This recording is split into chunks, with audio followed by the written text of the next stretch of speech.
Unfortunate. Good evening. My microphone's weirdly quiet. Is that the case? I do not understand how my microphone works.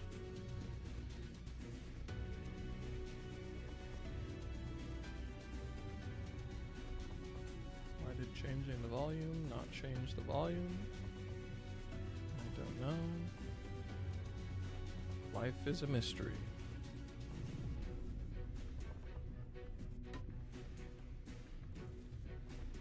And use it.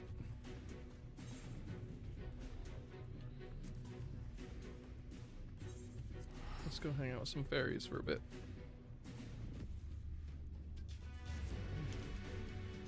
See if I make it into my... Somehow I missed my giant trash can for bottles, specifically.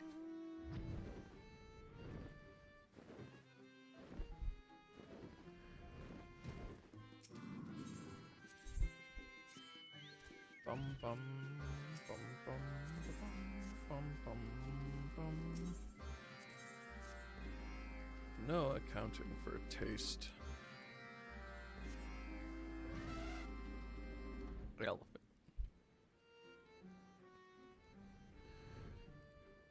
Bum bum ba-dum. Oh. Wait. My game's not capturing. Why is my game not capturing?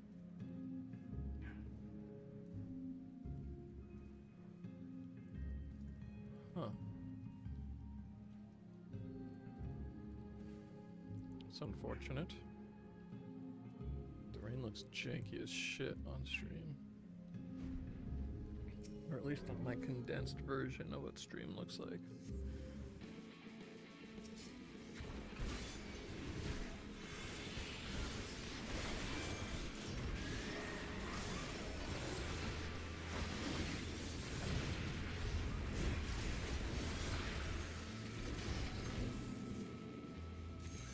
I feel like my animations are different.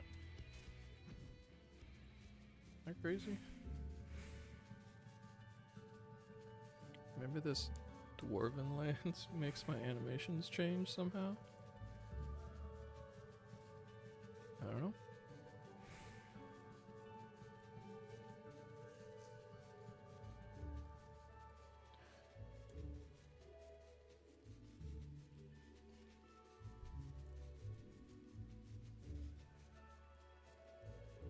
Oops, where am I going? Let's go into these things, not to the ones on the mini-map.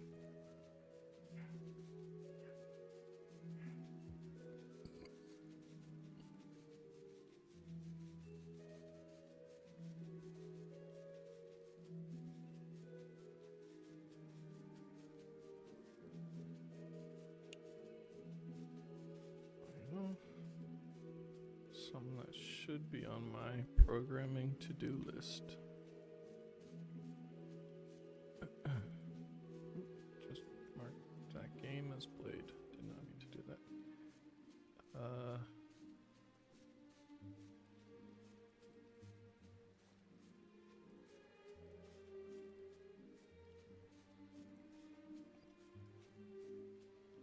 Reward non-host or defeating host. Delete that and redo it. Shit. What did I just delete?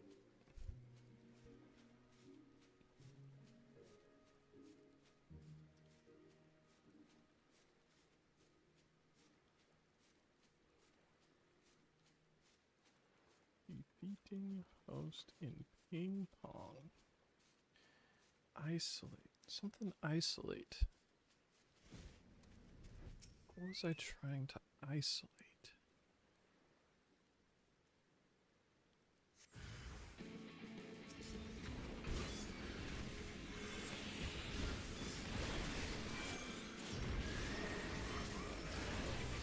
Don't know.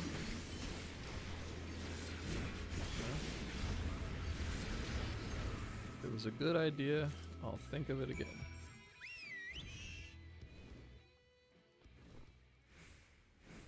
Or I won't.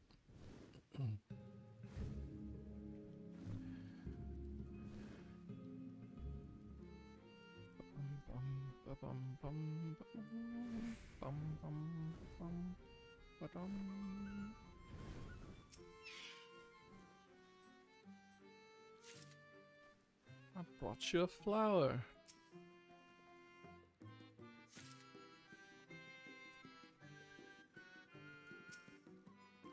We'll get on top of that hay.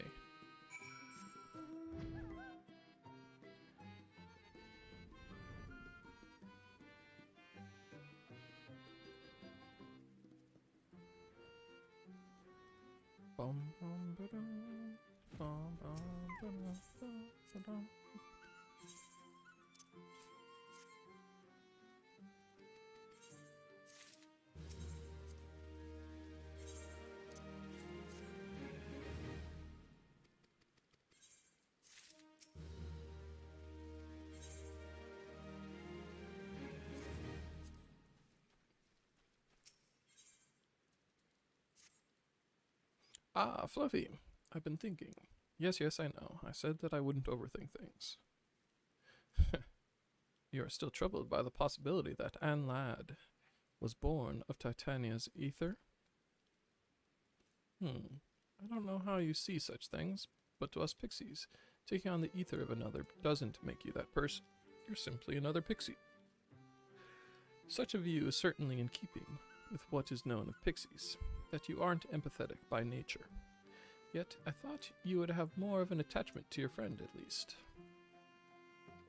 Well, the simple fact is, pixie is a pixie. Doesn't matter whose soul they came from, or that they inherited someone's dreams. Having said that, if that someone was my friend, I feel as though I want to, I don't know, understand them, I suppose? What's more, when Titania's consciousness leaked out of the castle, we all felt their torment as if it were our own. If Anne Ladd was indeed born of their ether, then that torment is literally their own, and I can't help but feel sorry for them. Before they became the king, my friend wasn't so different to the rest of us. Just loved a little more by nature is all. Deep down, I don't think Anne Ladd is so different either. There must be something we can do to help them. To begin with, I want to ask that boy in Mordsuk a few questions. Come, let us go to Lihmik.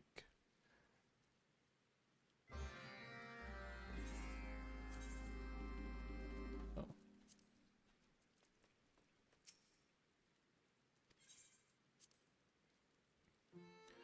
Ba-dum bum ba-dum bum bum bum.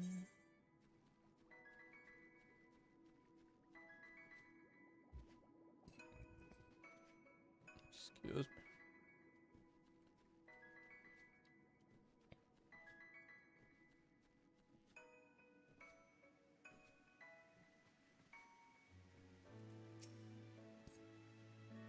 Oh, it's so good to see you again.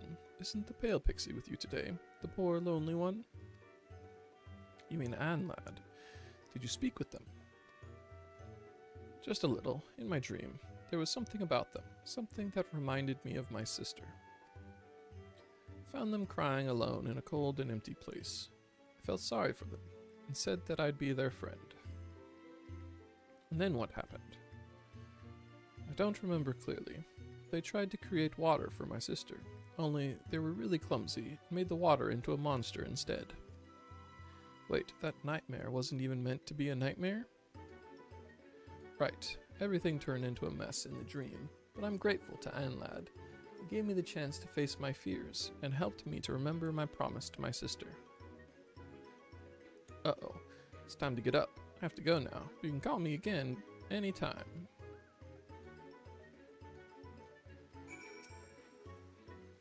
The more I learn about Anne Ladd, the more I feel sorry for them. By the intensity of your concern, one would be forgiven for thinking you were immortal. Perhaps it's due to the time you have spent rollicking in their dreams, and more recently, the company you've been keeping. What? You think Fluffy is rubbing off on me?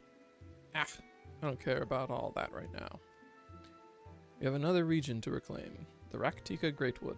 As I recall, many there have dreams about wanting to be useful to others, and to have others regard them well. What? I see. I believe my master referred to this as the need for self-esteem. In any case, you'll be pleased to know I've already sniffed out where the nightmares are concentrated. Could it be the village? Let us make for Slitherbow. I suppose it could have been the bunny village.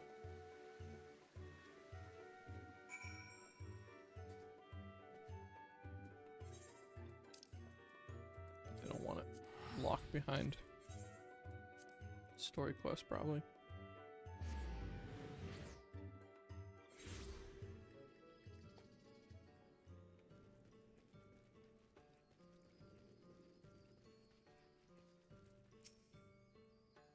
I don't like it here. I feel as if someone or something is watching me. These woods are ancient. I would not be surprised if the spirits of Eld still abided here. Let us be quick about our task. As before, we seek a slumbering child. Right. Easel and I will search the south. Fluffy, we leave the east to you.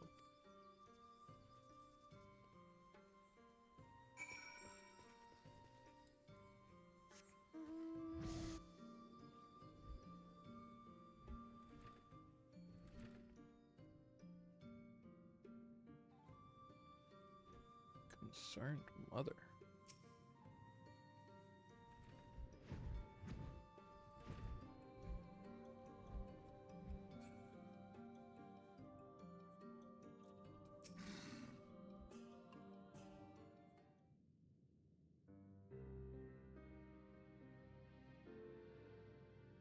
Please, you have to believe me. Ah, there's our source. Quiet, she's stirring. Whoa.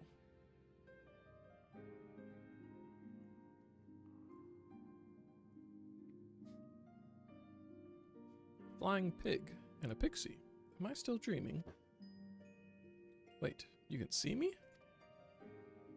The denizens of Slitherbow are magically gifted, and as a child, she would possess a natural affinity to pixies. It's not a wonder that she can see you. I'm sorry, but I'm not myself right now. Every time I close my eyes, it's the fort all over again. Everything burning all over again. Those animals, they were my friends. So you've known loss too. I can't. I won't let any more animals suffer the same fate. I'm going to become a priestess, and then everyone will listen to me. It's alright. We're going to make the nightmare disappear. Such ugliness has no place in Lihimyeg.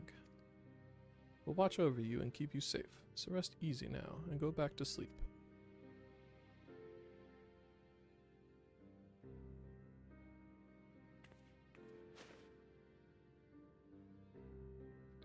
An intriguing change. Yes, most intriguing indeed. Don't you have a nightmare to devour?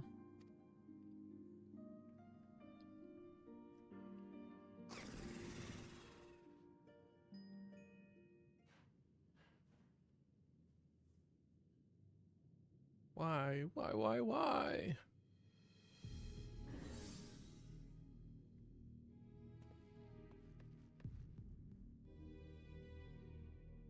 Anne, lad, come out and show yourself. We have to talk.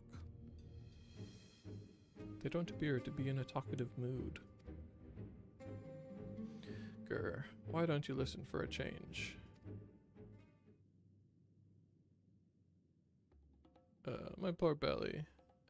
As if there's a volcano in there. It begins.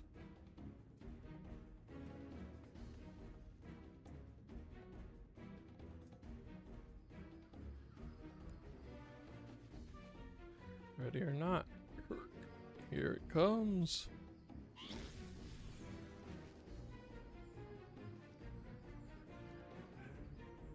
Ugh, doesn't get any easier to look at. Fluffy, get ready now.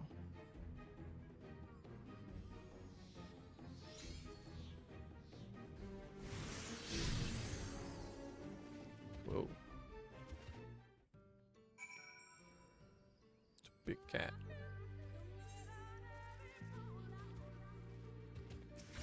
Lahi?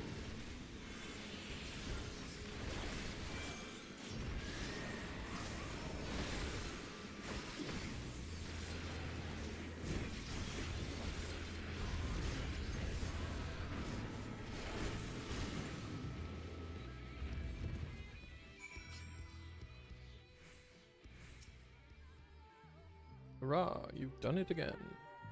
Phew, a moment later and I would have been roast. Porcelain. Porksies become porcelain, not roast. Okay. Anyway, the nightmare is gone. Let's see how the little girl is doing back in Slitherbow.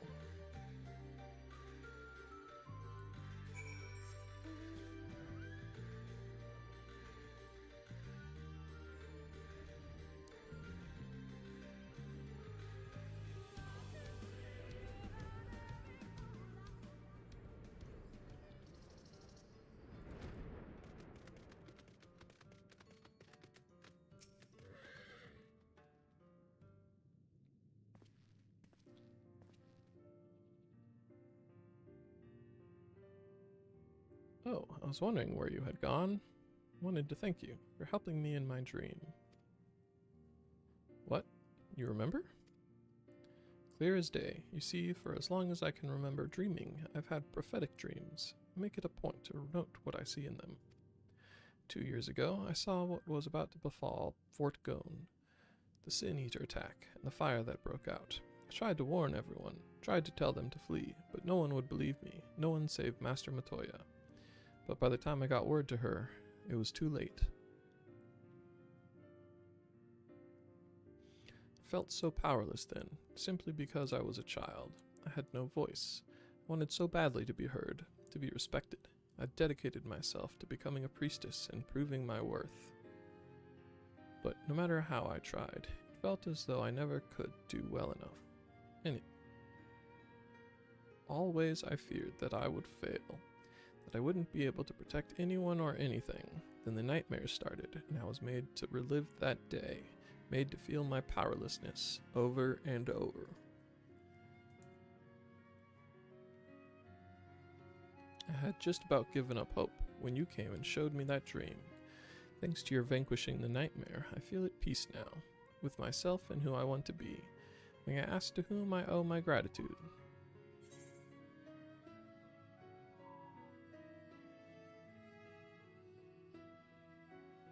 We are warriors who fight to reclaim dreams. Is that so? Indeed, indeed. All know the warriors of darkness, but we are the warriors of dreams. Snort. Warriors of dreams. I'm not familiar with such heroes, but 'tis plain you are a force for good. Perhaps I shall strive to become one too. Stick to your lane, kid. Well, I had best return to my training. Though I will keep working hard, I won't let the fear of failure burden me anymore. My thanks again, and please take care.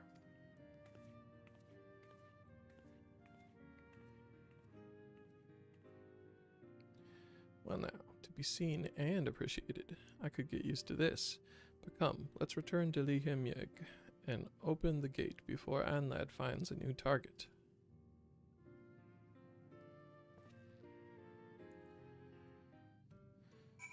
Bum bum bum bum bum bum bum bum.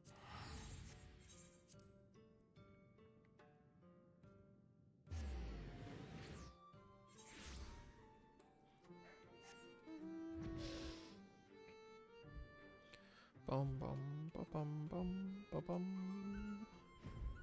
Bum bum ba bum bum ba bum bum.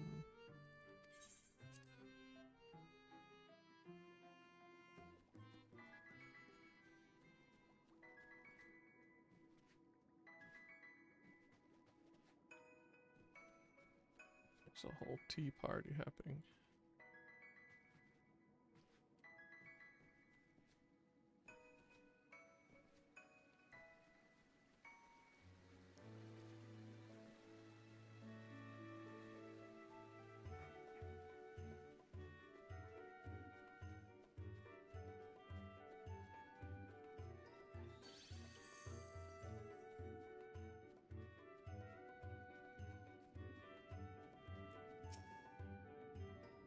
This is the gate to Raktika Greatwood. Go on and lift the seal.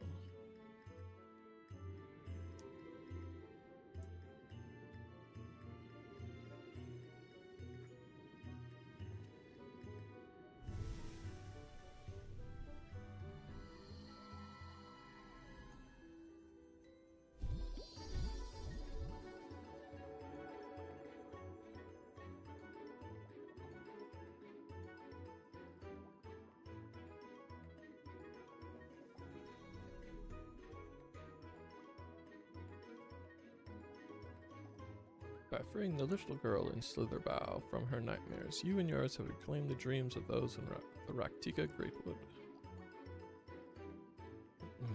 Terbeek appears eager to further beautify Lihimyig, and for this they require your aid.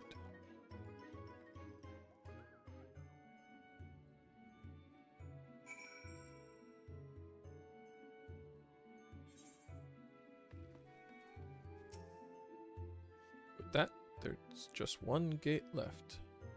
And where does it lead? I haven't the faintest. Before the nightmares, there wasn't a fifth gate. I couldn't begin to guess what's beyond. You didn't think to mention this? Never mind. One can't expect a pixie to adhere to logic.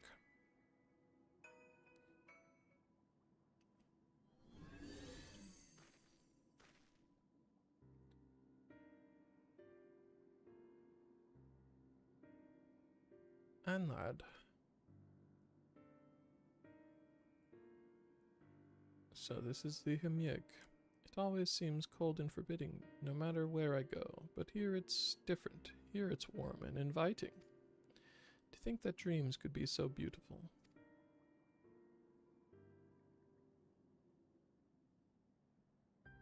Fear not, I've hardly any power left, and yet I don't want to fall asleep. I don't want to have that dream again. The one inside the castle on the lake. Yeah, then you were indeed seeing Titania's dreams.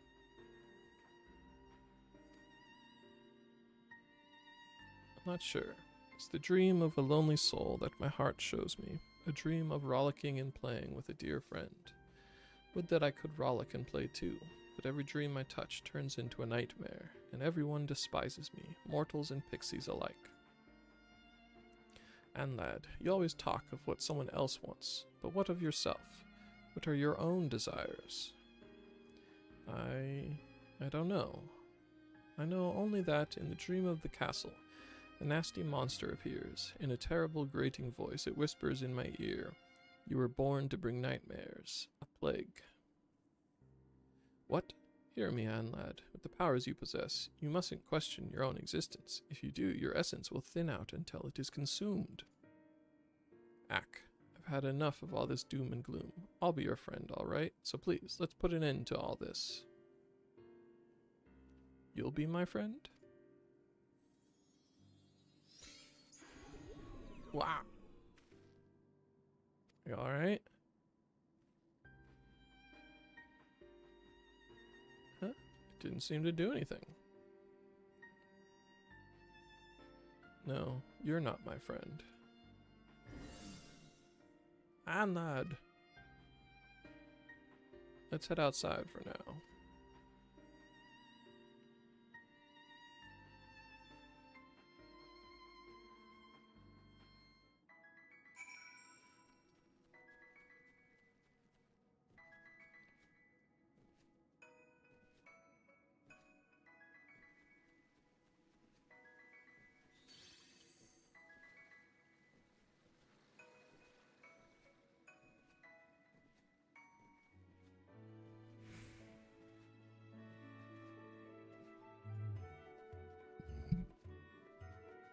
Cool.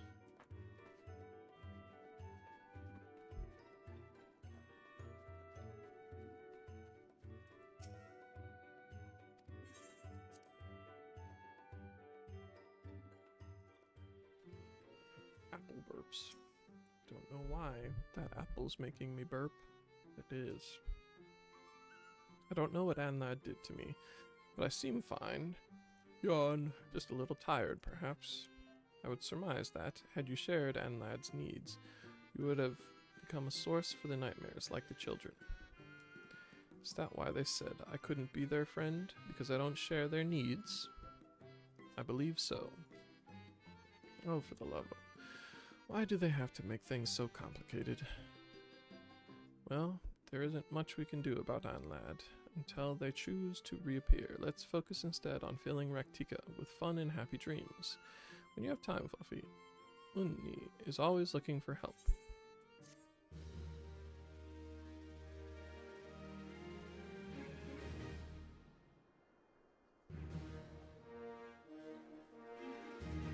I'm honored.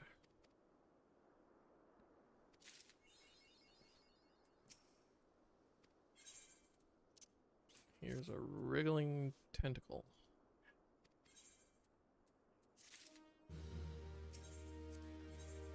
What the fuka?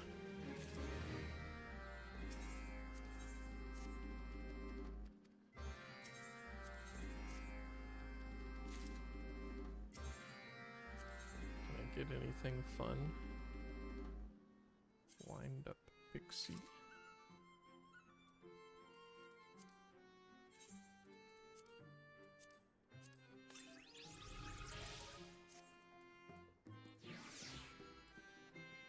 Bum bum bum bum bum bum bum bum bum.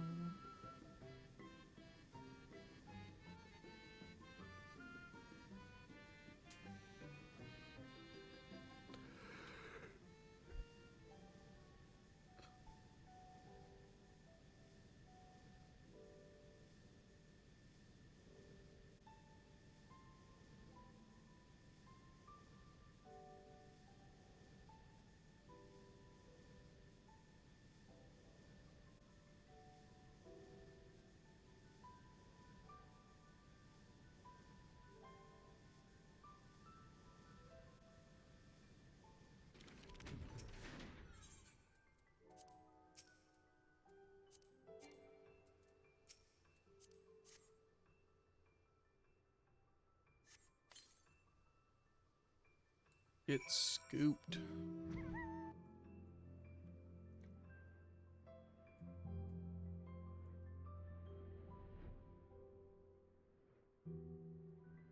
Have I ever been in this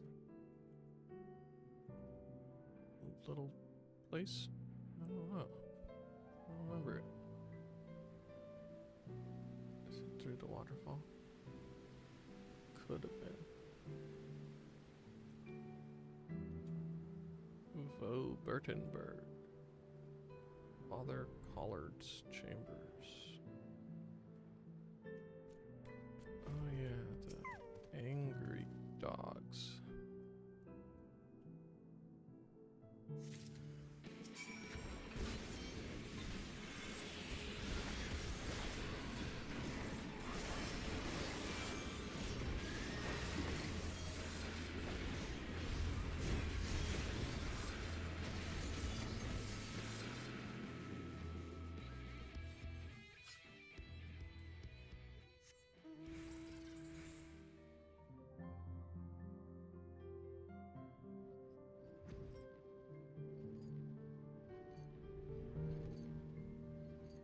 Test the fake true love potion on the dozing Numoa in Plaeni.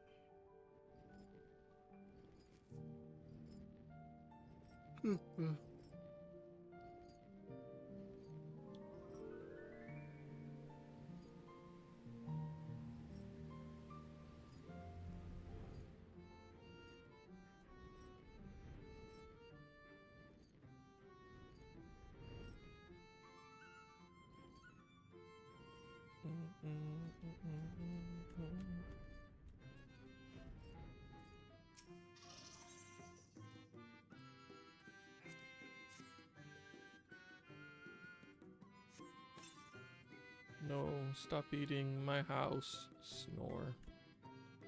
What? Goodness, if it isn't the very hero who restored to us the night. What brings you here today? Looking so lovely, I might add. Yes, I dare say I've never seen such a divine visage in all my life. Wait, I didn't mean to express my undying affection. Oh no, I've done it again.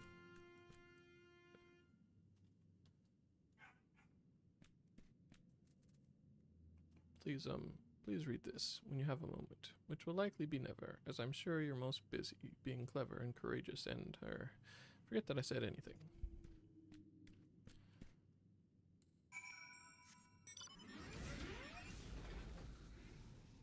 It's rough to be the pixie that is designated for being played tricks on.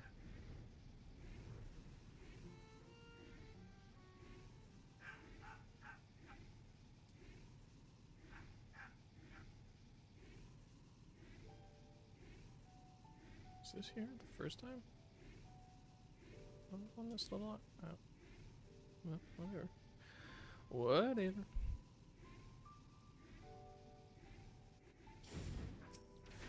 Over eager Buka. Face first.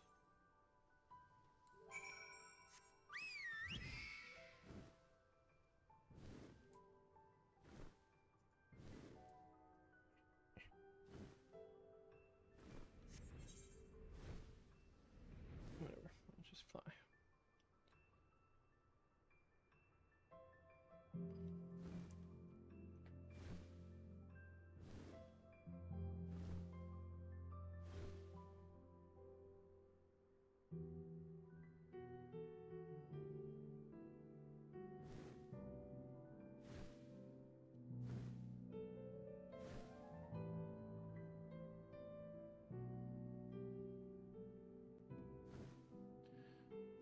Bum, bum.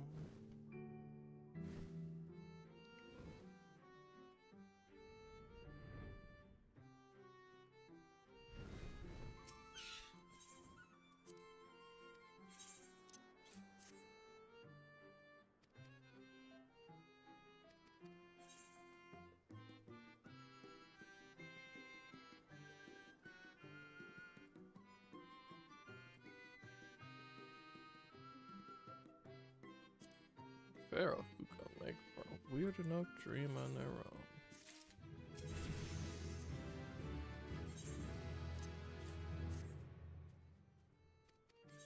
Got a new move.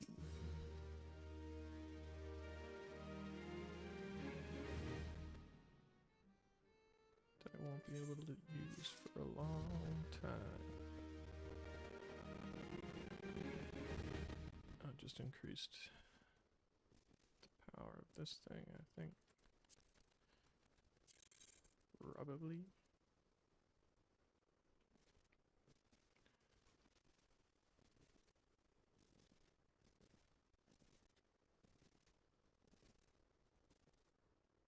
Doom Spike to Draconian Furrier. Doom Spike. Okay. So I kind of have a fourth button in my AoE.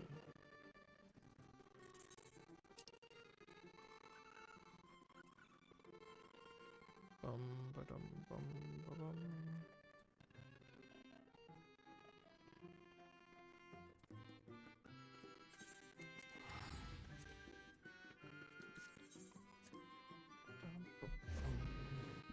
Right. A little bit of story time.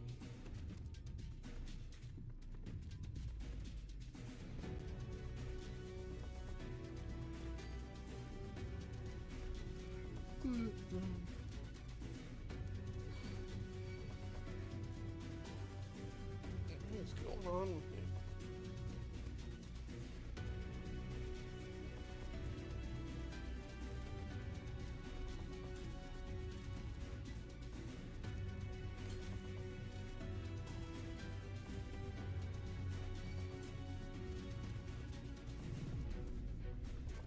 Funny hat on this guy is funny.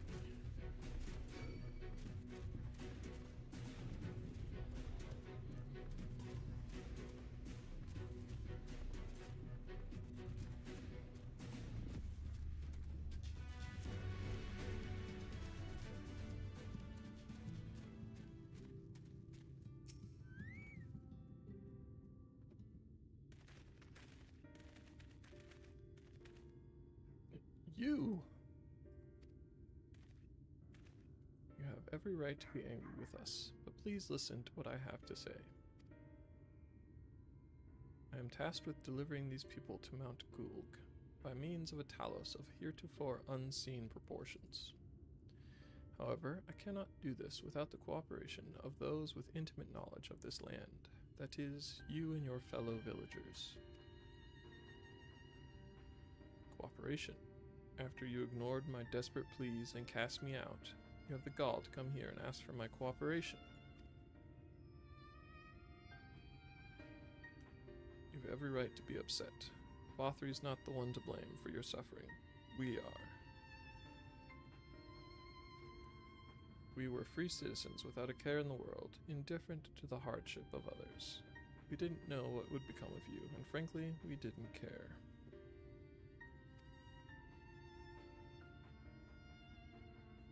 But we know now that what we did to you, to full many, was wrong, terribly wrong.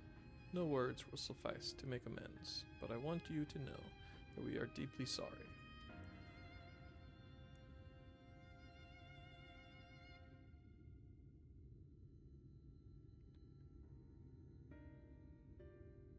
Not sure how I feel. Should I forgive you? Hate you? Perhaps it's not even my place to judge. After all, I sought a place in your city. I wanted to be you once. But one thing is clear to me. All of that is in the past, and we mustn't let past wrongs stand in the way of a brighter future. And so I will cooperate with you. Please see our friends to Mount Gulg. You have my word. I'll set to work on the design at once. Wouldn't do to have nothing to show the others when they return with the help. Make no mistake, this venture is unprecedented in the history of Talos building, nay, the history of all mankind. But rest assured, this genius of Daedalus Stoneworks will deliver.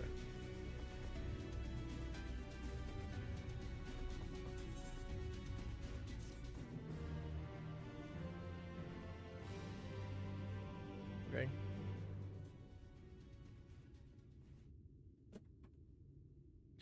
Oh, wicked white.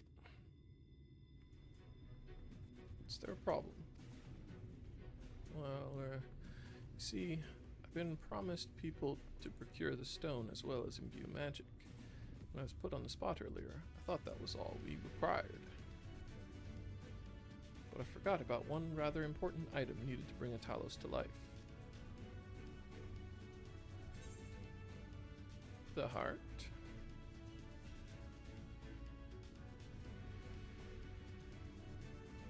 That's right, the heart. I'm pleased to see you have some familiarity with Talos. So, while I work on the design, I'd be much obliged if you could see to procuring the ore with which to fashion a heart.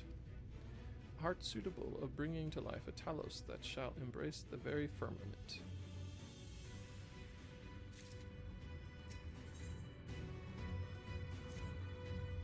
If you seek material for the Talos' heart, I know people who may be able to assist. They are the Thals, a dwarven family that have long mined this land.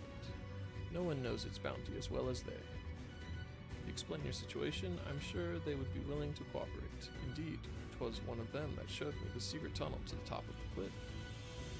You will find the Thals at their village to the northwest, a place called Tomra. When you arrive, seek an audience with Chief Zamont. And do not forget to greet him with a hearty lally-ho. Permit me to join you, Floki. I keep my joints limber, and mayhap I can provide some manner of assistance. We'll leave the heart to the two of you then. The variety of ore doesn't matter as long as it's rich with ether. I'll aim to have my design complete by your return.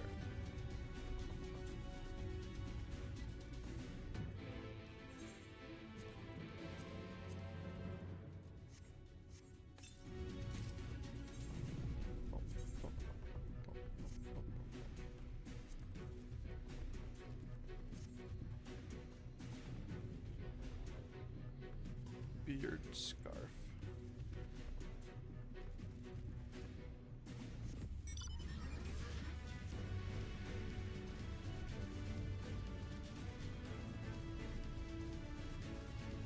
Scream.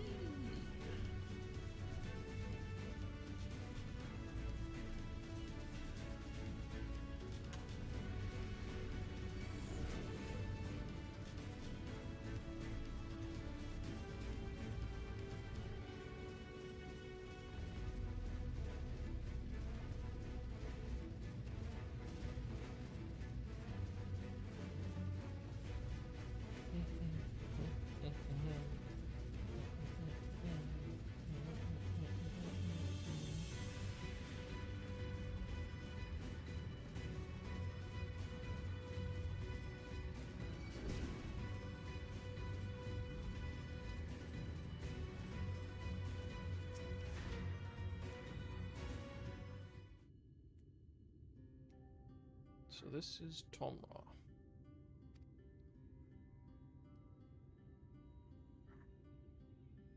Seldom do we see the dwarven folk at the Crystarium. To now be in the presence of so many, shall enjoy not having to crane my neck for a change.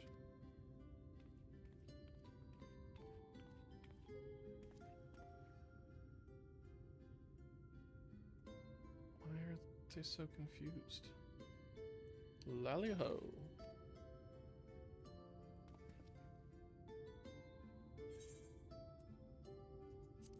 Lally-ho? We just heard about this.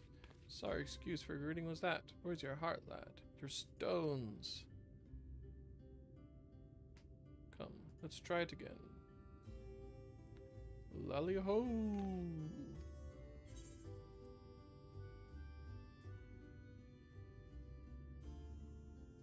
Lally-ho!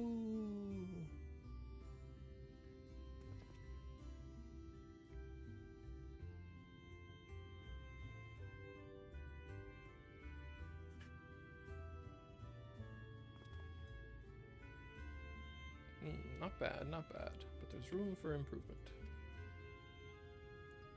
Any road, now that we have observed common courtesy, who are you and what are you doing here? The recommendation of the denizens of Amity, we have come to seek the aid of the Thal family. May we speak with Chief Zemot? Why, yes you may. I am Zemot, and I bid you welcome to Tomra. If it's the folk of Amity who sent you here, you must have quite a tale to tell. Come, let's hear it.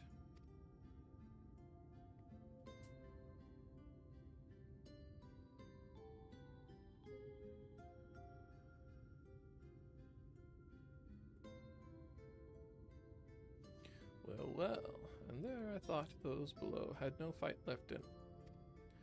Having said that, it's not like we know how to deal with that floating volcano and all them sin-eaters neither. If you're serious about restoring peace to these parts, though, I'll gladly lend you a hand.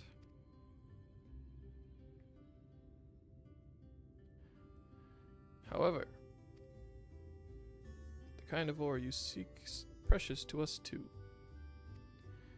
If I let you have it only for you to bungle things up and squander it, like no amount of ale will wash away my chagrin. First, I need to make sure you're worthy, by means of a trial. Aye, a trial most tricksy, passed down through the line of Thal. And what is this trial? Come with me and I'll tell you all.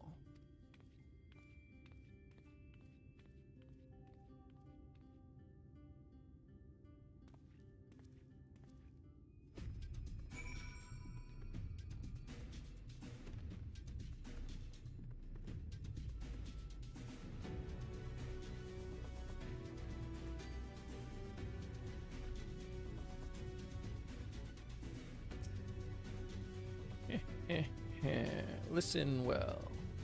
As you know, we're a mining folk, and in the mining life, danger is a constant companion. So, when we come of age, each of us must prove our readiness to take to the mines.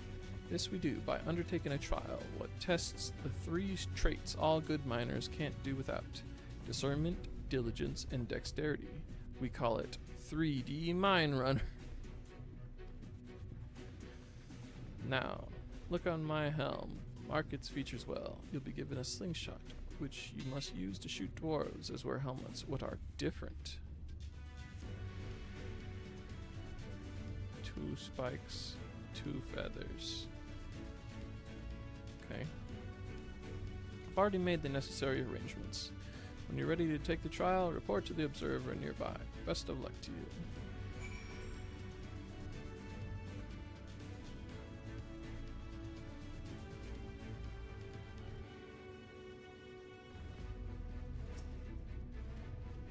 Lally ho! You must be the challenger the chief mentioned. I'll show you to the rooftop at once. As I'm sure you've been told, it's 3D Mine Runner. Use a slingshot to shoot them as wear the wrong helm. Let's begin with a spot of practice, eh? Search for a dwarf and the wrong type of helm. You may move the hammer as well as zoom the blah blah blah blah blah blah blah blah blah.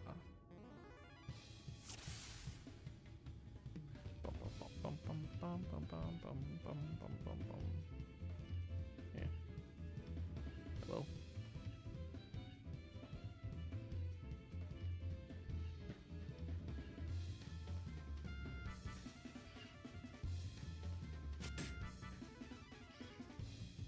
Nice shooting. Keep it up in the actual trial, eh?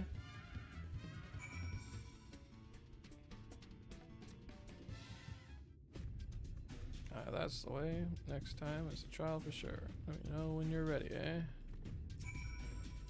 Ready for the trial? Right this way then. This time there'll be them as wear the right helm. You shoot them, you fail. So look carefully before you let the stone fly.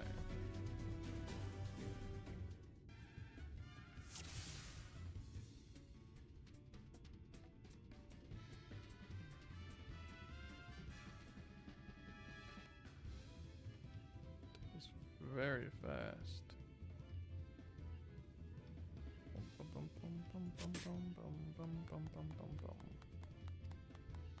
Fine show of discernment and dexterity.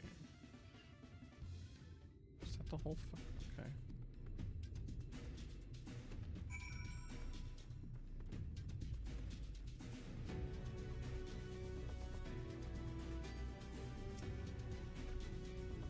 It's impressive shooting, lad.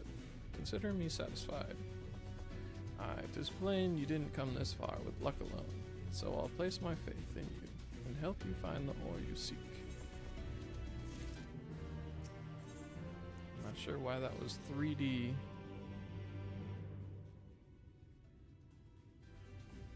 Or only one shot, whatever. Do you know that Calusia is rich in sulfur?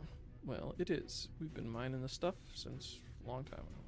Every so often, the selfsame veins yield what's called earthseed, a rare ore steeped in magic. Time was, we used to refine earthseed for this and that. The technique's been lost. The stuff's still out there to be had, though. Provided you know where to look. And no place is sure in the Durgar's Tool. Problem is, the site's occupied by our age-old rivals, the Gogs. Greedy sods claim the place as theirs and refuse to let any other bugger near. Oh, there never was a more odious lot than them Gogs. I could go on forever about those hornless horsons. Then we'd be here forever, and that won't get us nowhere. What it boils down to is this. If you want the Earthseed, you've got to deal with the Gogs. Reckon you're up to the challenge? We have dealt with far worse. I am sure we can find a way to obtain what we need. That's the spirit. Now, to help you find your way, I'll have one of ours go with you. I'll do it. I'll go with them.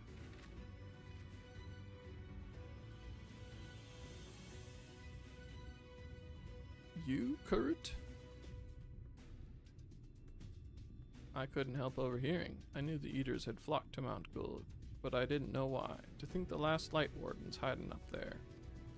fate of Calusia. No, the world hangs in the balance. If I can be of some help, then I want to do my part.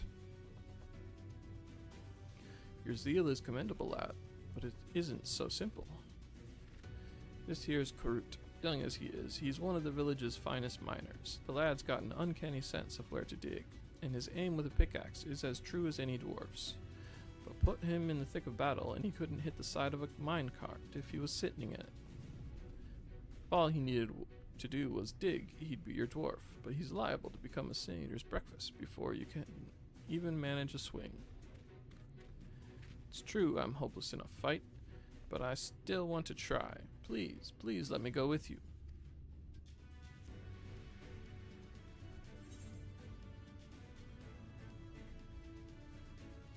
I'll take care of you, you take care of the ore.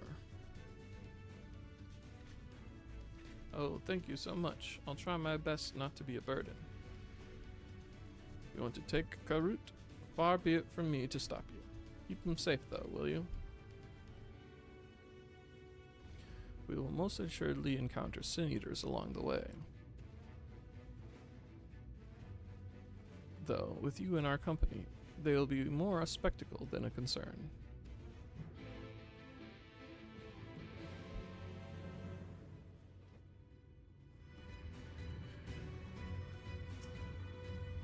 The Durgar's tool lies in a cave to the east.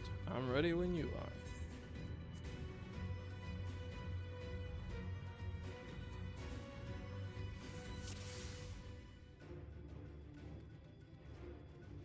Keep to the road and head east. I'm in your hands. It seems we have a fair distance to cover. Be on your guard for sin eaters. Ooh, ah!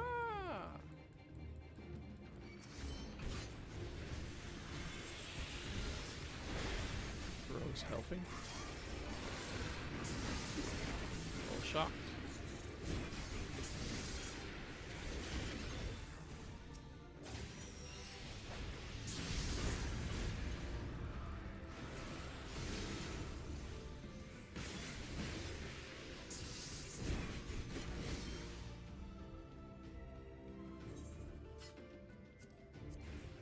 Amazing.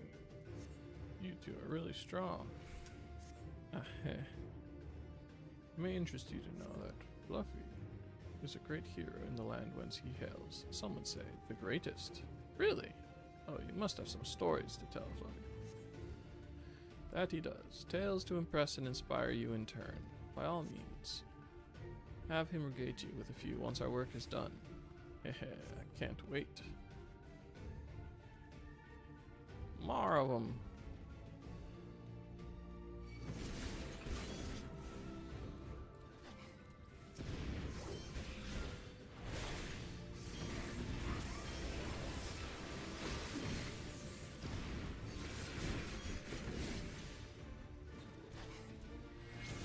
Yeah.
I don't know much about fighting, but you two make a great team.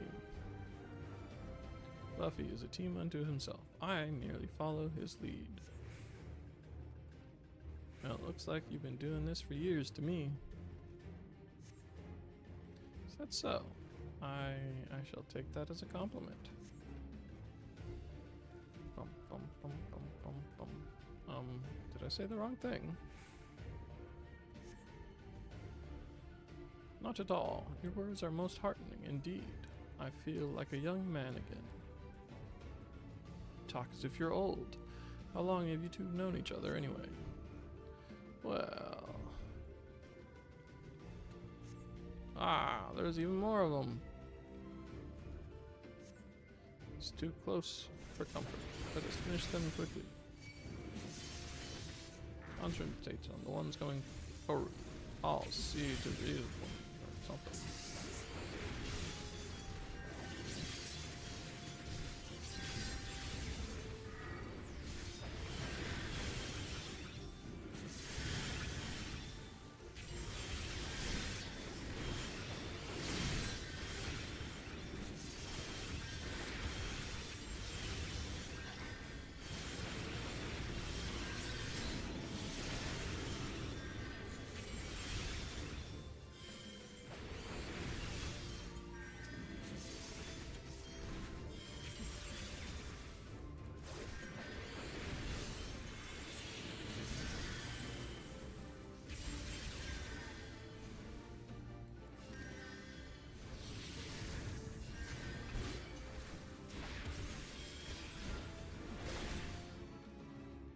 Hurry, this way.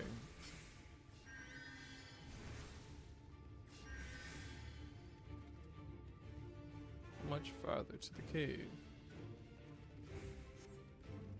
Not far. It's just past this rise.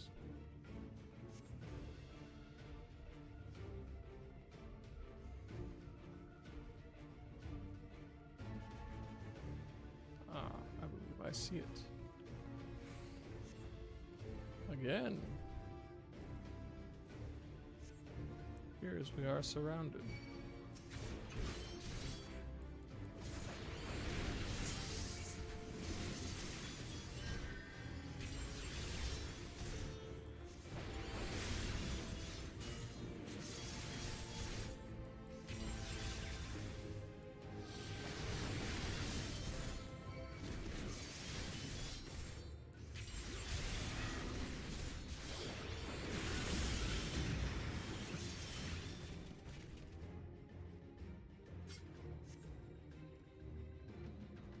Right.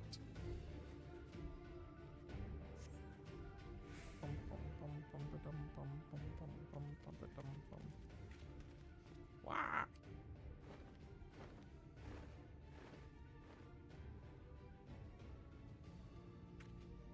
Just as we're about to get there.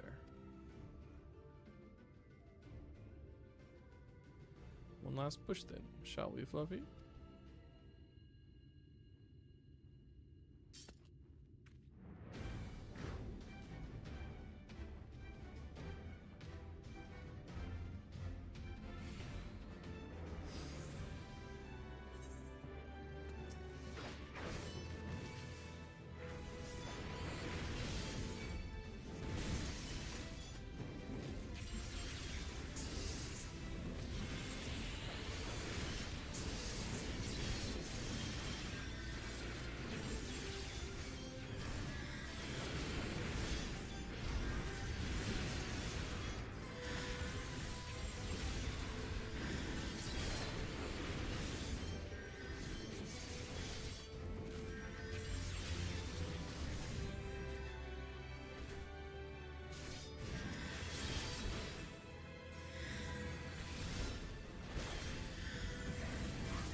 this poor little guy.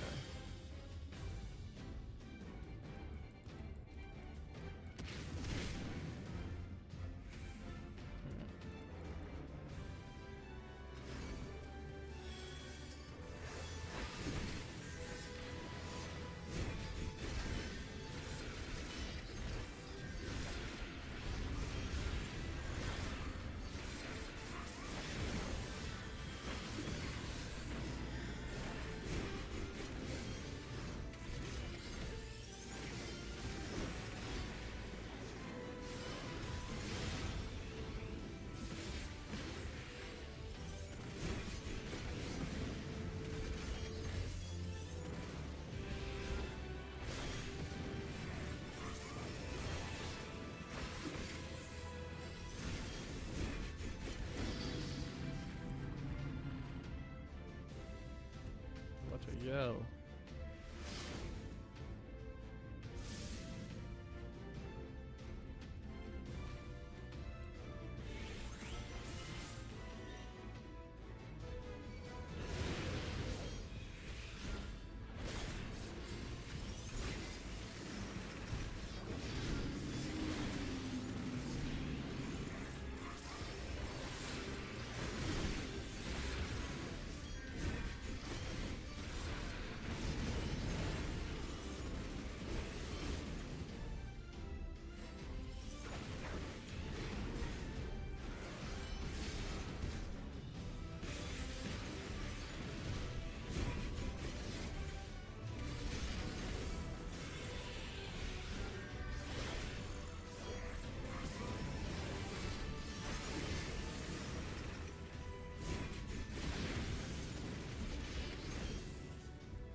We're alive! We're alive!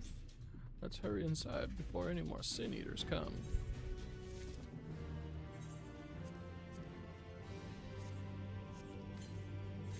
Got to put on my new pants.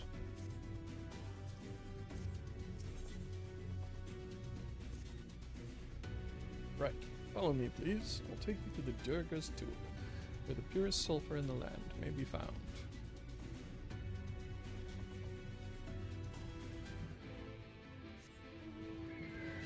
Sulfur.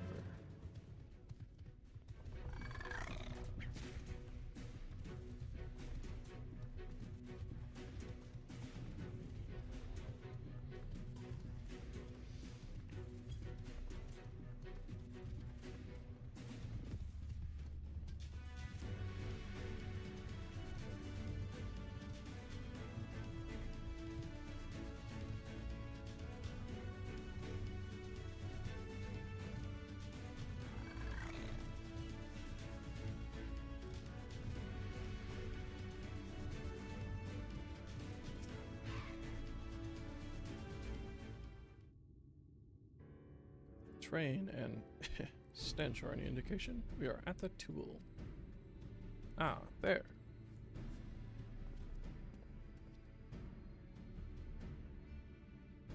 The Gogs, with their ugly, unkempt beards. If they realize we're here, they'll come after us. Best to take them down first. Be not so hasty, Karut. The animosity between your two clans notwithstanding, I would not resort to violence unless necessary. I will use an enchantment to render you invisible. It will not fool sin-eaters, but it will suffice to hide you from the eyes of men. While you are thus concealed, do you think you could find us the Earth Seed? Aye, I'll dig up the choicest stuff there is. We would be much obliged. Without further ado then,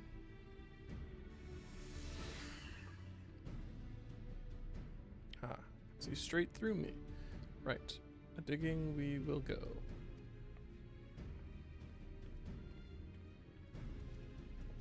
Let us not be idle either.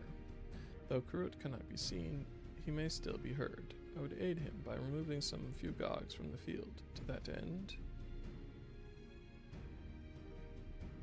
dream powder. As you may recall, we used it for the rescue mission at the Laxon Loft.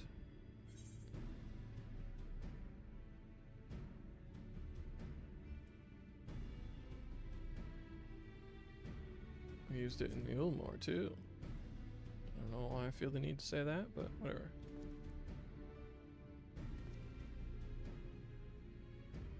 Truly, it seems our alchemists got a little carried away with the latest batch. But if it has been useful in our endeavors, then I have no cause to complain.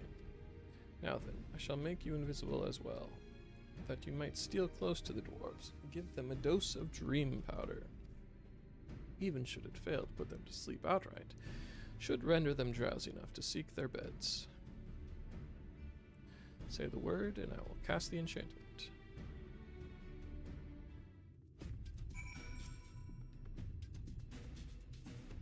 Ready to begin?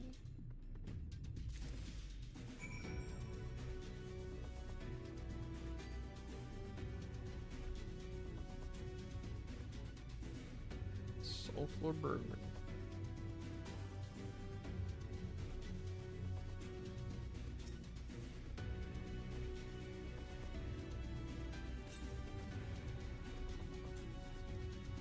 I can barely keep my eyes open.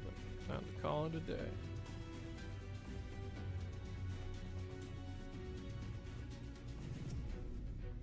Same as he's main.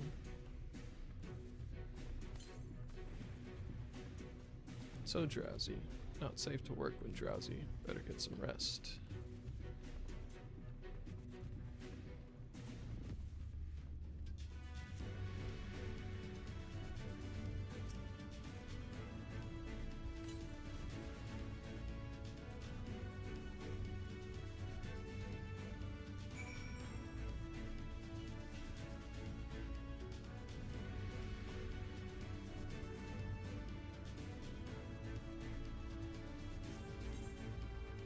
This thing is happening.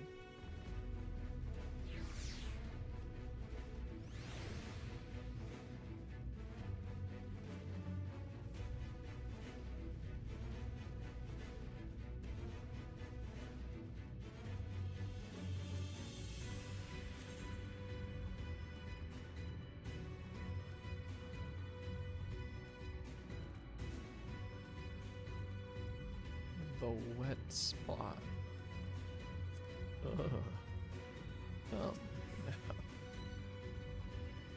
All the dwarves have taken their leave. Good work, my friend. We have done all that we can. Let us await Karut's return.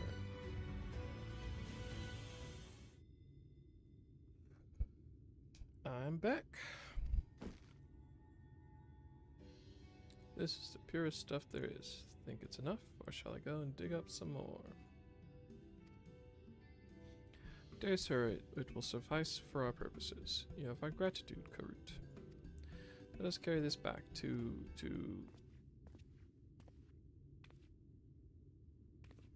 You alright?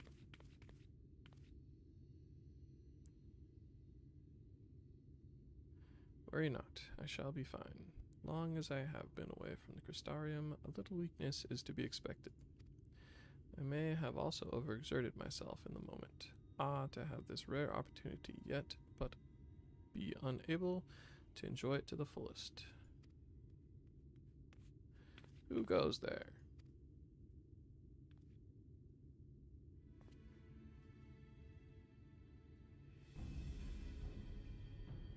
That's Glag, chief of the Gogs.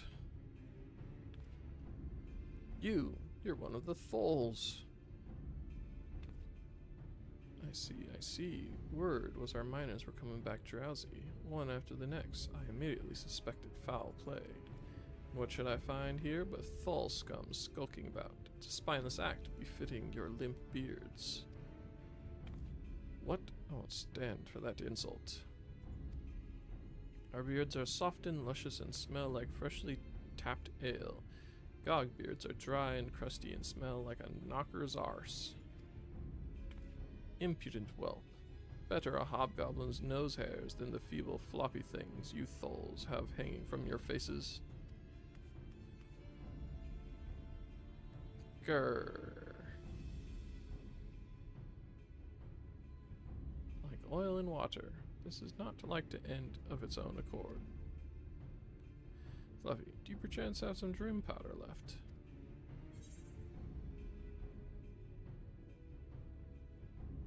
Enough to put an end to this.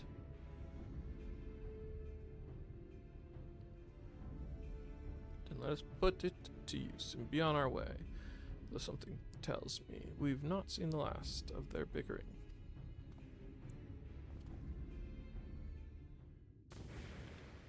What the swivin'?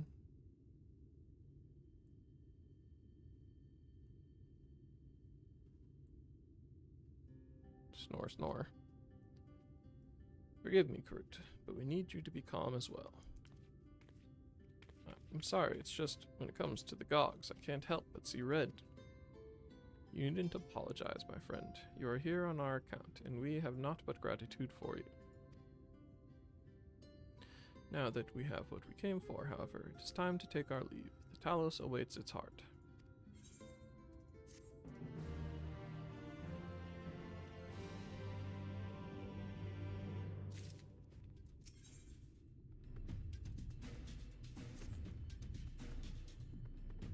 Friend, much as I have enjoyed our time together, I think it best we split up, that we might accomplish our tasks more swiftly.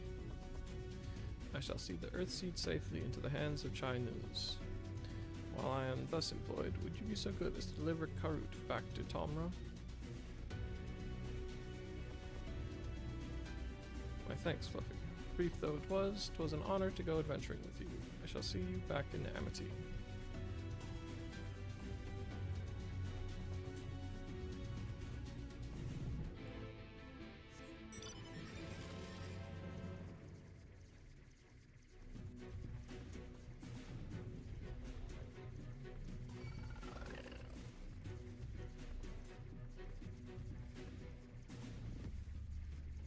Muffin stuff.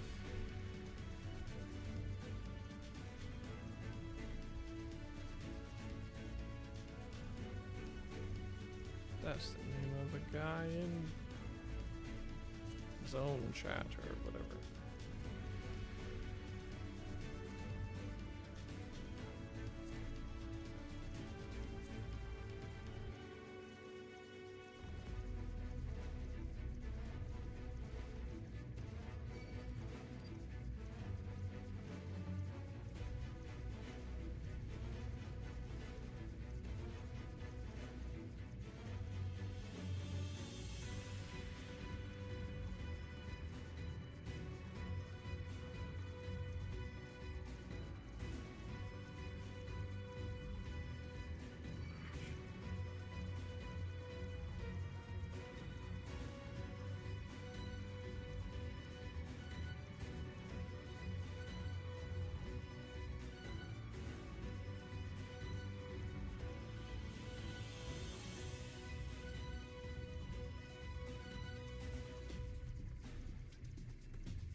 Pum, pum, pum.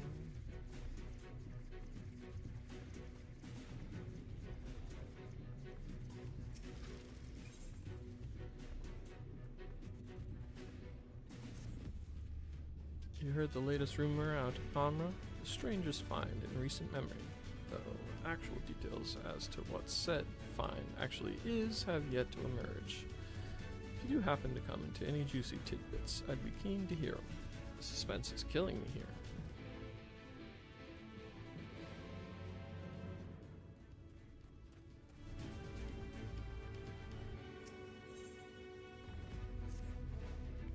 Well, scuff my hell if it ain't that traveler we've been hearing about, and the elders had more than a few things to say.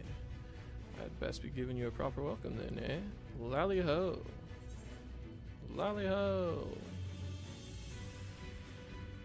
Now that's what I like to see, a lally-ho straight from the heart. Only wish my own boy would put a bit more effort into his lallies and his hoes. He's always busy fiddling with his damn automata. No time for swapping words with folk of flesh and blood. Every dwarf knows that a lally-ho gets a lally-ho, or you're asking to become an outcast. A mother does worry, she does. And that's only the half of it. I know it's just a stage all lads go through, but the little bugger has to argue with every word I say. Oh, I've just had the most clever idea. He'll not listen to me or the other villagers, but maybe, just maybe, curiosity for a stranger will win out over that sour attitude of his. Worth a try, don't you think? Please, befriend my son, Ronit. Just get him used to giving a proper greeting, that's all I ask. And I tell you, he really is a marvel with automata. If you end up getting along, he might even show you a few of his stranger contraptions.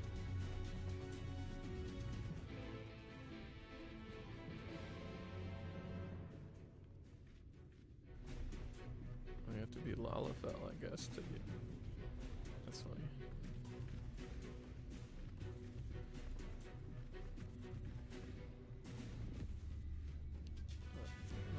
Lally-ho.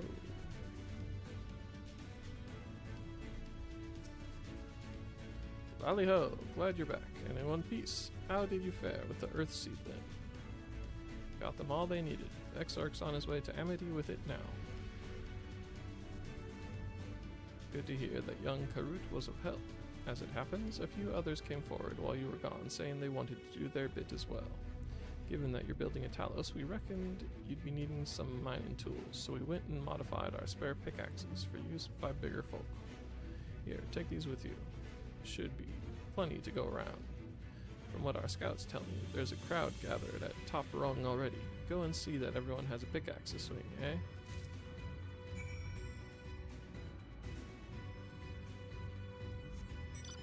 Yeah.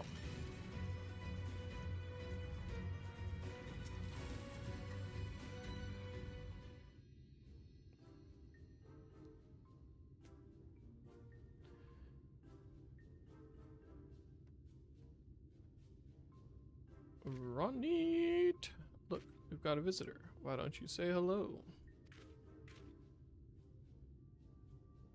Who are you then? What? You got something to say to me?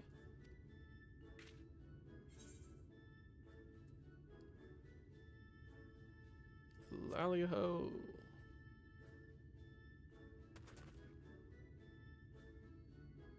Oh, you know our greeting.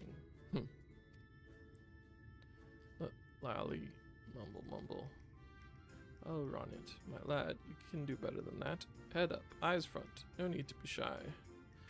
I'm not being shy, I'm stoic. Yes, dear, if you say so. Now, Ronit, is everything else alright? You seem to be looking for something. Oh no, it's just, I sorta lost my hammer.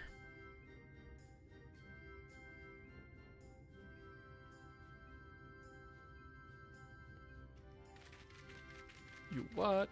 Of all the irresponsible, careless, foolish.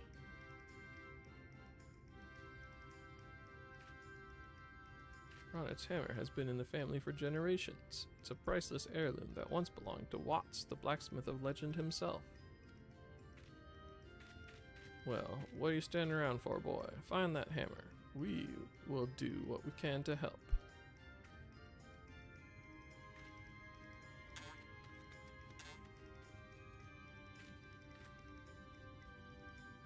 Right.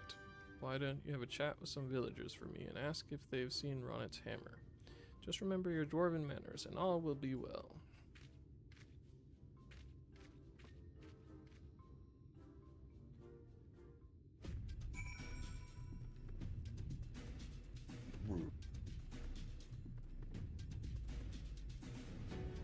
Excuse me. Affable towns dwarf. You want words with me then? To a dwarven greeting.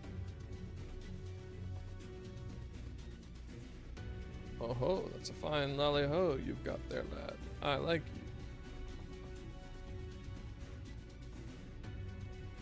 Ronit. Ah, that silky sprout's lost old Watt's hammer, has he? Well, lucky for him, I believe yon gentle dwarf picked it up. It's time I was getting back to work then. Good day to you, stranger.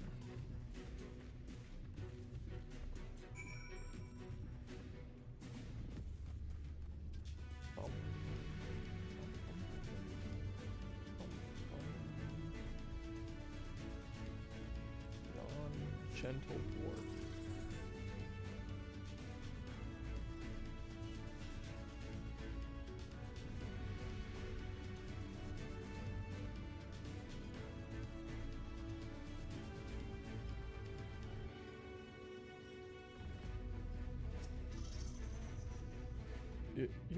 You're talking to me? Far Eastern. What's this? A perfect lally-ho. You're no ordinary traveler, I see. The hammer I picked up. I reckoned I would hand it over to the elder for safekeeping. You're saying it belongs to young Ronit? Well, he can be a touch shouty, that boy. Do you think you could take it back to him for me? That's my part done then.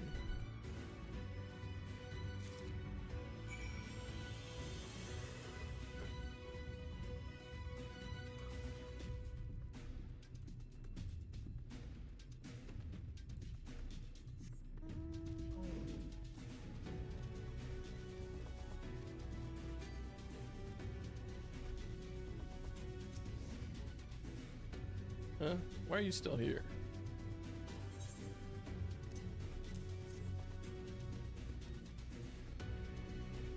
Wait, this is my hammer. Well, would you look at that? See, Ronit, give the right and proper greeting and folk will be glad to share a bit of kindness. Could be that you've a thing or two to learn from Fluffy here. Huh? Are you lecturing me again? Aye, well, maybe. Maybe you're not such a bad sort. I'll just put the hammer in a safe place somewhere. I mean to be a famous middy myself someday, so I'd best not lose it again. I'll leave you to it then. I know my boy's not the easiest to get along with, Fluffy, but he could sure use a friend like you. I don't need a friend. I don't need anyone. We're not going to be friends, understand? You can stay around a little longer if you want. So, now what?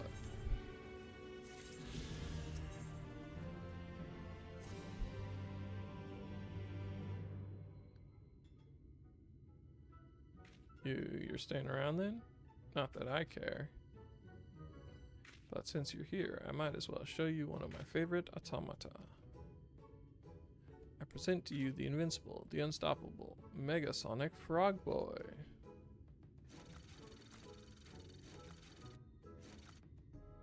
Might not look much different to the other models, but I've upgraded him with some new features I invented. Behold. Lally-ho! Lally-ho! Look, you only need one law. Look, you only need one law.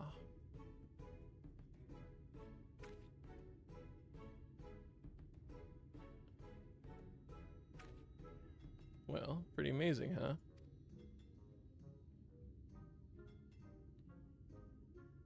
Hey, what's that look for?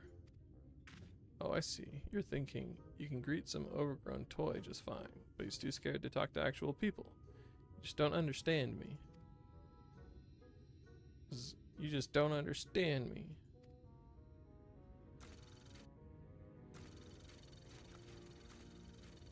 Bye, robot. got way bigger things to worry about than minding my manners. You helped me out with my stuff, though, and maybe I'll forgive you for underestimating me. Just this one time, though. So, I need you to take this coal to Zimmet.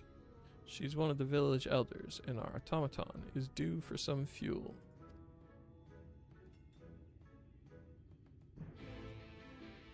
Dum-ba-dum-bum.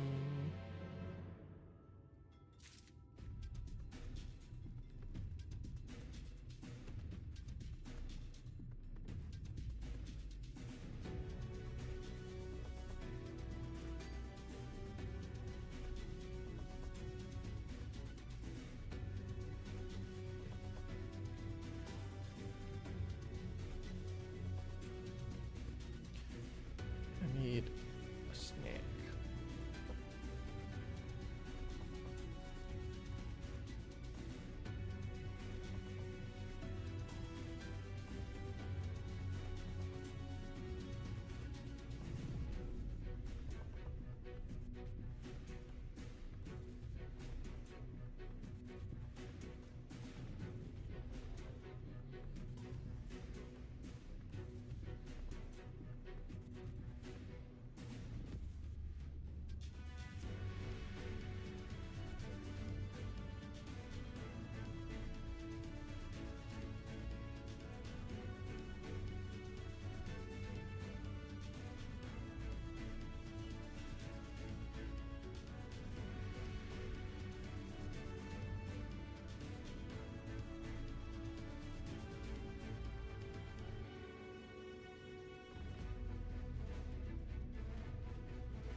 Ballyho was the visitor Zamet was talking about. What can this old lady do for you?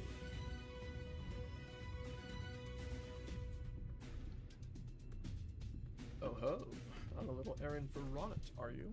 That's nice.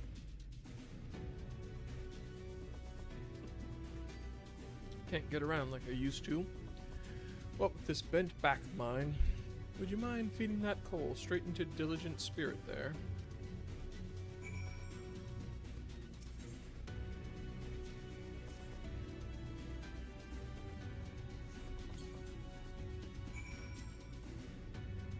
Poured the lot in then, have you? Thank you, dear. You're as kind as our Rana. When he heard how my back was giving me trouble, the fine young lad went and hammered together my oddly named helper here. Hardly a day goes by when he doesn't stop past to see it's working properly. He's a surly boy, but his heart's in the right place. Just a pity he handles his failures with frustration. If he persevered with his greetings instead of lashing out, I'm sure he'd be capable of a lovely lally-ho. Actually, I'm surprised he even asked you to bring me my fuel. I've never known him to do that before, not with anyone. I have a feeling you'll be the one to get through to him, lad, so be patient if you can. Thank you again for the delivery.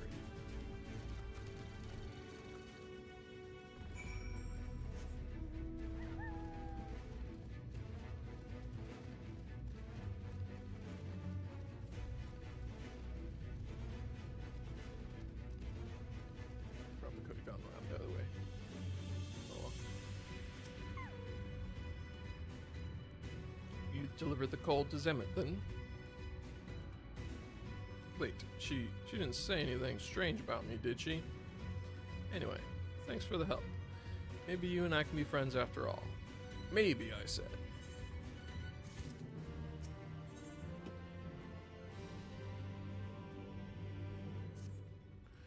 Oh, so, this means we're friends now, right?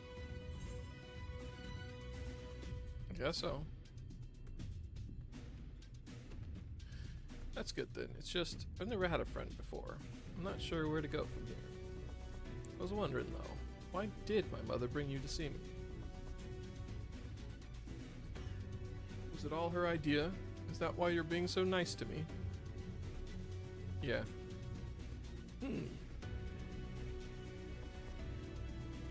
I guess even if that was true, you're no less of a good sort for agreeing to it.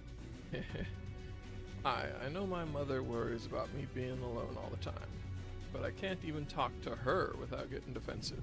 How can she expect me to get along with anyone else? You've met a lot of folk on your travels, haven't you? If you have some tricks to help me talk to the other villagers, I'd like to hear them. You know, this might be the longest conversation I've had in a good while. Must be because we're friends now, eh?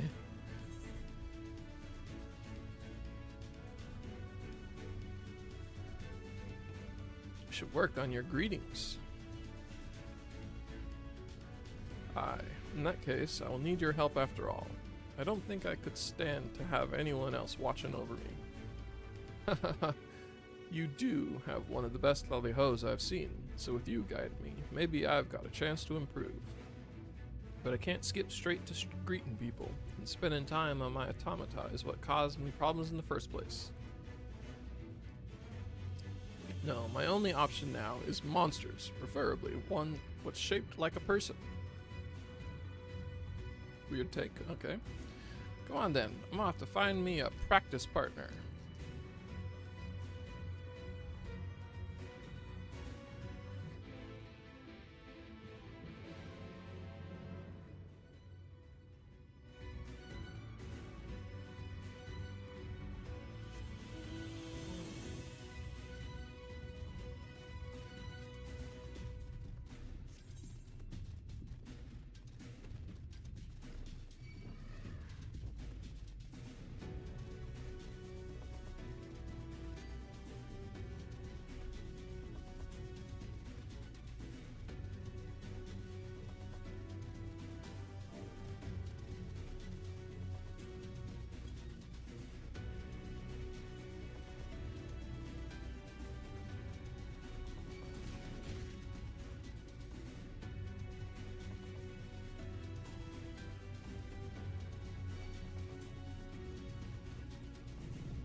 That twitchy lad there should do the trick. As long as I don't make myself a threat, we shouldn't have a reason to attack us.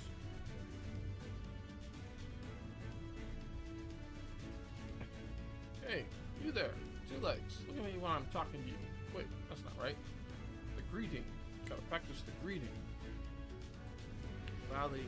Ugh, my hands are shaking. Lally, hey, you big lump of useless golem garbage. Oops. I didn't mean it. I take back that garbage bit.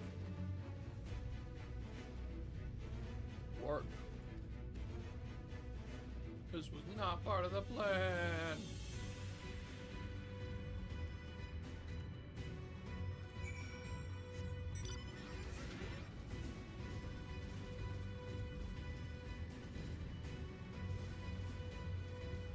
No. If you can't keep it together on threat of death. I suppose his struggles were earnest.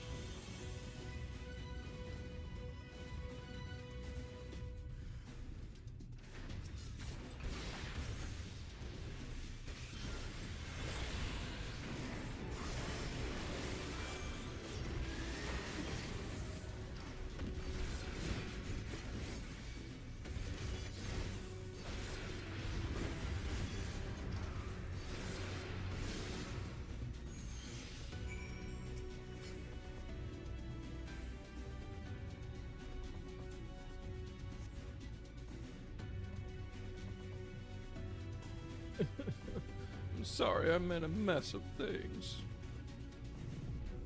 Damn it all to the deepest mine shaft.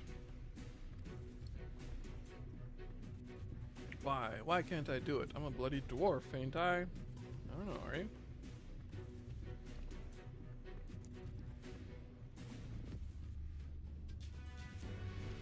Ronit has fled in his frustration. Perhaps he needs a friend to rally his spirits.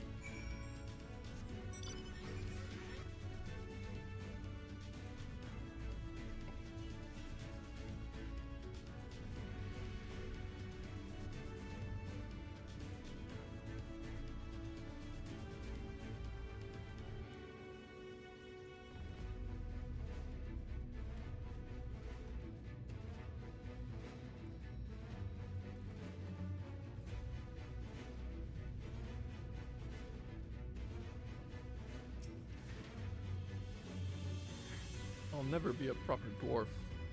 Oh yeah.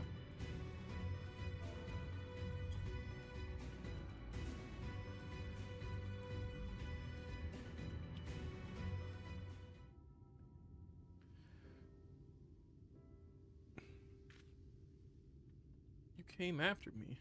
You really are a kind soul, ain't you? I'm still kind of a prickly sort, but I do dream of helping the other villagers with my smithing skills, just like the great Watts did. Just that I've spent my whole life tinkering with automata instead of learning how to speak to folk. I've always been awkward. That got worse when I realized people were avoiding me. It made me angry, made me throw up walls and shut others out. Then it wasn't long before no one would come anywhere near me.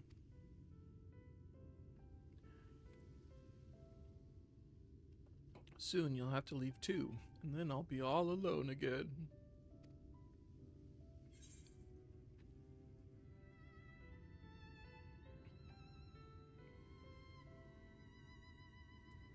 There are people out there willing to give you a chance.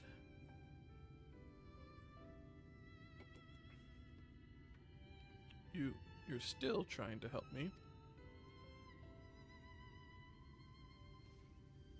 I suppose I could give it another try. A clumsy lally-ho might be better than no lally-ho at all.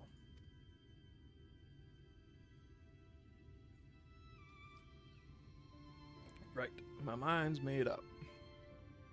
I can do this. Be the dwarf I need to be. You'll be there with me though, right? Depends if your question is blue or not. Just, like, nothing's happened, so I assume it's still gonna be blue. Great, I'm gonna learn how to lally-ho. I'm ready. Are you ready? I'm going back into that village to give them my best lally-ho. You are coming with me, ain't ya? Good. I'll start with one of the friendlier folks. Here we go.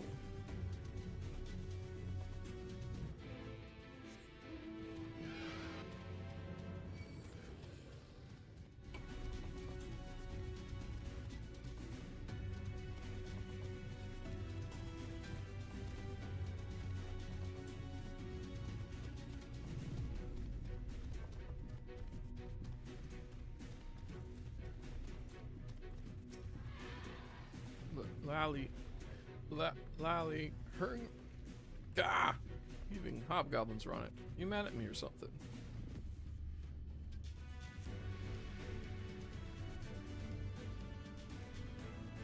Can't give up yet. Maybe some quieter, gentle now.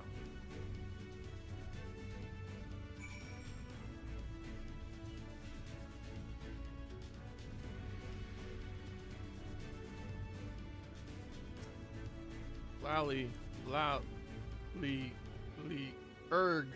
Eek. I gave it back, Ronit, I swear. I don't have your hammer.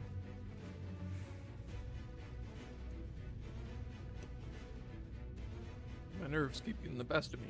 Maybe I should just stick to automata. No, I can do this. I'll not let you down after all you've done for me.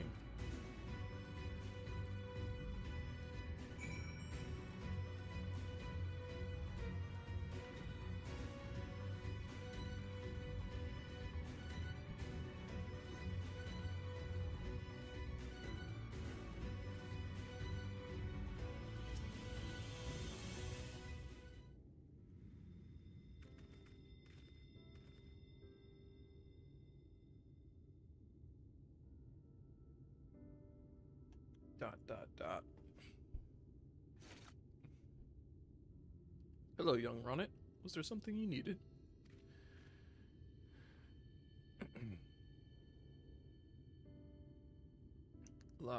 Lally.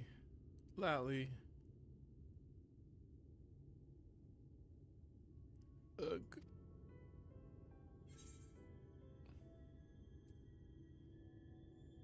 Be the dwarf you want to be.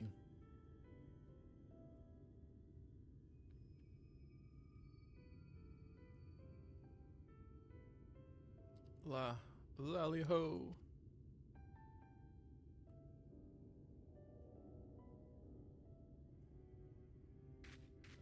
Lally ho.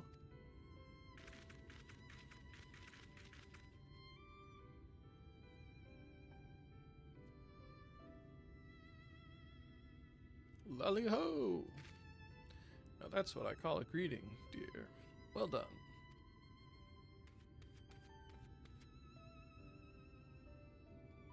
I've never heard a lally ho like that before, Ronnet. You damn near knocked me off my feet. I almost thought you were going to strike old Zemmet there. How ridiculous. Our Ronnet would never do such a thing. He's a bit excitable, I'll grant you, but those angry words don't speak for his sweet heart. Who do you think dreamed up and built my helpful automaton here? It's even strong enough to carry me should I need it. Now, Ronnet, you've shown what you can do. How about you give a nice greeting to these good folk as well?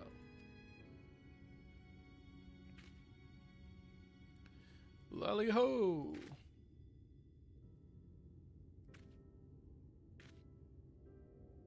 Lally ho, Ronnet. I fear I may have misjudged you. Lally ho! Ah, a good greeting is so reassuring, and here I thought you didn't like me. Nor me. If you've the time, I'd like to see the plans for that helper you built, an automaton strong enough to carry a full-grown dwarf. Incredible. Of course, I don't dislike any of you, and I'd be glad to share how I built my inventions. That's a promise then. We'll be seeing you on it.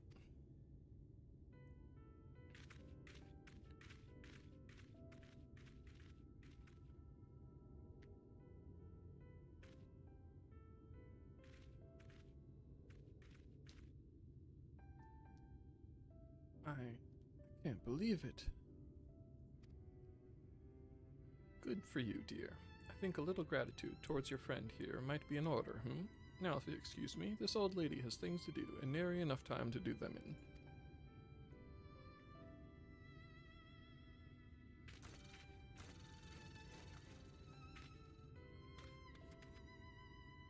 Did you see that? I greeted people properly, and they greeted me back. Folk want to talk to me for the first time in my life, and it's all thanks to you. Oh, you have to come and meet my mother again, so I can introduce her to my friend.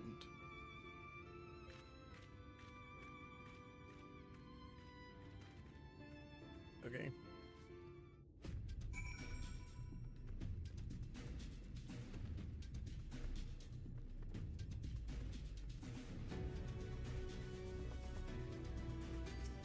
Yeah. Oh, hello, you two. Lally ho. Lally ho. Lally ho. Well, polish my helm and shine my horns. Ronnet, you've learned to give a proper greeting. Nothing to it. I had a little help from a friend, though. Well. What did I tell you, eh? I knew you'd be a good influence on my Ronnet. You've done for him what his own mother couldn't, and for that I'm deeply grateful. Thankful. Same thing. I never thought I'd see the day. It's the oddest thing. After I managed the first lally-ho, the next one came easier, and now I never want to stop. Well, I'm guessing you've got places to be. Just be sure to come back and visit sometime. Not that I'll be lonely or anything. See you soon, Fluffy.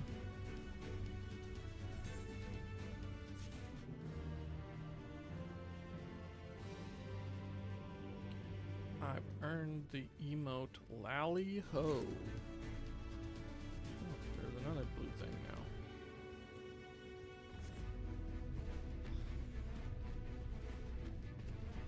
Is it the same guy? Now what do you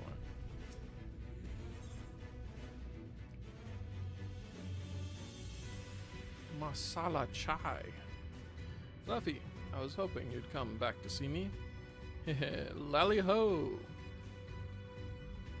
Yes, lally ho. After you left, I said a lally ho to every soul I could find, and now the whole village has started talking to me. A couple of the lads are even helping me to invent some new automata. I'm well on my way to becoming the most famous smithy in Tomra. But if I'm to be a truly legendary blacksmith, there's just one thing, little thing, I'm missing. Forge? A good drop of grog. It ain't that Tomra's brews are bad, but if I could get my hands on an extra fine fermented beverage, then I reckon my work would really take off. So, any idea where I might find a barrel of the good stuff? Right ale, and this drink once put their village on the map, eh? Well then, I'd best take a trip down the cliff and have a chat with their leader. For what purpose? I don't know. You're coming with me, ain't ya? Perhaps eventually.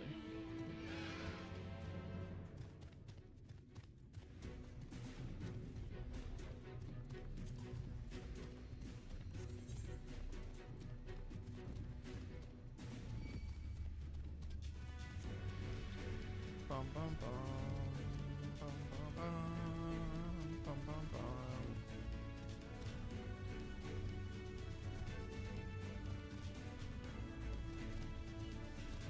This is probably dailies. Don't know what Ronit's thing is. Apparently we're gonna teach everybody how to lally ho.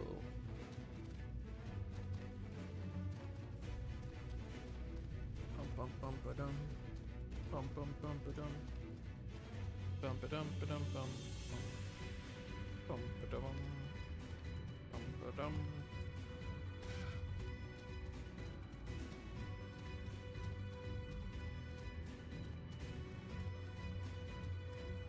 Moshy mosh. Look, Fluffy, people from all over have come to help us quarry stone. This isn't even all of them. As we speak, the volunteers Thancred and Reen recruited are being escorted to the worksite, and by both Crystarium and Ilmoran's soldiers, no less. So, as you can see, we have plenty of hands. There's just one problem. We don't have enough tools to put in them. We've been desperately trying to round up more, but we haven't had much luck so far. Pickaxes from the dwarves. Trust you to have exactly what we need, exactly when we need it. Well, what are you waiting for? Go and hand them out to everyone so they can get to work. We're ready to do our bit, Fluffy. We just need tools to do it with. Ayo.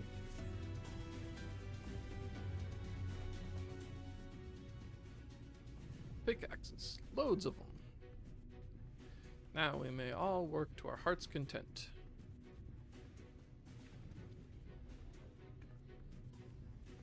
While I don't have many talents, I do have a strong back. What strength I have, I'll gladly use for the sake of peace. We got the ladder moving again, didn't we? We join hands, there is no Talos we can't build. I still haven't repaid you in Alphino for saving me, and I'm not sure I ever could. But that ain't going to stop me trying. I'm with you to the end.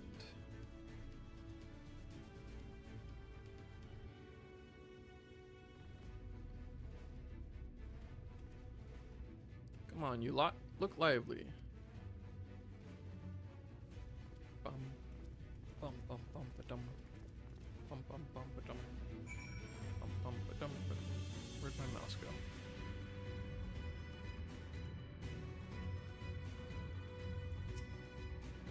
We've come, Fluffy. In case you're wondering, Guth John is here too. Who? Couldn't wait to start breaking rocks though, so he's gone on ahead. Bah, could have at least left us a spare set of tools.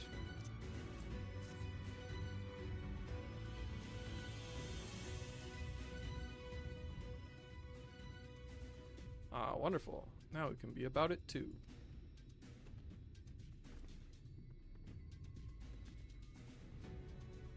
Quarrying isn't exactly my stock in trade, but this time I feel as though my wife will be with me, guiding my hand. So let's make it happen.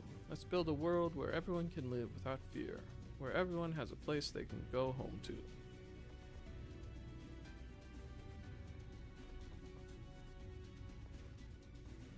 Right then, let's be on our way. What are you still doing here, Thaf? I thought you'd brought your own tools. I did, and I was just about to head off when I saw Jarek.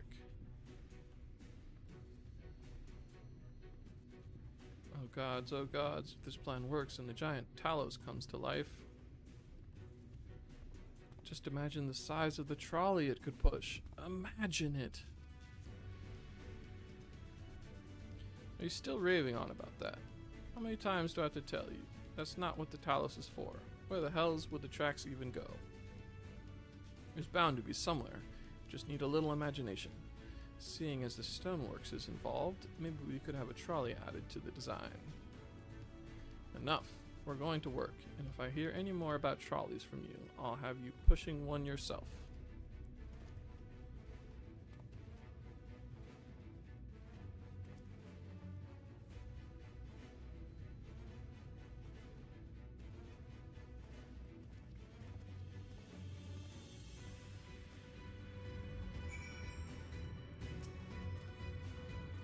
Long time no see, traveler. Are you waiting to be issued a pickaxe too?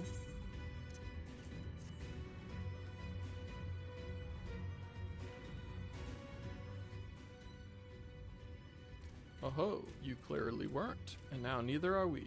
Rest assured, we will put these to good use and work very, very hard. Of course, one cannot work on an empty stomach, which is why I brought some tasty worms to share. As much as we would all enjoy a treat, perhaps the worms are best saved for afterwards?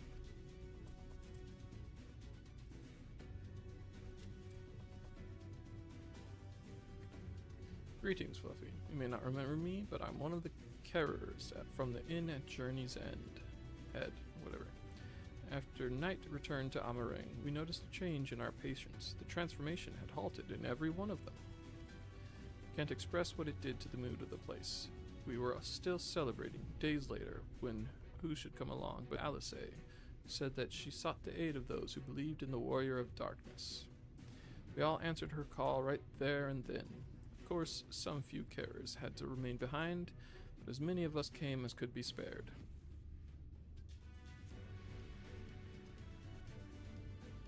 I too have great respect for the Warrior of Darkness. When we meet, I'll be sure to treat them to a nice plump worm.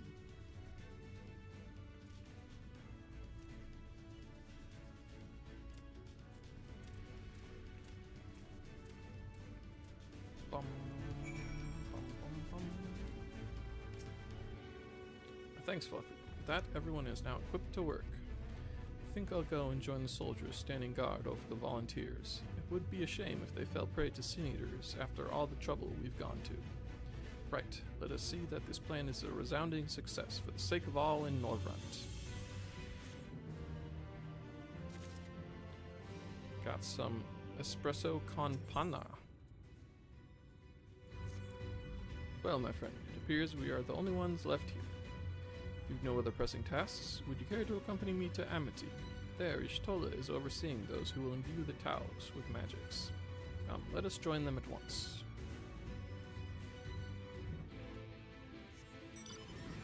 Bum, bum, bum, bum. I want to get this map cleared first.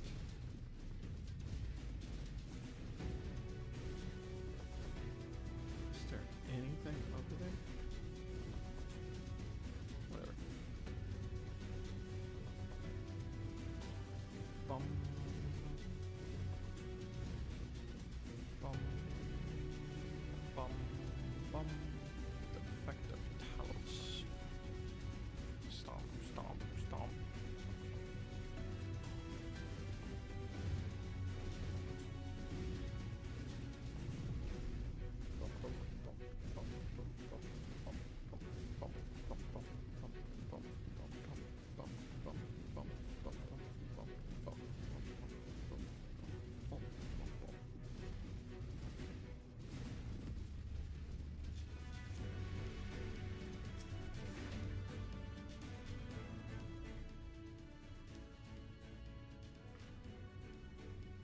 Ah, good of you to join us. I'm pleased to say we have gathered ample help for the imbuing. With Master Chai in the process of finalizing his design, I have taken the liberty of dispatching all hands to their positions.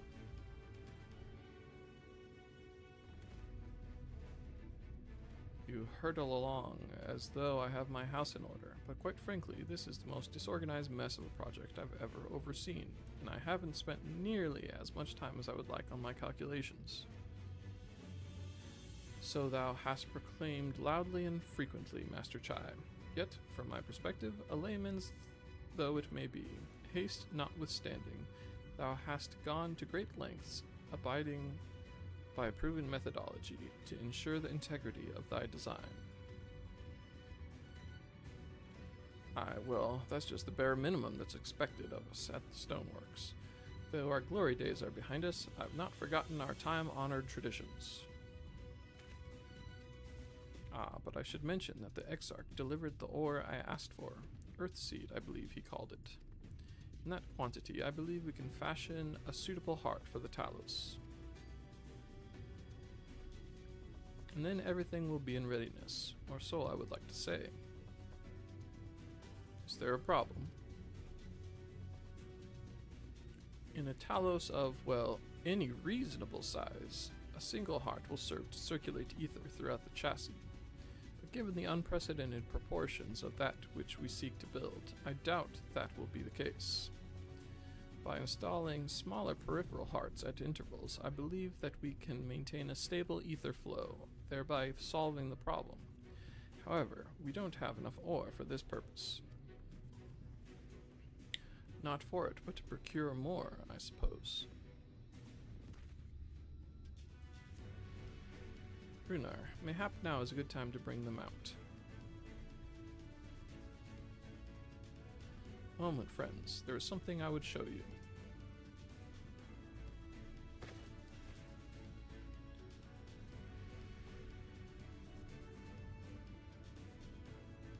I say, are these not heartstones? They are, the most prized possession of we of the Knights Blessed, and these belonged to our kindred who have left us. Immersed in water, imbued with fervent prayer, these stones harbor no small amount of magic. We may imbue them with yet more prior to their installation on the Talos. What think you? Being from a different region, these cannot be used for the main heart. The peripheral ones, on the other hand, I believe they will serve. Excellent. When Master Matoya spoke to us of the role we are to play, the Heartstones immediately came to mind. Of course, before bringing them with me, I made certain to consult my fellows first. After all, the stones bear the precious lives of those who have gone to the Sunless Sea.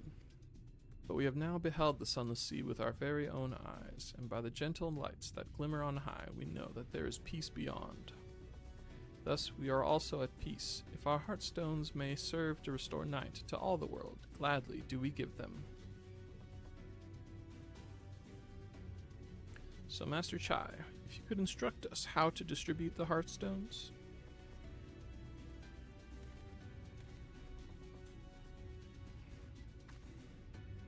And Fluffy, for good luck, may I ask that you imbue one as well?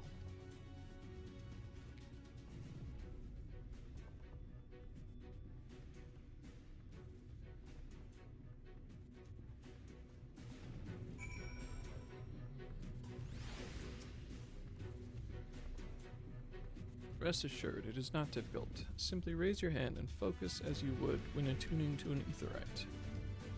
Imbue the jade-colored stone here, if you would be so kind.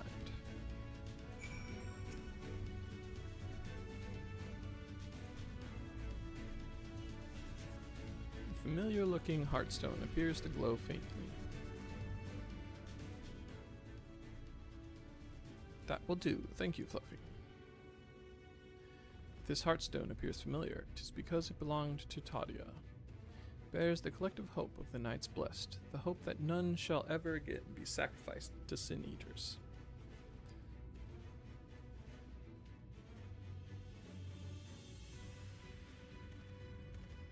Right, I've identified the spots on the Talos where the stones are needed. See that they're amply imbued, then install them as I've indicated in this diagram.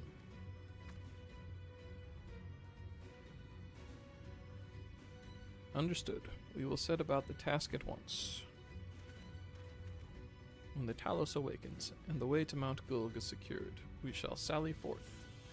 Promises to be a trying climb, so take what rest you can in the meantime. We will see you soon.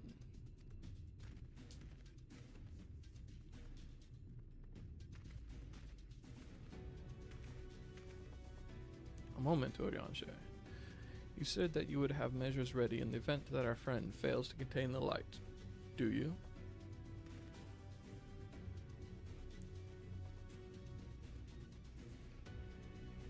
Be assured that I do. All which I require lieth in this land.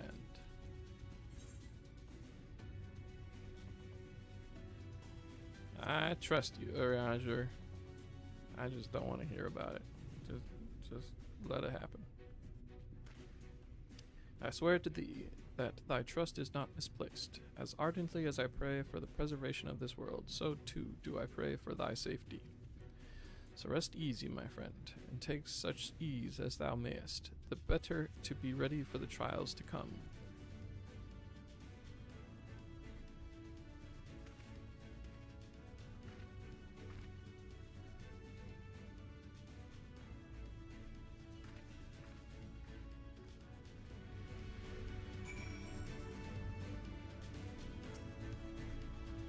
I'm told the rock with the chassis is more or less ready, all quarried and shaped and laid out. That just leaves the imbuers to do their work. I'll continue checking my calculations up until the very last moment, but it's only a matter of time now. Managed to rally nigh everyone in Norvrand for this endeavor. That's a remarkable feat in itself, but will it be enough? Abyssal blue, storm blue, woad blue. I don't know what that means.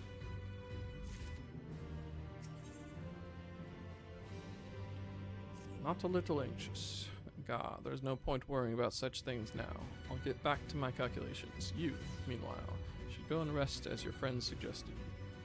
My wife and the Exarch should be in the tavern. Why don't you join them? Oh, and Fluffy. Thank you. Forgot about my chocobo all day.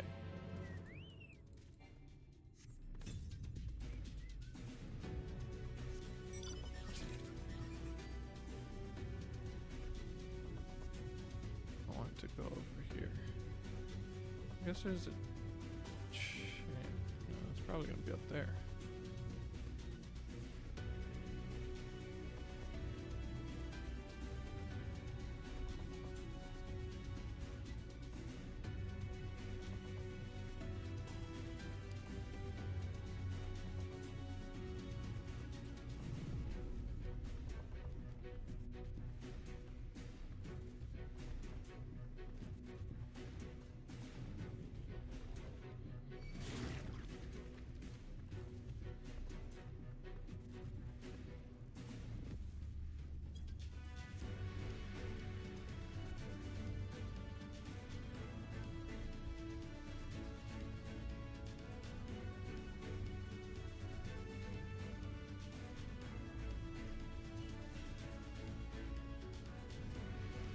Oiled Owl Bridge.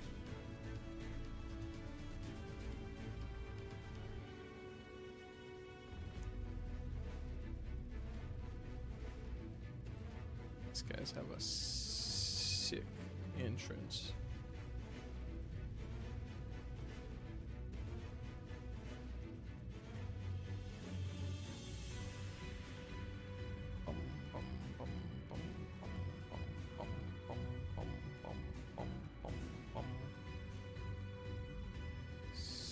Birds. Do I pick which faction I want?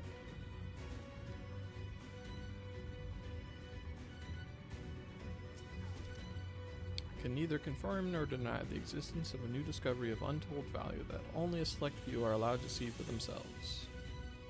That said, there may come a time when I find myself utterly fascinated by that pile of rocks over there and would be completely oblivious to anyone attempting to sneak past. You're a man of the world, ain't you? Don't make me say it plain. Wicked White, how bloody stupid are you? You, the Imsal, give me the guard, 10,000 gil. And you, the imbecile, get to walk past me, the guard, and see the amazing find. Got it?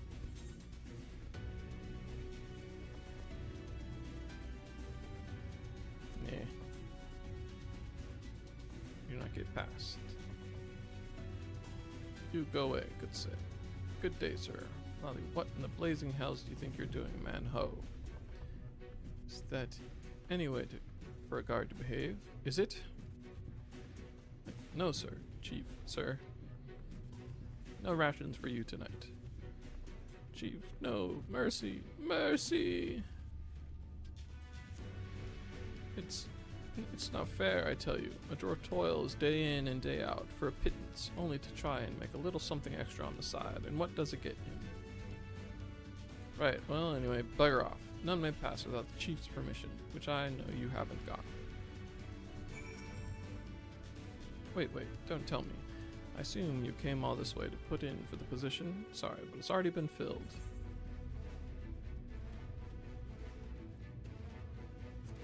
You know what they say about assumptions, eh?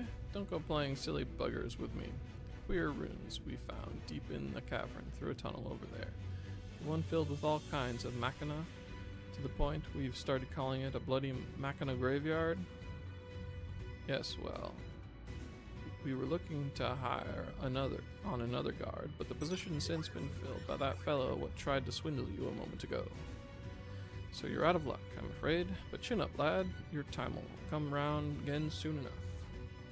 Since you're here and still unemployed, mind delivering a message for me. It's for two younglings in Conra, Anog and Conog, sister and brother, twins, fond of wearing white and black. Twin thing, I suppose. The message is as follows. Lolly bleeding ho. This is no place for children to be messing about. Stay far, far away. Or else. Got it? Okay.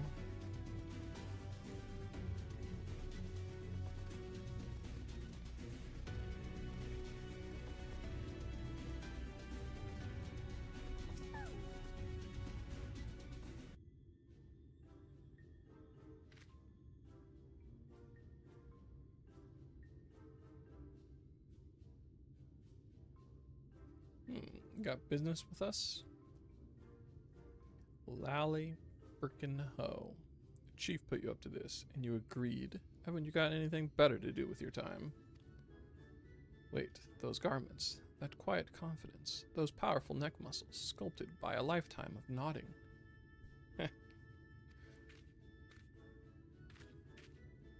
This is that sinner everyone's been talking about, sister. He's the guileless fool we've been waiting for. The perfect patsy. Good thinking, brother. Let's get right to it then.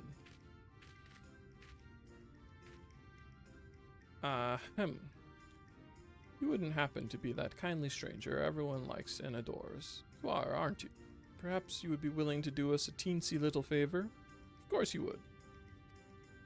My brother and I are conducting some highly secret research at the moment, but we've hit a dead end. To continue, we need to get our hands on an automaton core. So, I'm to be your patsy.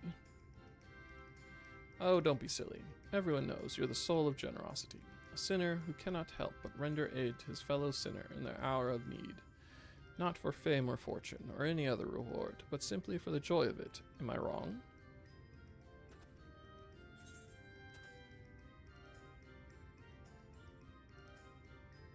This is another one of those moments where it really doesn't matter what I have to say, is it? Now you're on the trolley. The core we require is being stored with other sundry materials on the cliffs above us. Once you have it, bring it to my sister.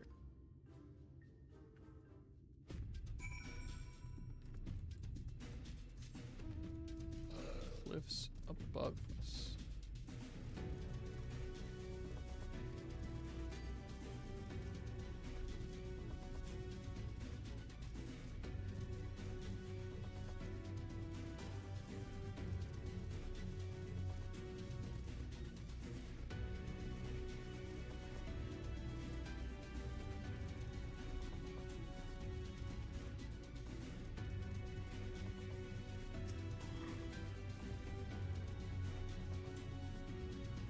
Drink this core from Georg.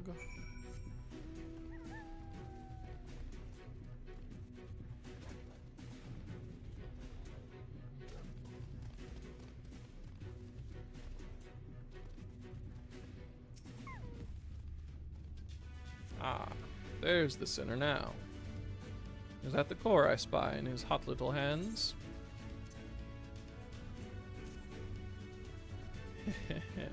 Brilliant. All we've got to do is sell this for a small fortune, and then we'll be one step closer to seeing our plans for world domination to fruition. Oi, Anog. Lally nay on the domination ho. Lally nay on the domination ho. Okay. Alright, that was a close one, brother. Now then, for our next request. Lally, what in the hells are you two up to, ho? You're even thinking of taking advantage of this good sinner. I'll tan both your hides and toss you from the top of White Oil Falls. Now, get you gone. Where'd that yelling come from? Sir, yes, sir! Oh, he showed up in my chocobo. Sorry about that. They don't know any better, on account of them being all on their own. No parents. They've lost more than most, you could say. More than anyone ever should. Anyway, I've been meaning to ask. Everyone says you're the soul of generosity, a sinner who cannot help but render aid to his fellow sinner in their hour of need. Not for fame or fortune, or any other reward, but simply for the joy of it. Am I wrong? I'd swear you just repeated nearly word for word with those two. Never mind. We're short a lantern at the dig site. Should be another in the cave just outside of the village. Mind going and fetching it for me? Of course you don't. Once you've got it, bring it to me back at the dig. Oh, and don't worry, I'll see you compensated for the trouble.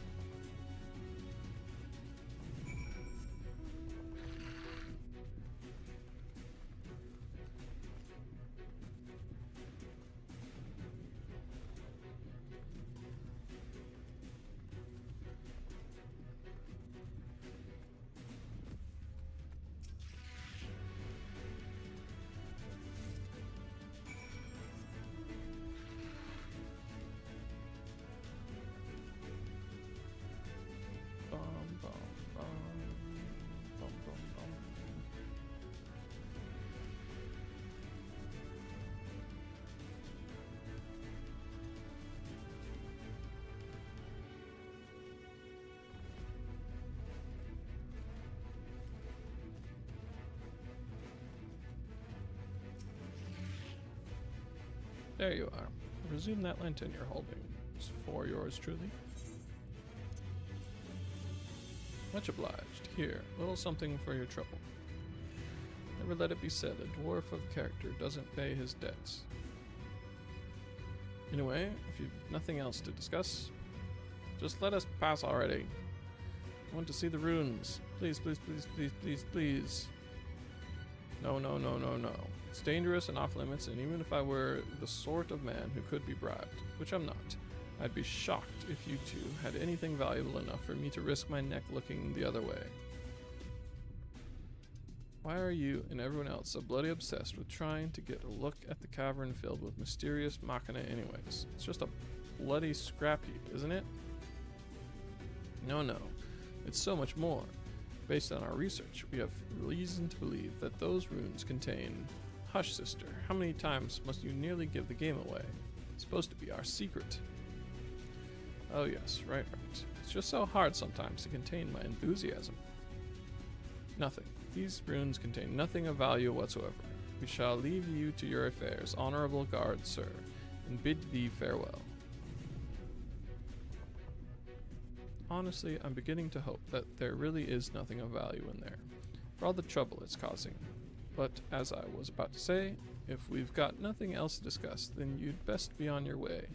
It's dangerous to wander about an active dig, and I don't want anyone getting hurt.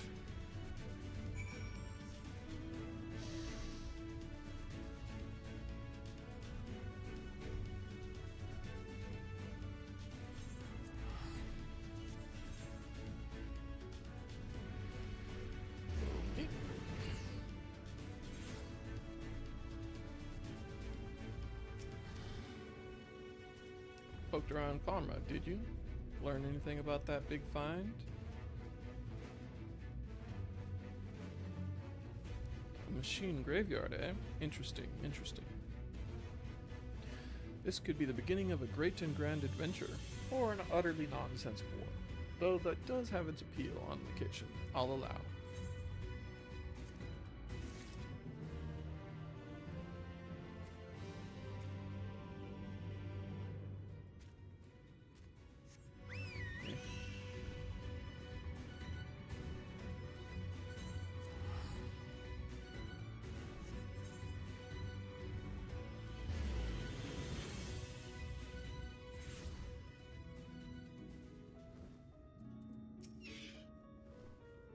Well, look who it is. Fluffy, how wonderful to see you again. Since last you were here, I have been officially appointed as Mayor of Wright.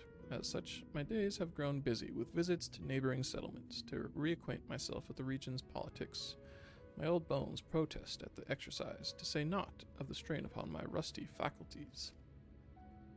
Speaking of visits, I see you have arrived with a companion.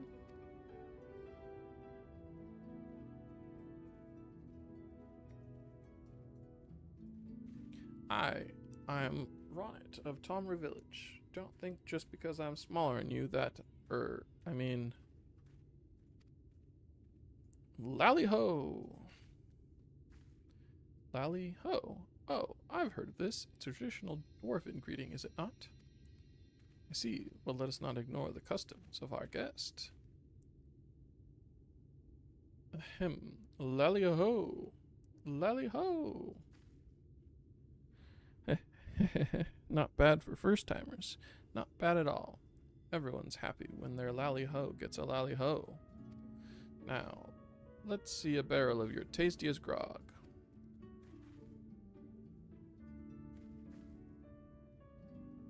I beg your pardon? Not sure I follow.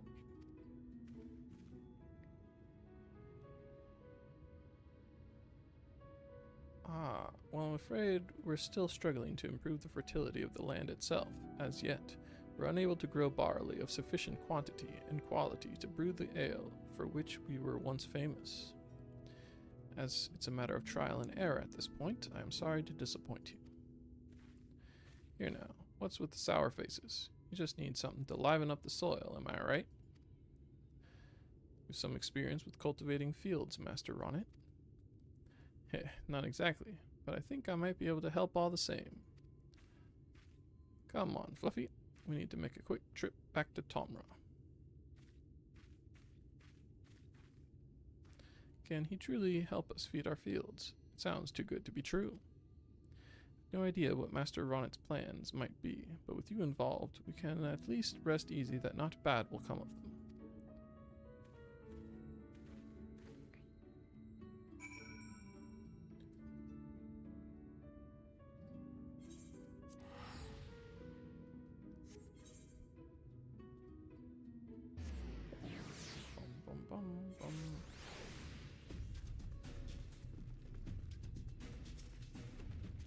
About time you showed up. See, I remembered something Zimmet told me once. Zimmet, can you tell me that story about Amity again? A bit about the trading goods? The villagers in Wright are having trouble growing crops in their scratchy fields, and I wanted to do something to help. You're thinking of the rock phosphate we used to trade to Ulmore? Rock phosphate? And that's the fertilizer, is it? Aye, crushed into small bits. You can spread it over a field to enrich the soil, but the old seam was mined out years ago. I've not heard if we've come across another. It sounds perfect. You know, aside from there not being any left, no one kept a stockpile then. Well, they might still have a chunk or two over in Amity. That was where the old trading house used to stand. Neutral ground and all.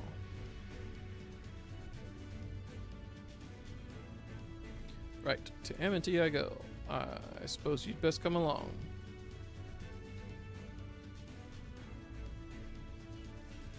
That boy's come a long way in a short time, and I've a good idea why. Our Ronit's lucky to have a friend like you.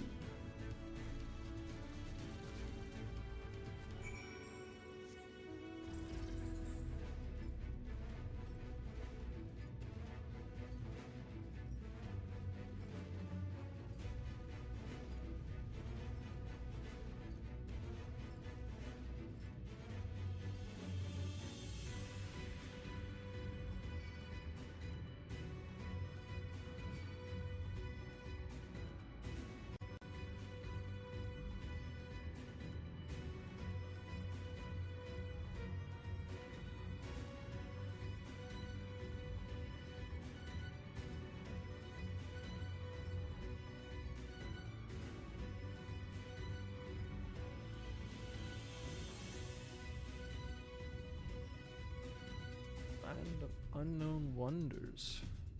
Hello. How goes it?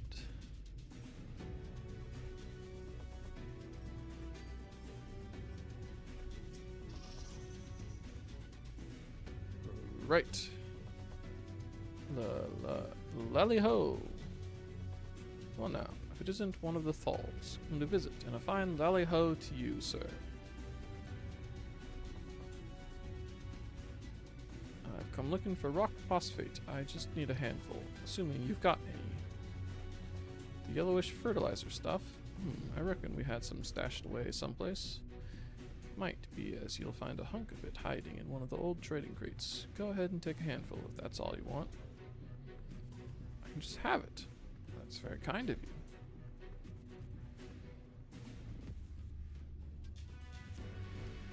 Phew, I'm glad you were here. Still a bit nervous greeting outsiders. Anyway, let's get to cracking open these crates. Keep an eye out for anything yellow and lumpy. Some Wukong, huh? Everything is yellow and lumpy.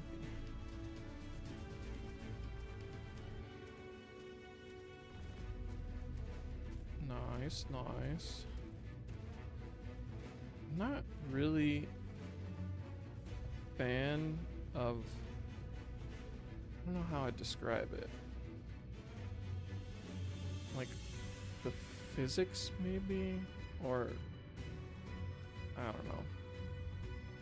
Just the kind of genre of movement of third-person perspective that is Dark Soul or Souls-like games in general. So I haven't really checked out Wukong. It looks like there's a little, I mean, you're a monkey guy, right? So there's probably more bouncy movement than typical Dark Souls. But yeah. How are you enjoying it?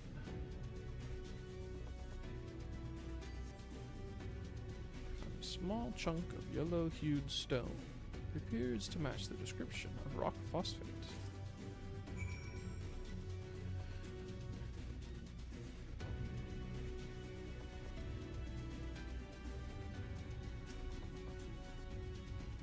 Any luck on your end?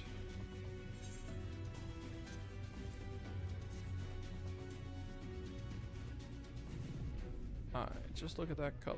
This has to be the stuff. Now I've got a good sized sample. I can build an automaton to sniff out a new seam of phosphate. This'll be one of my best inventions yet. While I'm throwing that together, I need you to head back to Wright and tell those folk to meet me on the west side of Tomra. I'll make sure everything's assembled and ready before you arrive. Gotta summon them up the mountain, huh?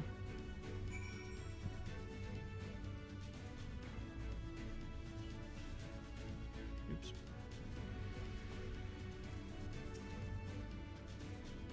The Exarch. You went outside a moment ago, my dear. I would have thought you'd have seen him. Kept me company for a short while, but then he came over rather pale.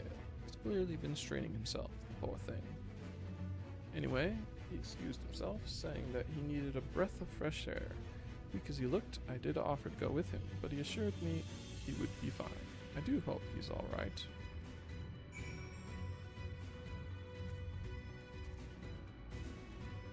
Nice, nice.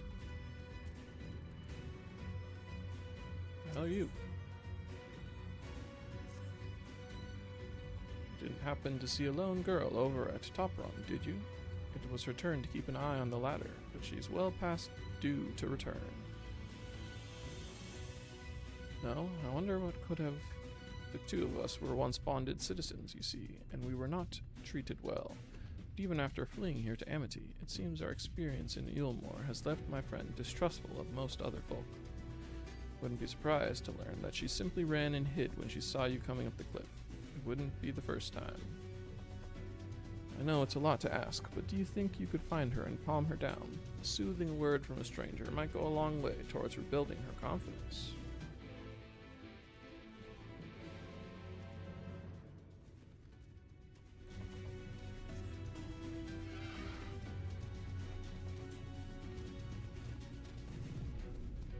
That's good. Glad you're enjoying it.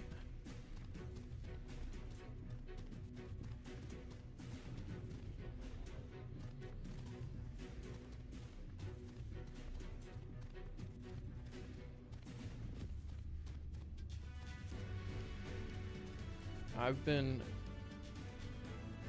grinding the story in this game.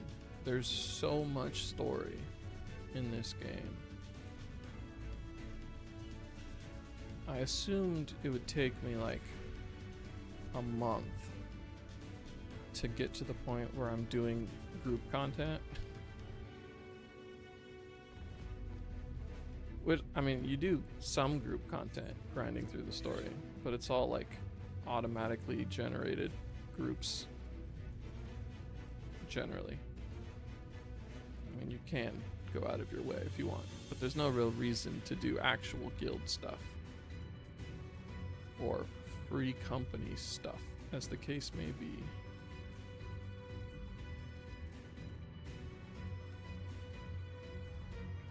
But, which is all to say, I've barely experienced any games other than this for a while, because I'm just trying to get there to the point where I can do raids again and stuff.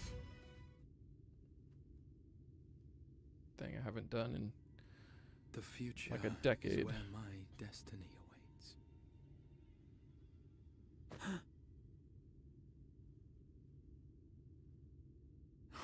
Forgive me, I was lost in a dream. I needed some fresh air and thought to rest for a moment. It would seem I am more fatigued than I realized. Too much time away from the tower, I fear. It drains me, leaves my body frail and weak. Though, in truth, it is debatable whether I can still call this my body.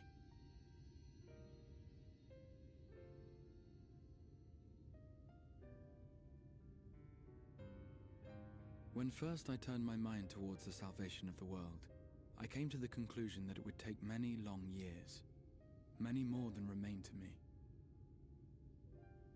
And so I made myself one with the Crystal Tower, that I might live indefinitely. I am but an extension of it now, hence my weakness the farther I travel, and the longer I am away.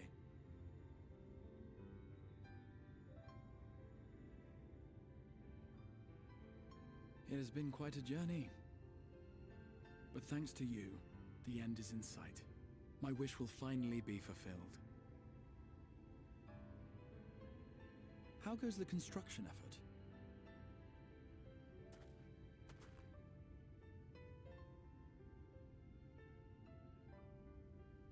Get at bosses. Then this may be the last moment we have to ourselves for a while.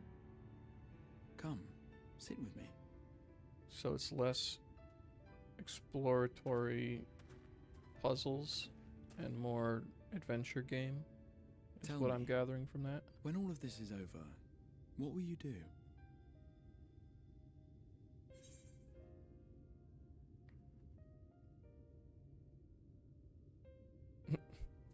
I mean, that's true. What I always do, seek out mightier foes. In the 100 years they have existed, no one had come close to ridding us of even a single Light Warden. Yet already you yearn for the next challenge. You truly are a world apart from us all.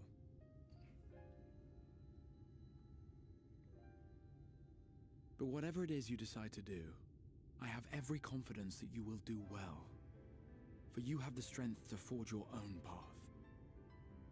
You will leave countless lives better than you found them, and the souls you touch will never forget your kindness. Then, in trying times, when you question your worth and your choices, they will raise their voices to remind you of the difference you have made. And thus will your deeds come to affirm your path. Remember this.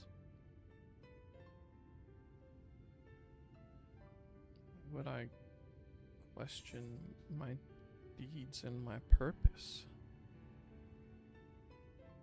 What will you do when this is over?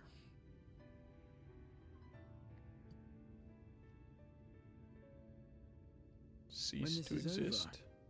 Indeed. I once told you that there are things we can ill afford to lose. Things, I said, though in truth, I spoke of a person. One who is unaware of the full extent of my plans. Though he deserves to know, I have good reason to keep my counsel. I have come to terms with this in my mind, yet my heart yearns to lay everything bare. For he is my inspiration, and I would give much and more for the chance to speak with him as friends, with no thought of concealment. Should he indulge me with his tales, I would regale him with my own about my efforts in Norvrand, perhaps. Though, ultimately, that tale is more yours than it is mine. Then, I would ask him about his next adventure. And if he should wish me to be a part of it, oh, how happy it would make me. Together we would travel the lands and cross the seas and take to the skies upon the eternal wind. My heart swells simply to imagine it.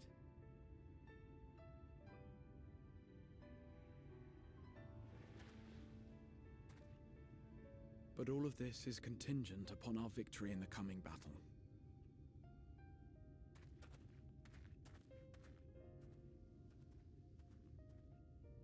Victory in the coming battle. The people of this world have entrusted their hopes to us. We cannot fail them. Nor those who roused me from my slumber.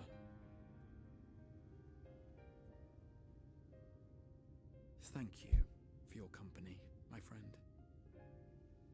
Let us return to Amity. Ping pong. If you say ping pong, it puts you in line to play a game of ping pong, and it instantiates your character. If that is a thing that is appealing to you.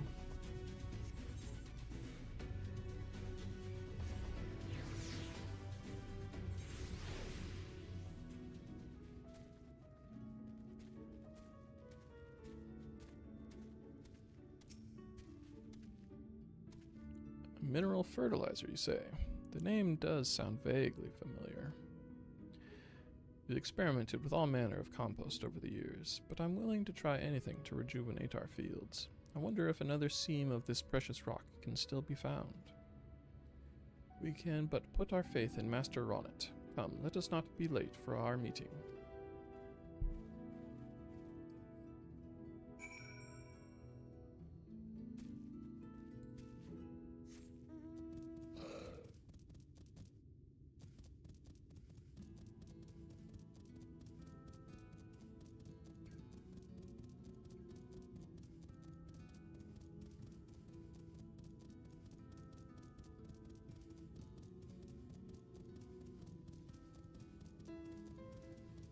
Pretty sure I still haven't fixed the bug where it doesn't realize that me in chat is the same as me, the streamer. So I'm pretty sure I'm about to have North Delta Games play against North Delta Games.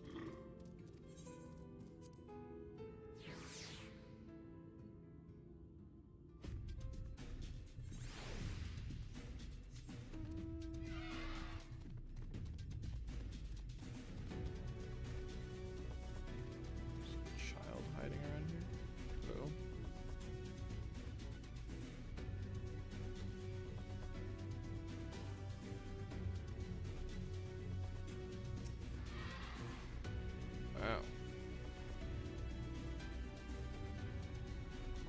Oh, please, just let me go. She's a fugitive? That is a lot of replaying monkey game.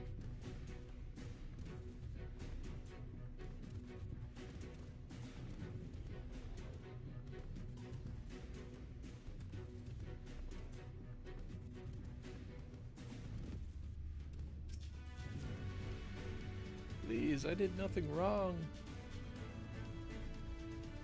Oh, yeah.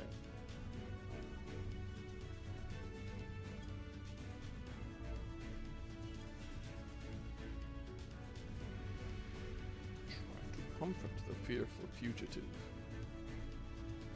I saw you come up the ladder. You're a bounty hunter from Yulmore, aren't you? I'm not a bounty hunter.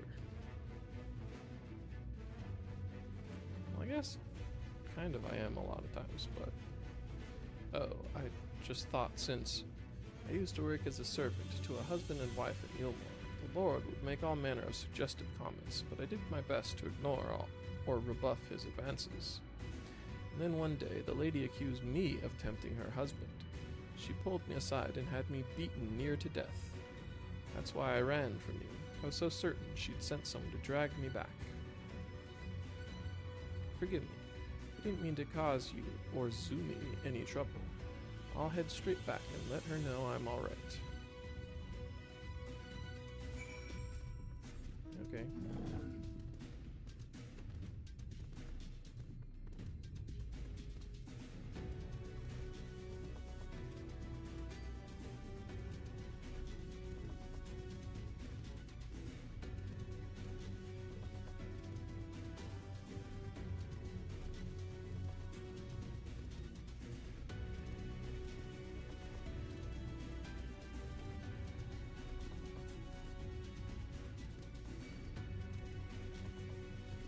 I guess it's not too surprising to me.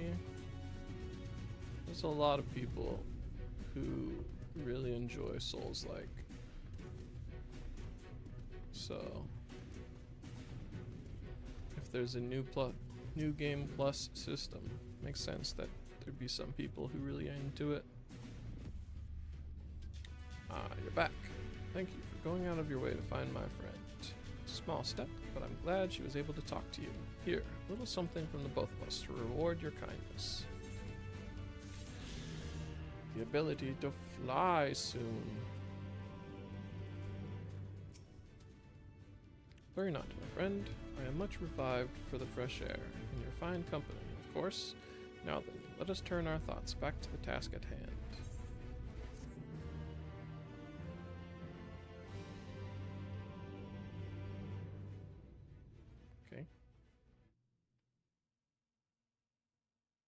Oh, North Delta Games won against North Delta Games and North Delta Game. Wait, did that crash my program? Interesting.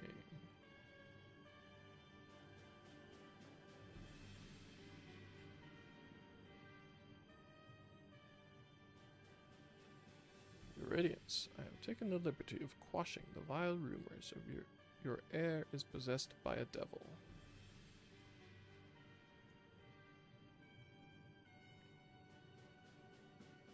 With the nation in the grip of war, we may rely on patriotic zeal to prevent them from resurfacing.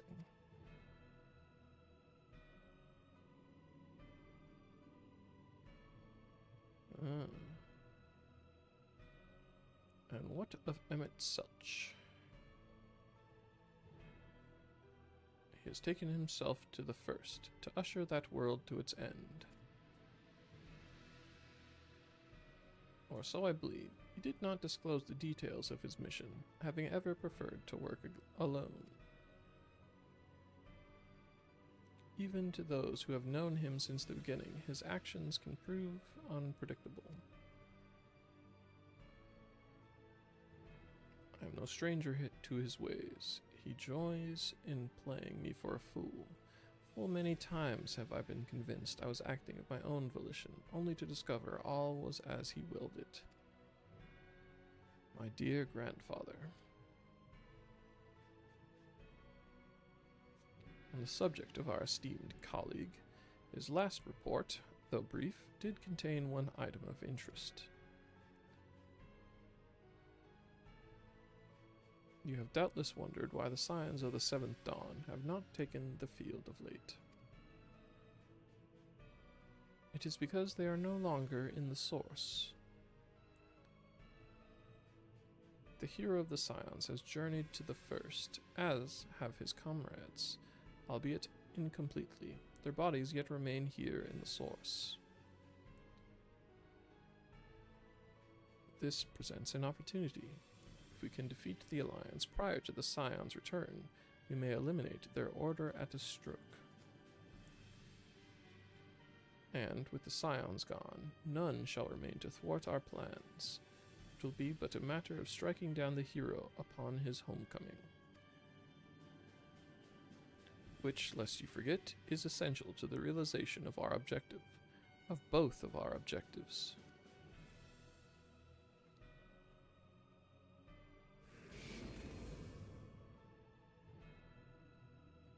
Through Heidelin's meddling, her champions threaten to wrest the reins of fate from our grasp.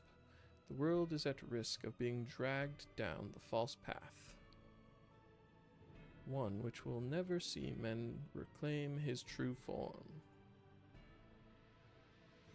'Tis unthinkable that he should supplant us, incomplete as he is. Such a de-evolution is abhorrent, and it must be stopped before it is too late.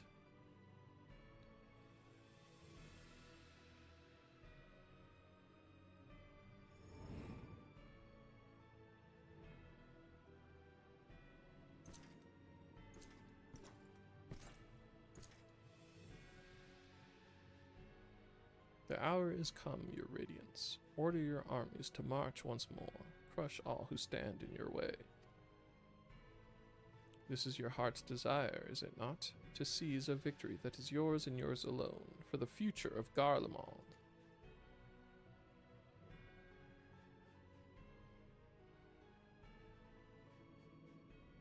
Oh dear, you do not wear the mummers motley well. I was never one to take an interest in tedious conflicts.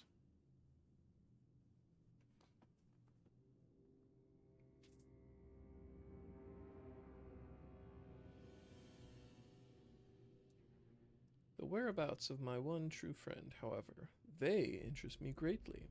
I but hope the beasts of this first are providing him proper sport. I would know every detail, Lord Xenos. Or would you rather I call you Elidibus?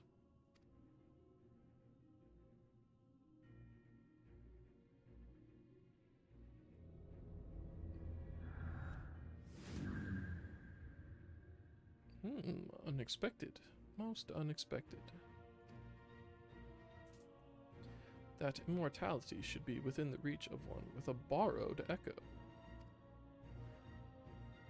You have outdone yourself, Xenos Yaigavas.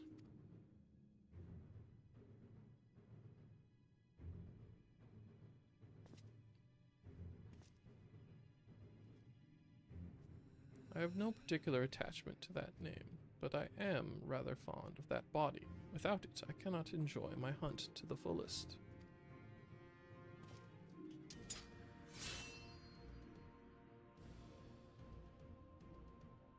Your secrets or my flesh, I care not which you give me first. Choice is yours.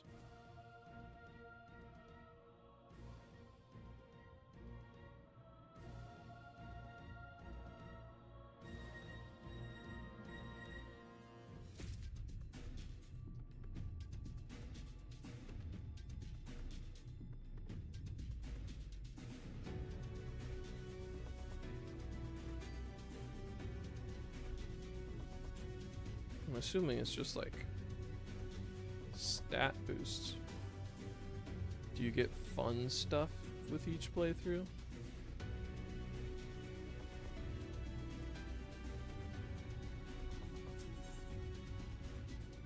Oh, gonna learn how to fly. Right. So while the two of you were away, I received word that everything is in place, meaning we can proceed with awakening the Talos. Once we imbue the magic, it will stir itself and immediately carry out its designated function, namely, taking Mount Gulg in its grasp. Fluffy, we may be certain that Vothri will not look on in idleness. As we beat a path to his front door, once our plans are set in motion, there will be no turning back.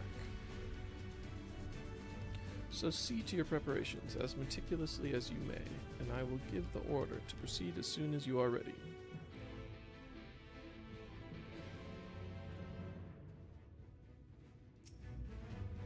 Give the word, and I will relay the order to awaken the Talos. Engage! Very well, let us begin.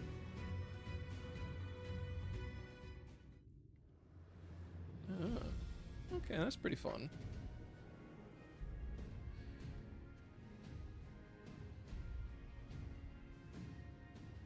You can mess around with the build. Make goofier and goofier combos.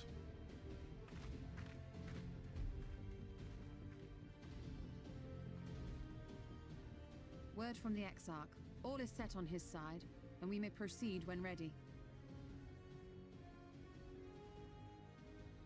Well, we have sufficient stone for our needs.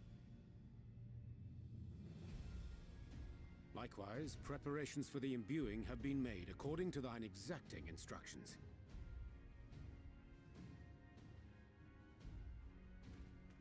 Then you need only say the word. Let us begin. See that everyone is in position. We shall catch Vorthree, mountain and all.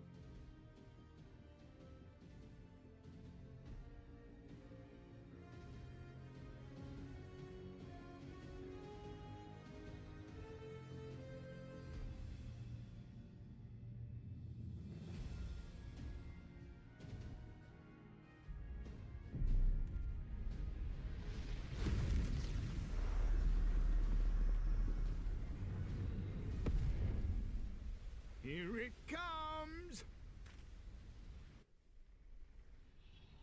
With how much dust that displaced, I'm pretty sure somebody died.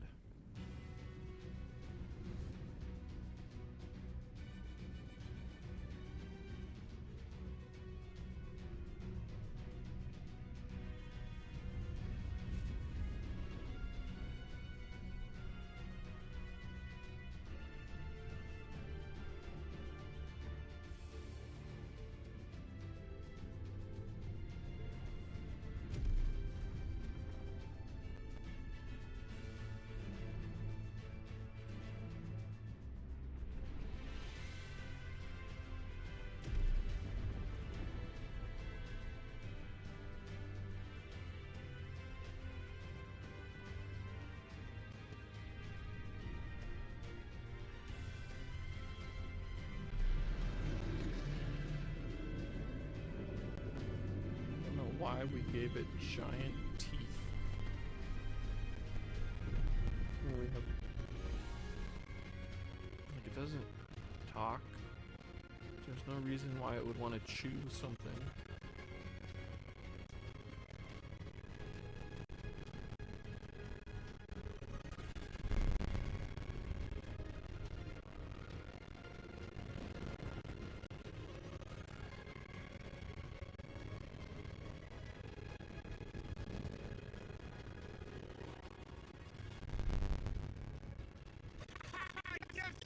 You've not lost your target yet! Never, oh,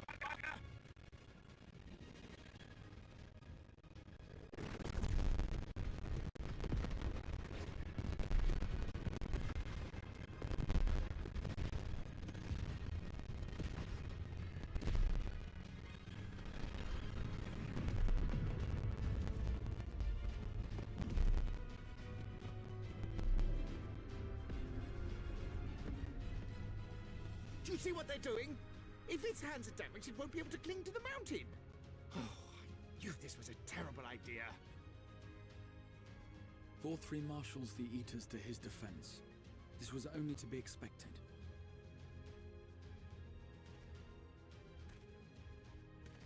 We must try and draw as many of them down to the ground as possible. It may not be enough, but we have no other choice.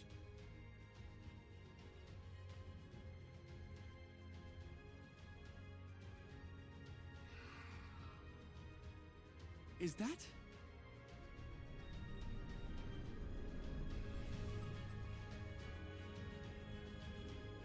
The Fae. Such This thing or sapling is cold and cruel and heartless.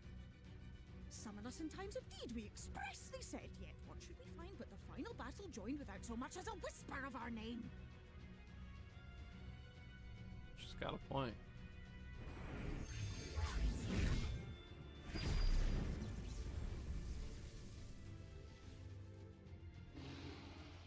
Yes, we may also have said that we Fae folk have no interest in the struggles of men. But if our adorable sapling had come crying to us for help, we would of course have flown to his aid. Of course we would. What are we to do with him?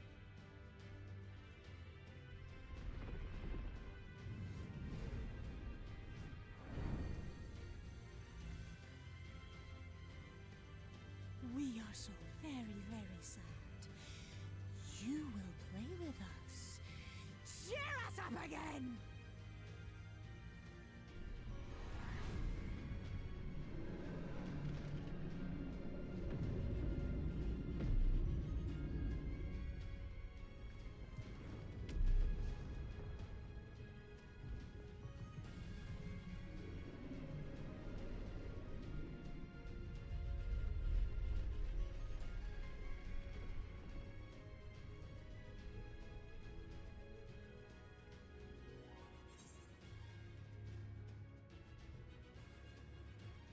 I think they're mad at me. Thank you, Feoul. This I did not expect, but I will gladly accept their help. I will send word to Ystola and the others. Join them at the foot of Mount Gulg and be ready to make the ascent.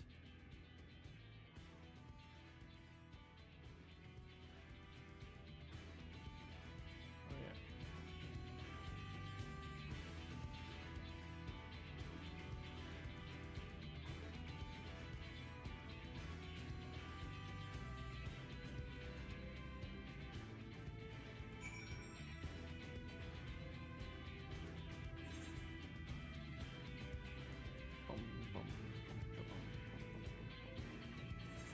First, I do this guy's quest.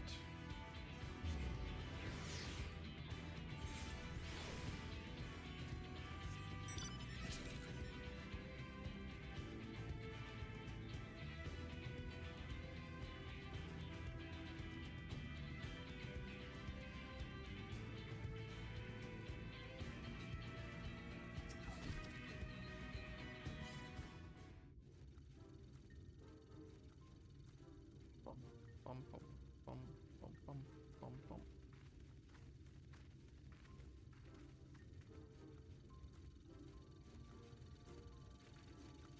Sally. Oh.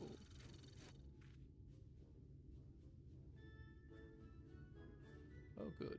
I just finished testing my new model.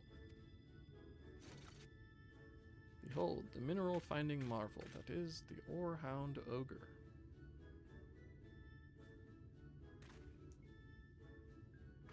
Such a colorful name, and this contraption is meant to sniff out phosphate for us, is it? You just watch and see.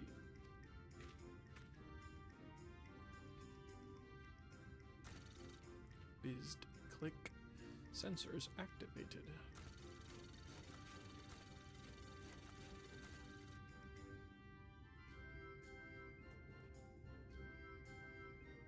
Is that what I think it is?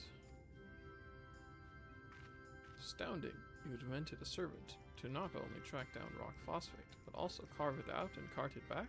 How did you accomplish such a feat? You learn a thing or two when you aim to be the best damn blacksmith this village ever saw. I thought that trundling bucket of bolts would lead me to you, young Ronnet. The eldermost elder. Ah, you must be Chief Zamat. I am Siluk, Mayor of Right. Master Ronnet here was just... No need to explain. Zemet already told me everything. It seems you've been working your beard thin for Right's folk and their harvesting woes, eh? Fine example of Thal diligence, my boy. Master Ronnet, we are truly grateful for the lengths to which you have gone to assist us in our hour of need. Now hold on a moment. I'm only doing this so's I can get some fine ale to drink. Ale? You're too young to drink, you snot-nosed stripling. What's wrong with admitting you was just trying to help?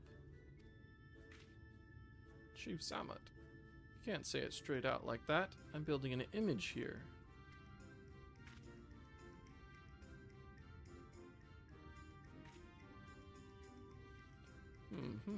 Ha ha ha. Yeah, ha ha.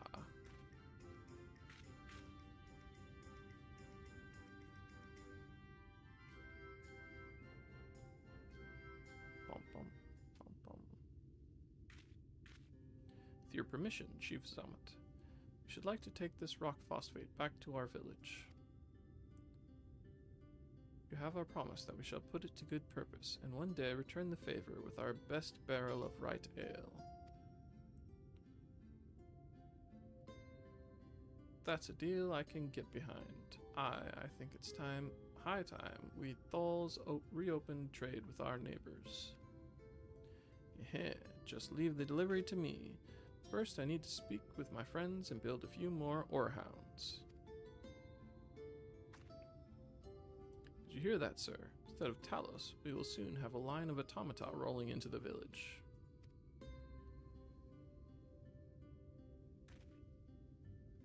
Once more have you shown us the path forward. That is not the only thing I must thank you for. I don't think I've enjoyed such a heartfelt laugh in many a moon. I bless the day you came into our lives and changed our fate for the better. This kindness will not be forgotten. And I could say much the same. I'd still be alone with my automata if you hadn't come along when you did. All of them folk who gave me wary frowns now greet me with a smile. Well, I'd best be headed off.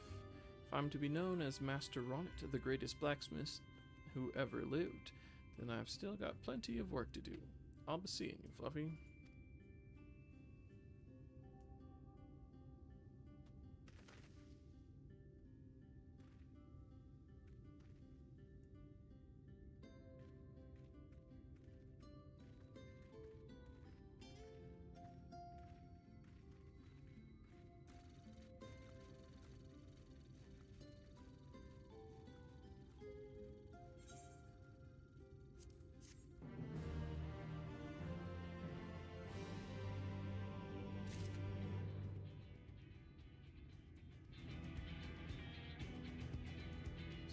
End of a chain?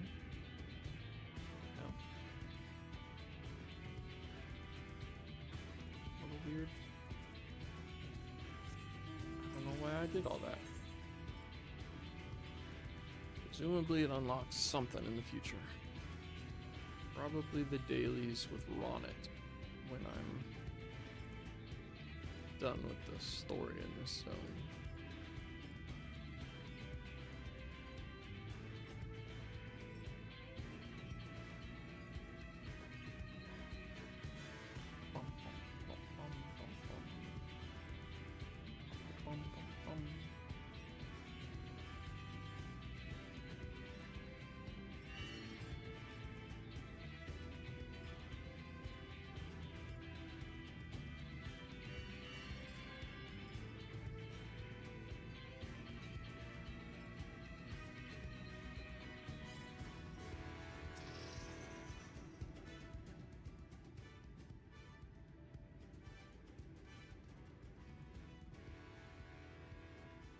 Everyone here. Good. The Talos has taken hold of the mountain. As planned, we will use its body as a bridge to reach Vothri's sanctuary. Sin Eaters will make us work for every yalm, of course. But we will carve a path through their ranks and meet with their master, regardless.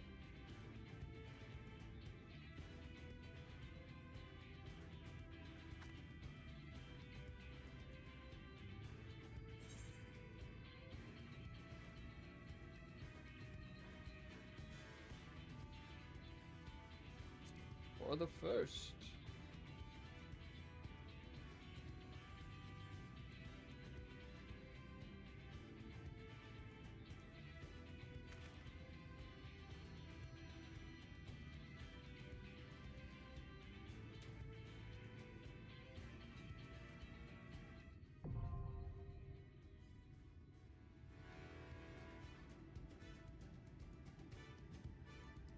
If I've gotten enough gear to actually queue as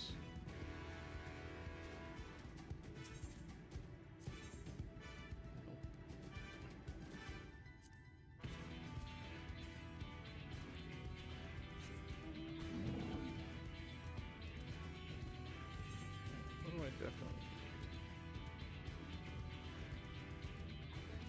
Gloves. Shoes. Relatively important. Earrings. Bracelets. Okay, I don't need rings.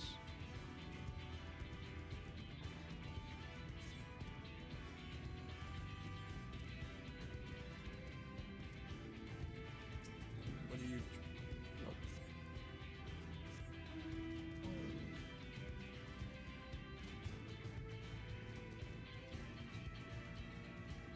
It's possible that it's going to be a quest chain that gives me gear, which is unfortunate.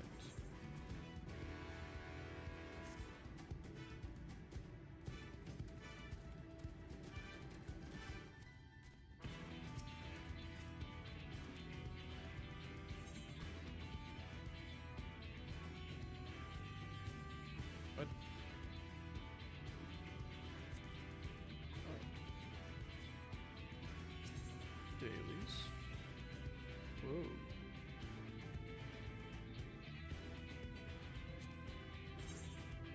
Interesting.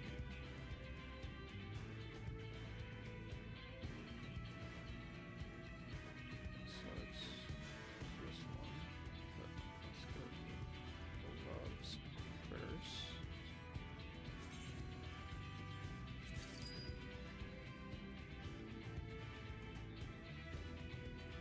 Boots. These are worse.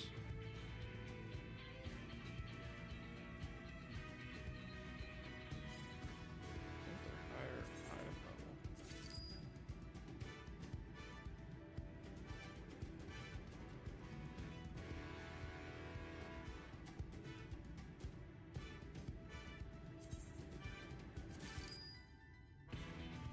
Like, this is just regular money. I don't want it. Let's worry about it.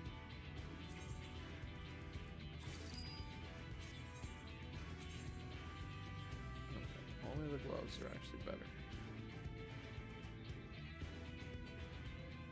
Right.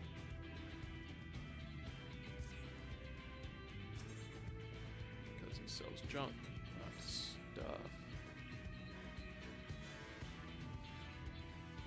Oh, fishing rod.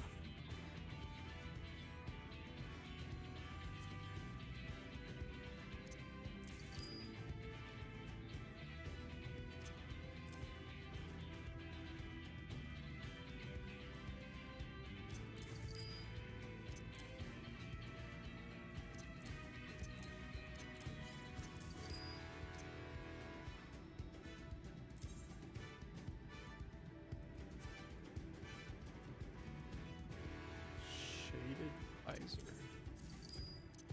Kind of fun.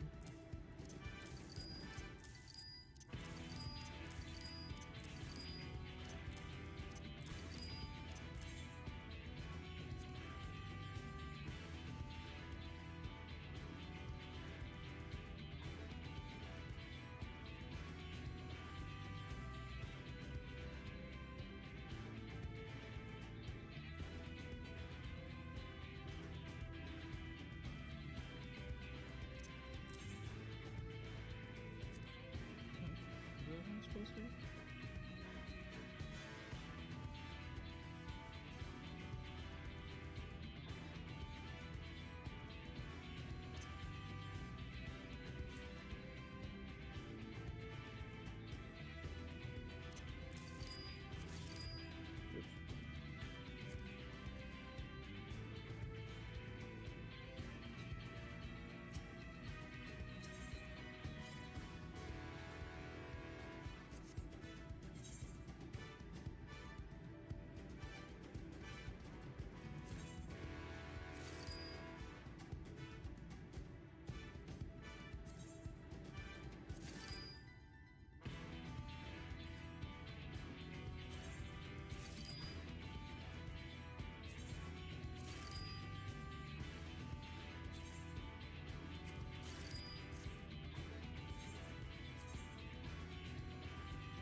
Huzzah.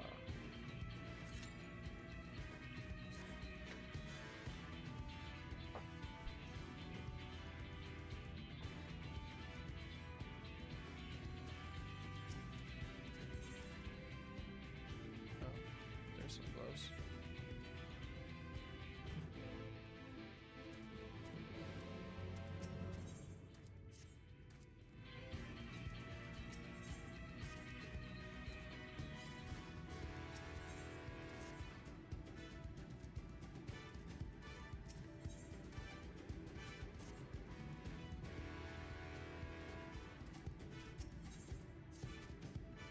So many little quests.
Boop, boop, boop, boop, boop.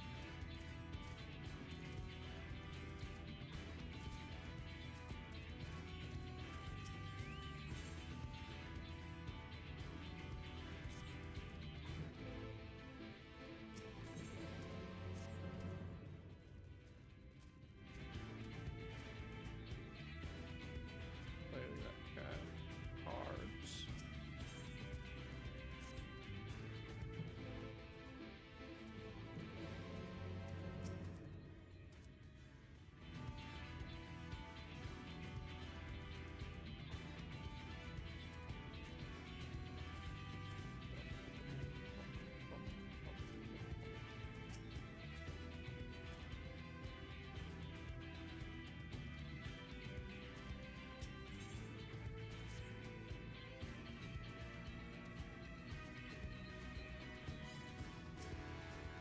Walnut.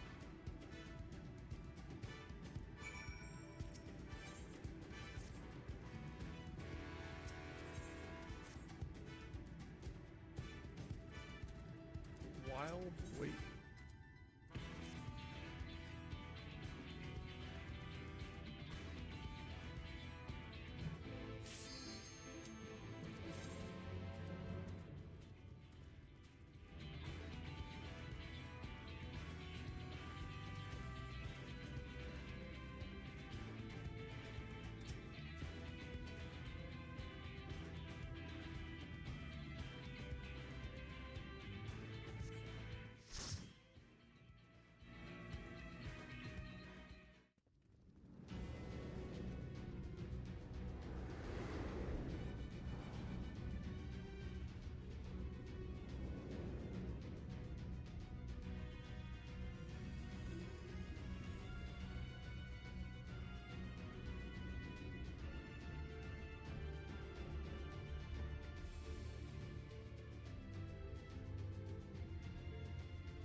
So it is you.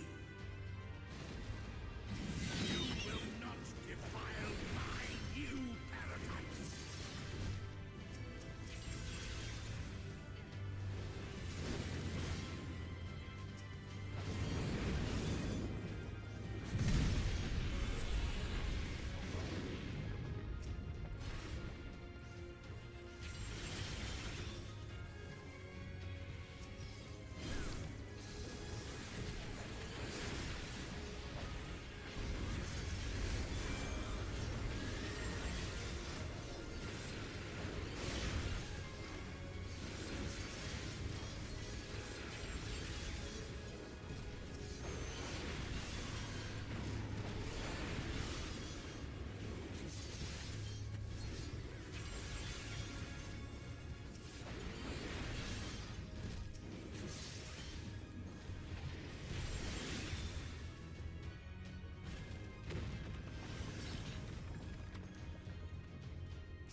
it's the lion.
Is a wall.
am righteousness. And righteousness will prevail.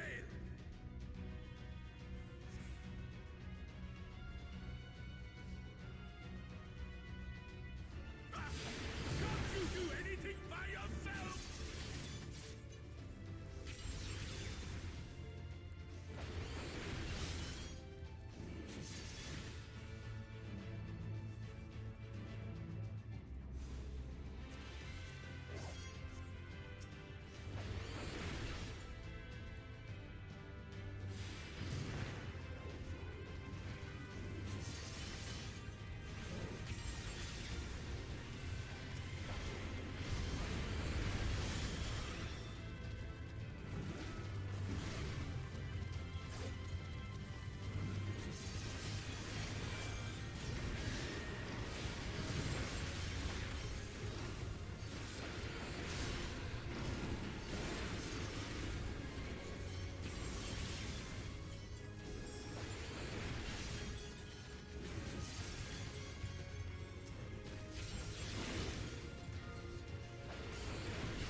Very well.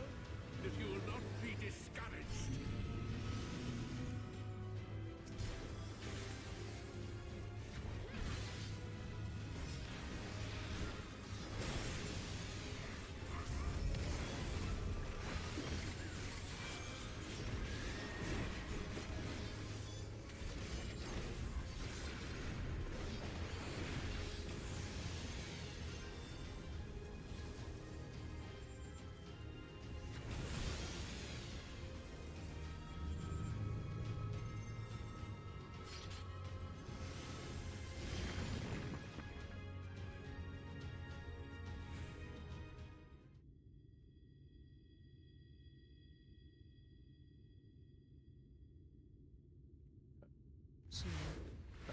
Scene.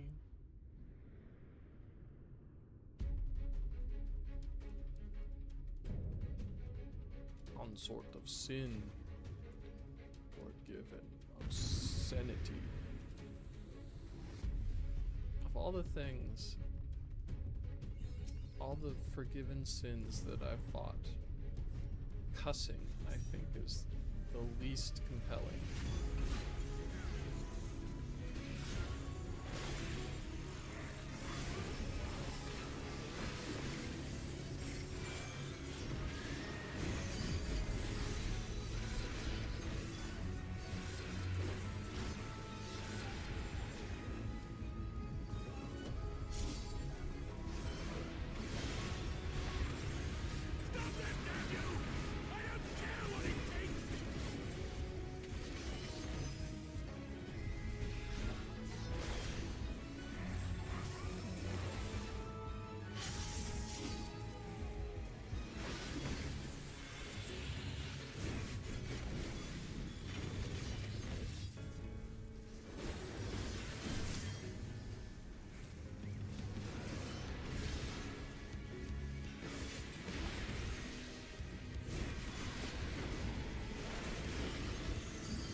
twitchy way to die.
The end is near, my friends. We have found Vorthri's hiding place. Unrepentant villains! Will you not be satisfied until you have brought disaster down upon your own heads? By your wickedness, you stand to gain naught but ceaseless conflict.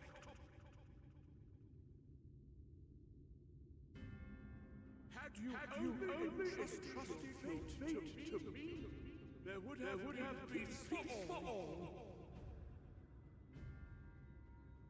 You could have lived bliss in my eternal paradise, free from the burdens of conscience and purpose.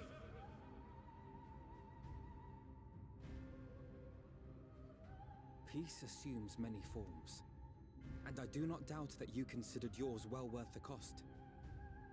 I was even prepared to believe that the end might justify the means. Ignorant as I was, I had hoped that you might mend your ways and join hands with us. That we might strive together for the happiness of all. But no more. Your actions cannot be reconciled with your words. Peace for all, you say? Yet when you were threatened, your first act was to sacrifice your own people in order to save yourself. If your paradise can be rebuilt so long as you alone survive, it exists not for the people. It exists solely for your twisted pleasure. Hear me, Vorthri. The people won't submit to your will, for we each have our own. I made a promise to a noble soul. A woman who saw fit to entrust me with her legacy, and I mean to keep it. Everyone who stands with us has something precious. Still frame? Something that they cherish and would die to protect. Weird. Okay. They know their own hearts. They know what they want for this world. And by lending their strength to our cause, they have spoken. No matter how hard you may try to bend the world to your will, we will never yield! Silence! Not another word!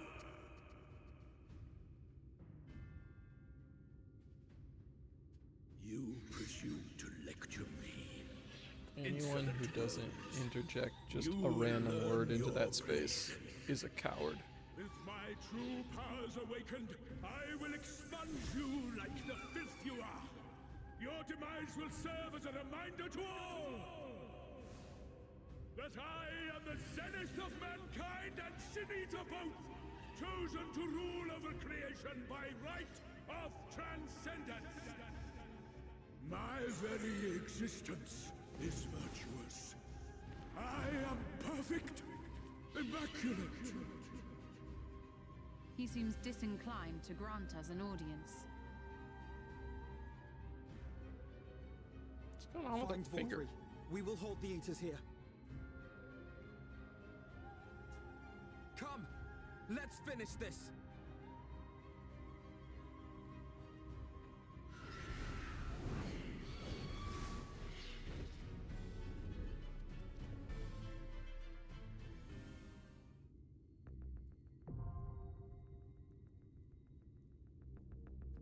Crown of the Immaculate.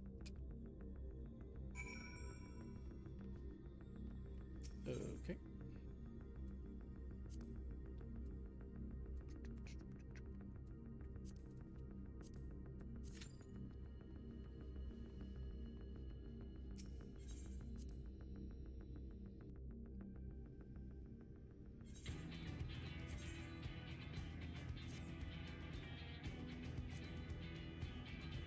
Got a ring and boots, which means I still need one more ring.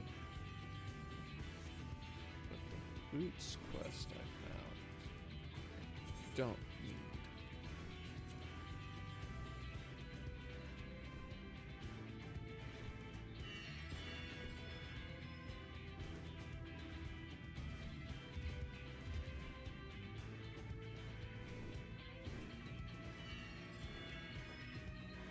I just right now noticed the two tail, or the split tail on this thing.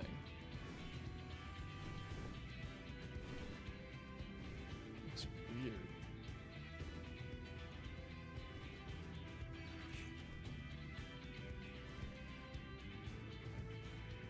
Hobbo gobbo.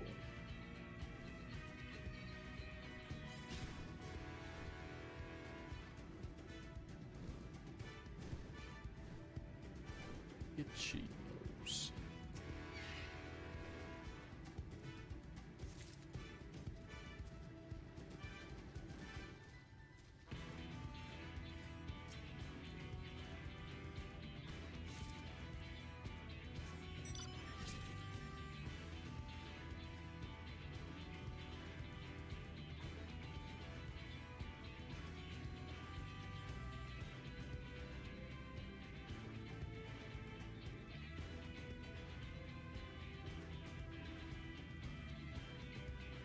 Lazy river, if I'm being honest. Oh, way too far. Just have the current clearly flow through the edges.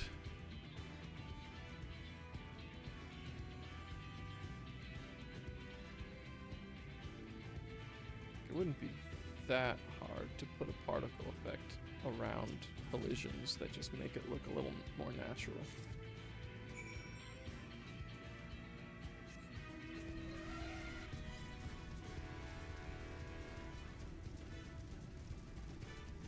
Just these footsteps.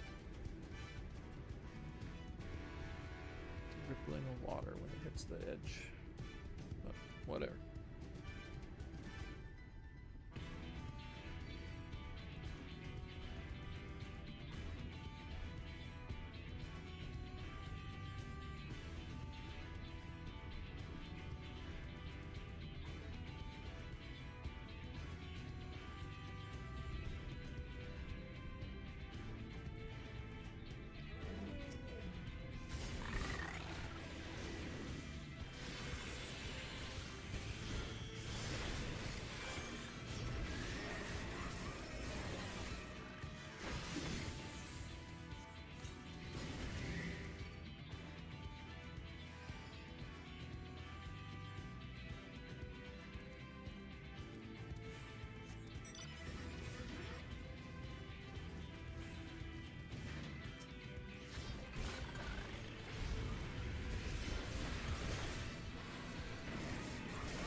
do we stay?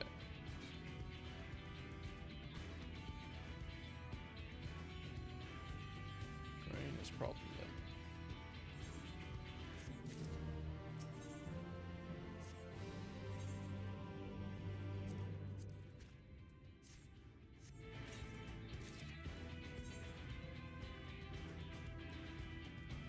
Now, I get to wear a dumb hat. Hell yeah.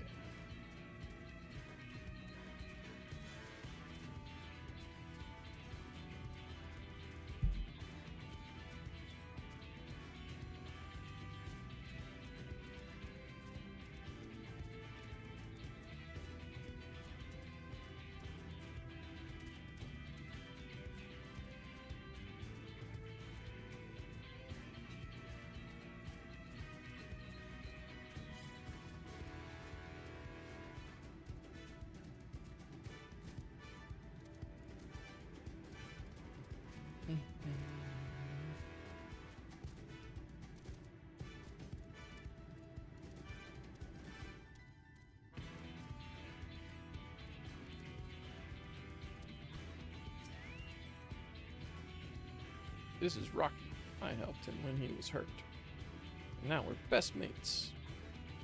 I thought he was better, but he don't seem too happy today. What is it, boy? Are you hungry? Mom caught me sneaking you food. There'd be hells to pay. You know, I saw some of his friends munching on them Huldu. You can fight Huldu, right? Smash a few pieces and bring the bits back here.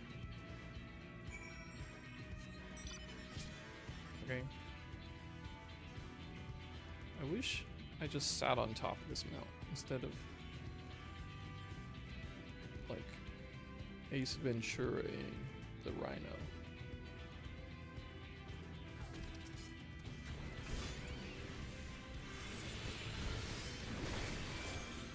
Or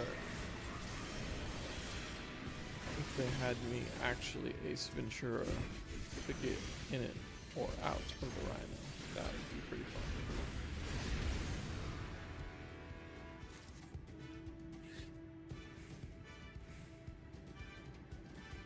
Crawl out of its weird rubber vagina.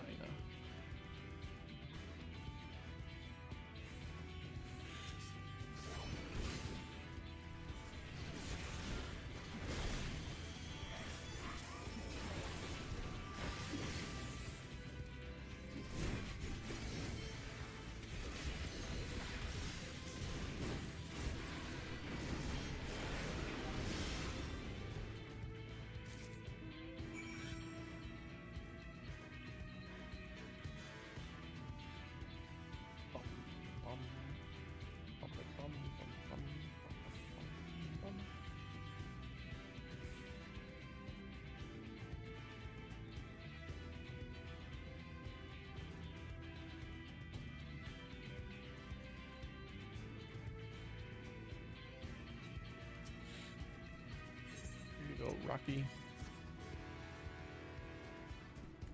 Crunch, crunch, gulp. There you go, mate. Get that down your gob. We had a whole crowd of folk come through not long ago, and I was worried they'd do something to Rocky.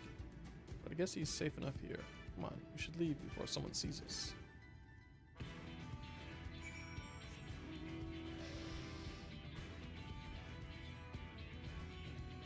Not the best hiding place.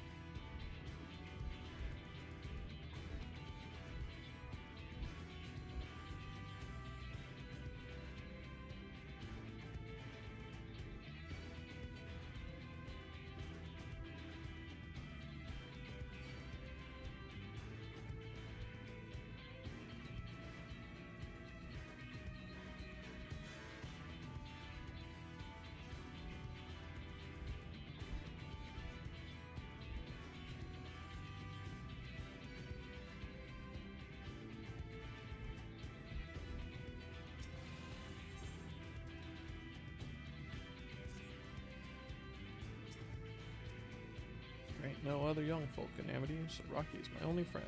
And I guess you're alright as well, for a grown-up. Since you was nice to Rocky, I'm giving you me treasure. It was just lying on the ground out there, see? Something that shiny got to be worth a fortune.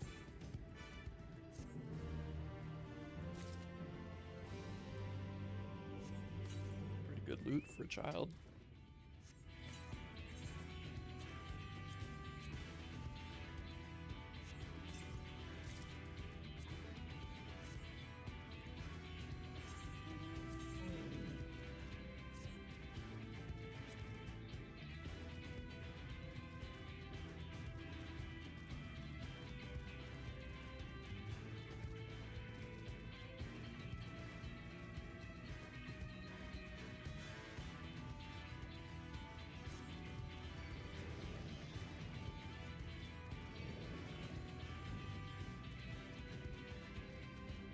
Guess that's what Rocky is.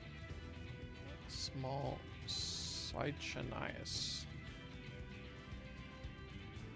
Cychania.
Shit, how do I do it?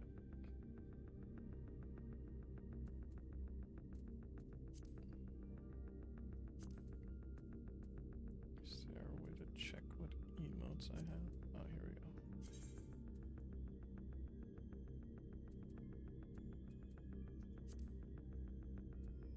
go. Lally-ho. Hey-oh. Hi-yo. It even gives me a gnome face when I wear this. Full gnomin.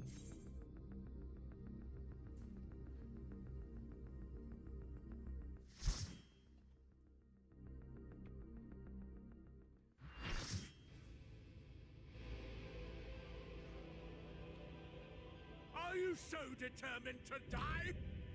One last chance, villains! Bow down and acknowledge your king! Your god!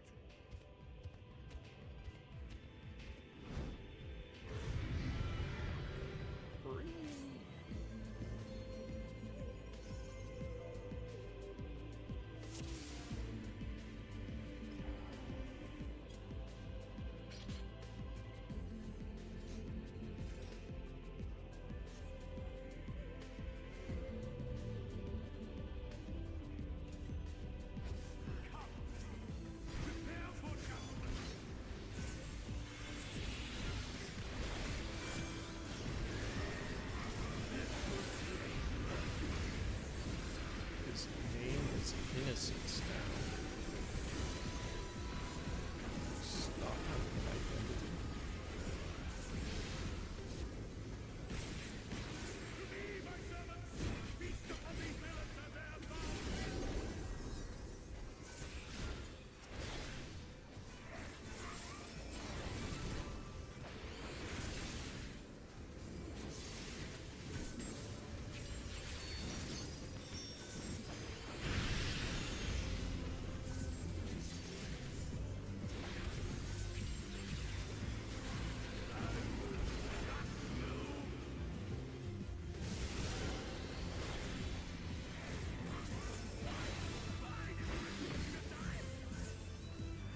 whiny till the end.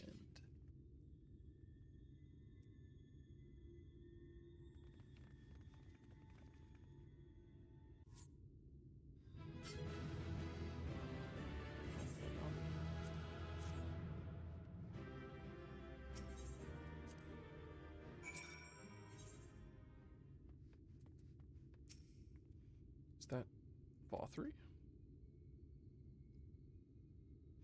See, it's finally over then. Now, night will return to all of Norvrant, bringing salvation to both of our two worlds. Upon speaking with Reen, several cutscenes will play in sequence. It is recommended that you set aside sufficient time to view these scenes in their entirety. I'm gonna get a snack. Hopefully it doesn't make me read all the scenes. Oh, just start it. Okay. Well, whatever. Why am I cast down?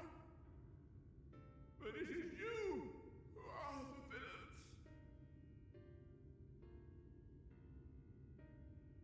Father told me that I am hope. I am righteousness. That I am a god. That is why I was born, as man and sin eater both. I kept the people safe. They respected me, worshipped me. How can this be? I should be the one looking down at you. Yeah, okay.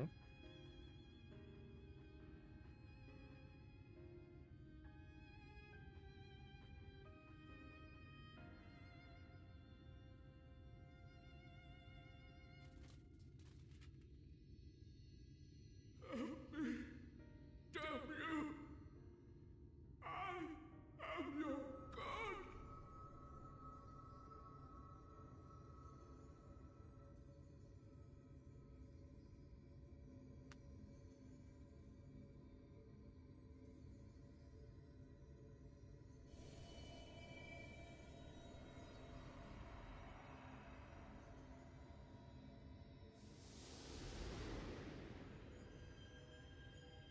Consume your ether.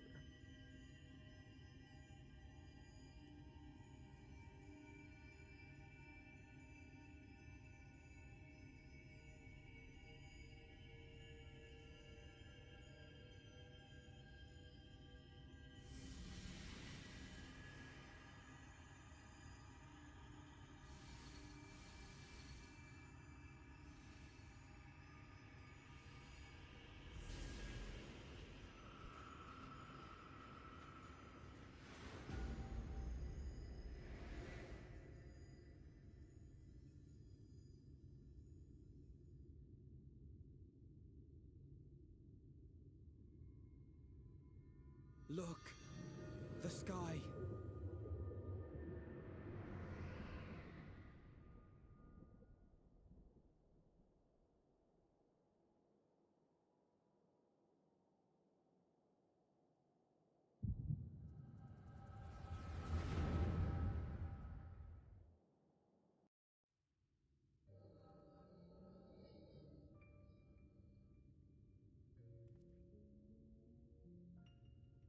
Fools!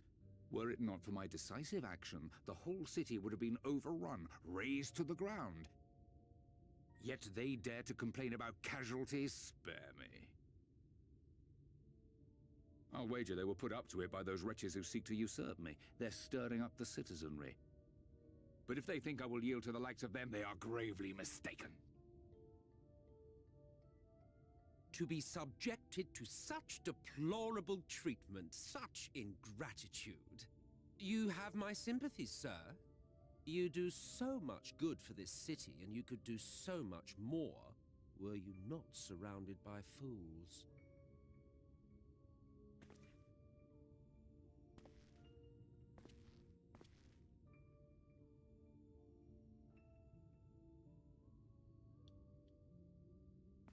you? You're not supposed to be in here. It's a spooky outfit to wear. My apologies for the intrusion, but I come bearing a proposal. One that will ensure the longevity of your reign.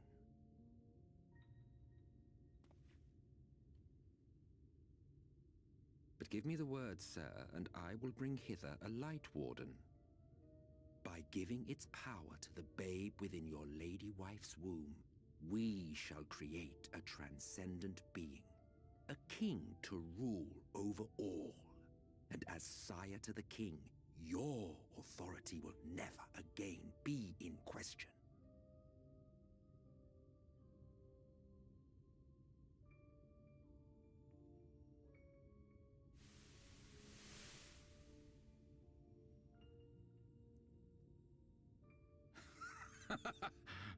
Amazing. Before my Vothri, they behave as docile pets. With this gift, my line should be guaranteed power for perpetuity. We shall rule the whole world. By all means, sir. United under Yulmor's banner, men will cease fighting and abandon their ambitions. Thus, they will grow fat and complacent, and in their sloth, seal your supremacy.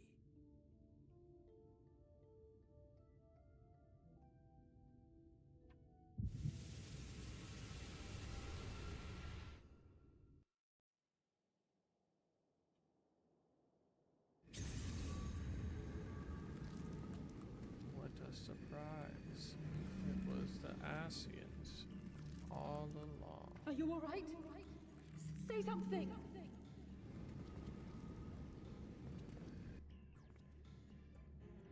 12 will fend. He cannot contain the light. He's beginning to turn. Urianger, if you've aught up your sleeve, now is the time.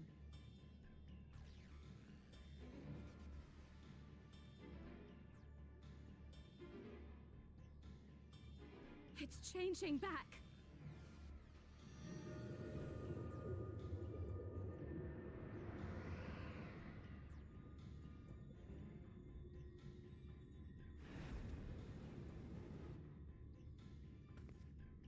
The combined power of every Light Warden is too terrible a burden for any one soul to bear. And so I shall relieve you of it.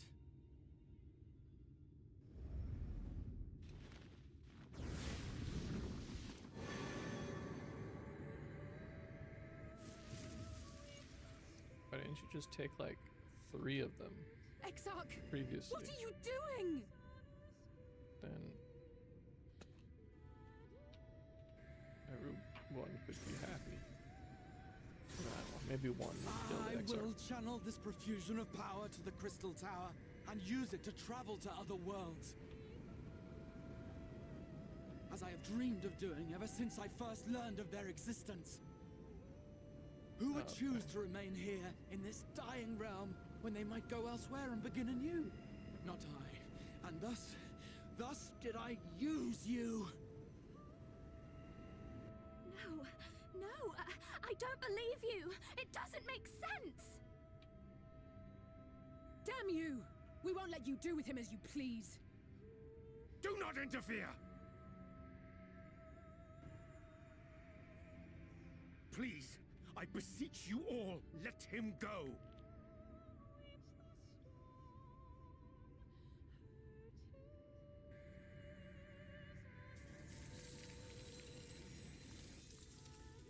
You knew of this, Urianger.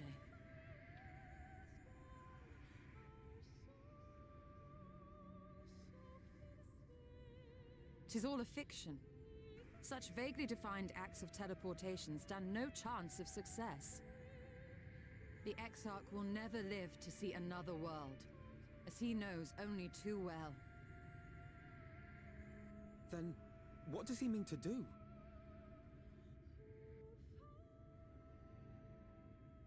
He means to take the light with him into the rift, where he will die. From the beginning, he intended to sacrifice himself to save our friend and Norvrend.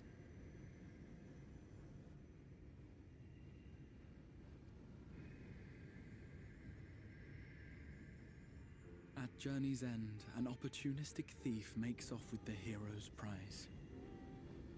A paltry way to end a chapter, I concede. Yet your tale will continue, and my role in it will scarcely be remembered.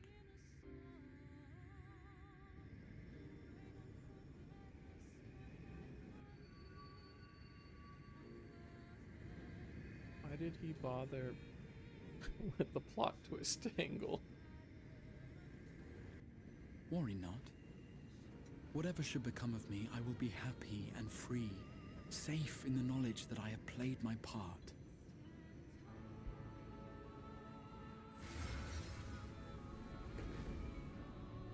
He's a cat boy. Am I supposed to recognize him? Call him by his name. What is his name?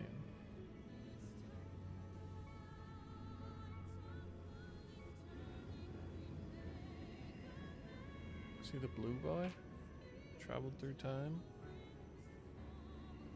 Thank you for fighting for this world, for believing.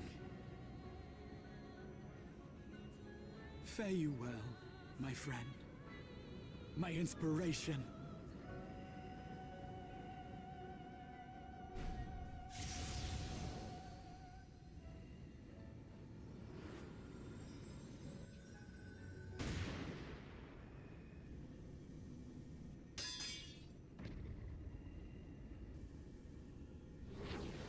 Is it Emmett here to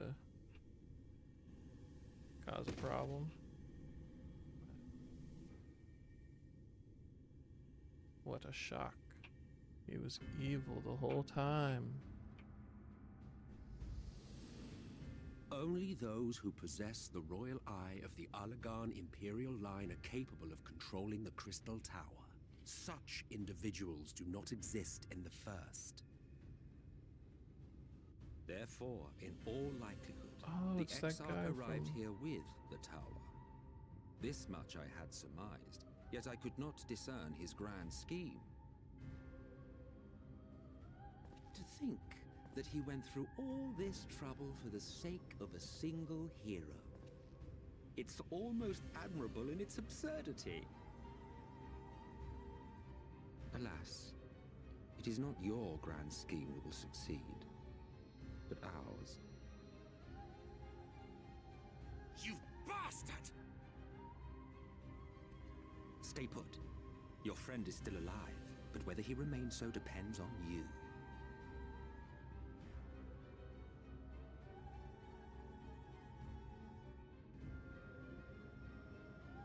What a disappointment you turned out to be. I placed my faith in you, let myself believe that you could contain the light. But look at you now, halfway to becoming a monster. You are unworthy of my patronage.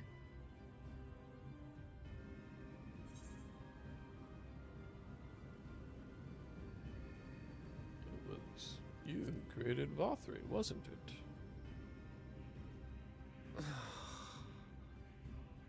I am an Ascian.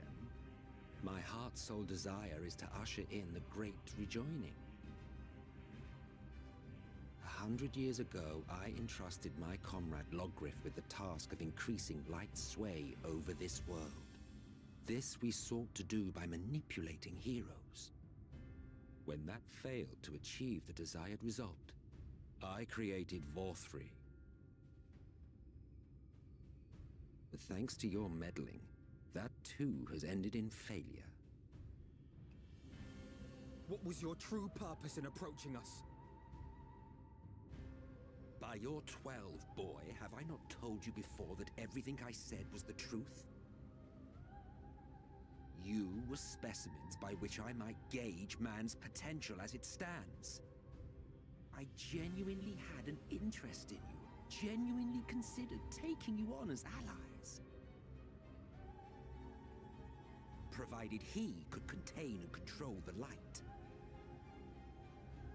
If not, then he, and by extension you, would be of no use to me. 'Twas as simple as that. So, we've been found wanting. How disheartening. But even had we fulfilled your conditions, there was no guarantee that we would cooperate. What then? Then I simply kill you all. At the very least, it would restore the world to the way it was before you went about trouncing Light Wardens willy-nilly. Suffice it to say, it would be most inconvenient to have all that light taken away. And I would be lying if I were to claim his actions didn't have me worried.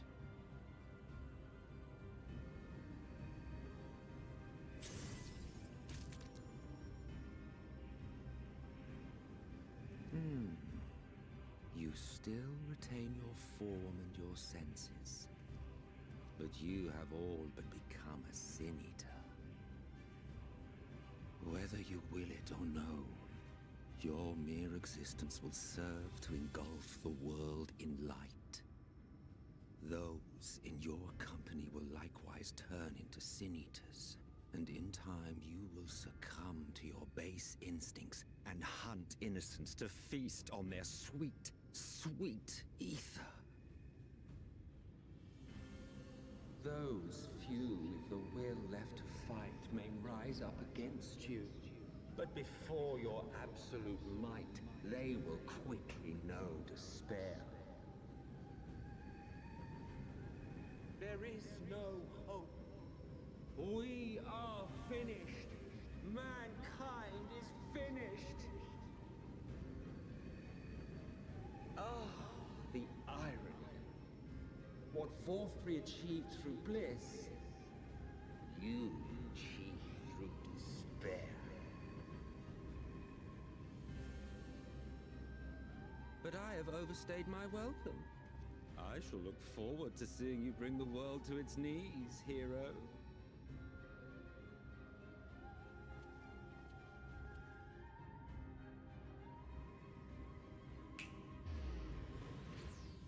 Exarch! I have naught to show for all the time and effort I invested in you. He is a small token for my troubles. Almost took a step forward to do I did not expect that I could learn anything. aught from man, but I may yet learn something from all the knowledge he had hoarded for his precious hero.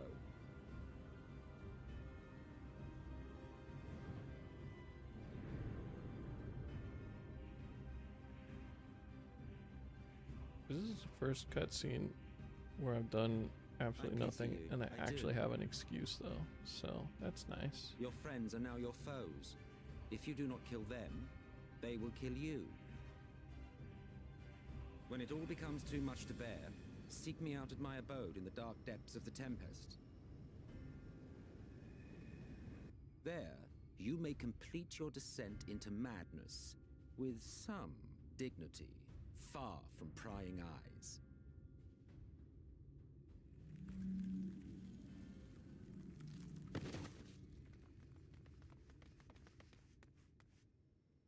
Till then, I bid you farewell, Eater.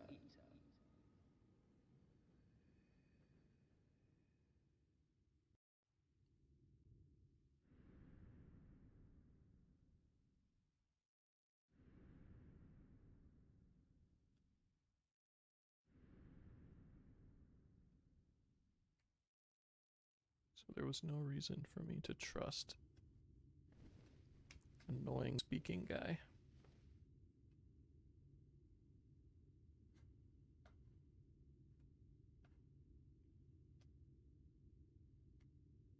Ah, finally.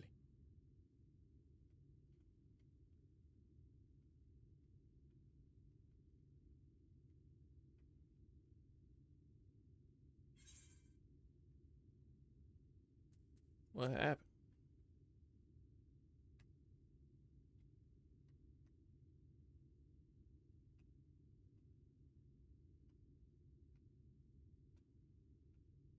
After you collapsed, Emmet's self vanished. Then Reen did what she could to stay the raging of the light within your body. Thanks to her, you're still you, but she's only delayed the inevitable.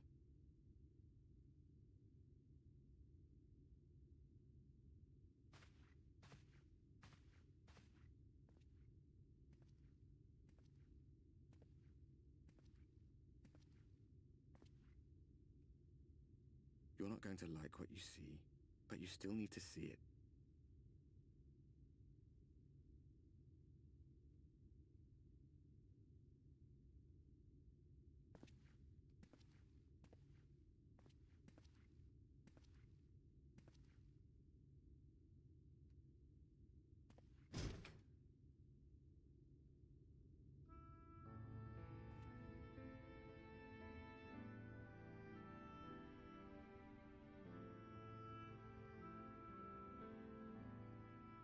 It's like this all over. The whole of Norvrad is shrouded in light again. And it's because of you, and the power you absorb from the Wardens. I think that's what shrouded means. No one knows but your friends. When they carried you down from the mountain, they told everyone waiting below that they didn't understand why the light had returned. And now they're out there trying to allay the people's fears, while searching for a way to save you.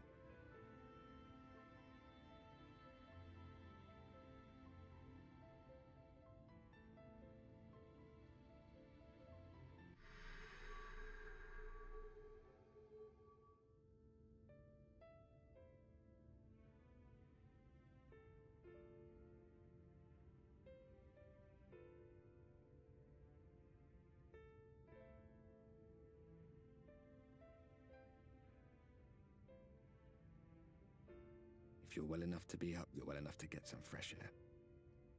Better that than stewing in here. Go on. Go.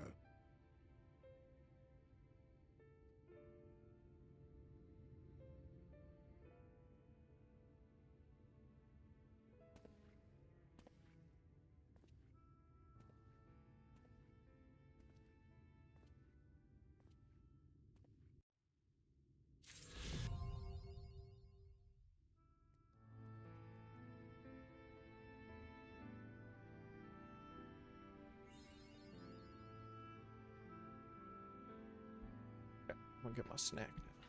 Then we'll watch more story.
Oh, sir, you're awake.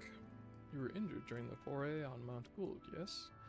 I was here at my station, as always, when they carried you in on a makeshift stretcher, looking disturbingly bereft of vigor. And to compound my worry, the sky has, well, I'm sure you've seen it,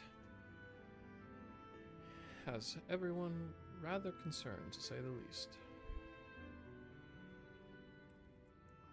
Seeing you up and about is the first good news we've had in a while. Assuming you feel strong enough, would you mayhap consider a stroll around the city to reassure our anxious citizens? Braggy was one of those who helped convey you to your chambers, and he has visited several times since to inquire about your condition.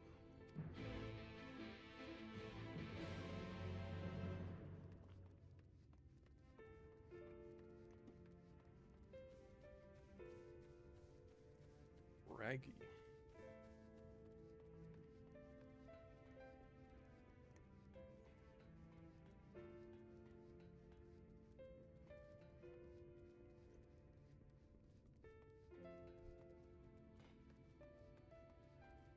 It's my best friend Braggy, who I've had so many conversations with.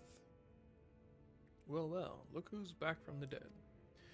It was a grim sight. Your companions looked fair ready to drop when they brought you in, so I offered a helping hand. Couldn't bear to see them struggle so. You, my friend, I feared you had one foot in the grave. Cold and lifeless you were, like a corpse that was somehow still breathing. Then they told me some evil bastard went and snatched our poor exarch away in the mists of the chaos. Wicked White, what is this world coming to?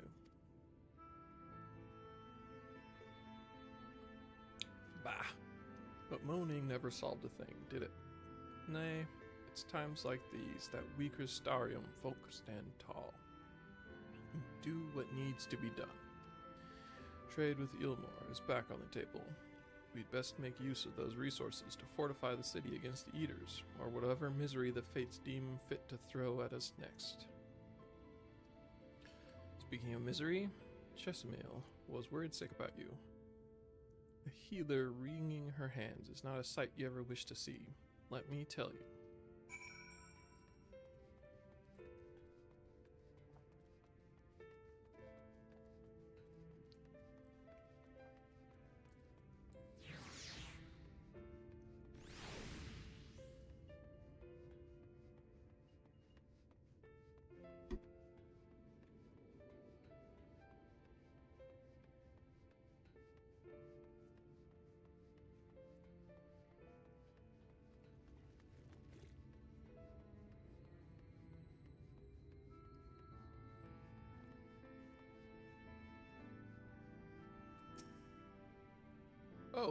Oh, sweetie, you're alive. No one's been allowed to see you. Even Spiggeric surgeons were forbidden from making visits. Reen was kind enough to tell me you were showing symptoms similar to Eater corruption, so I suppose there was little any of us could have done for you in any case.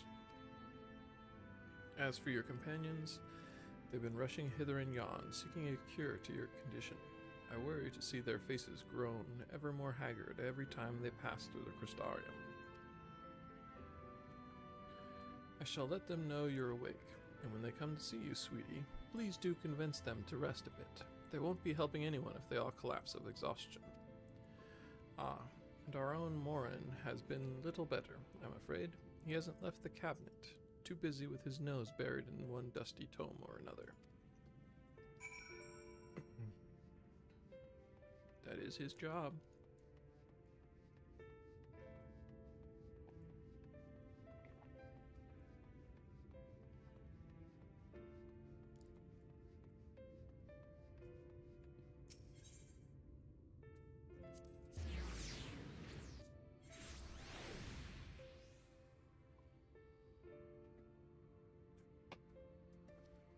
One did exactly the same as the other one.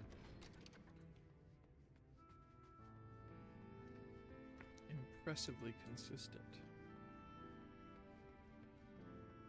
Chantilde.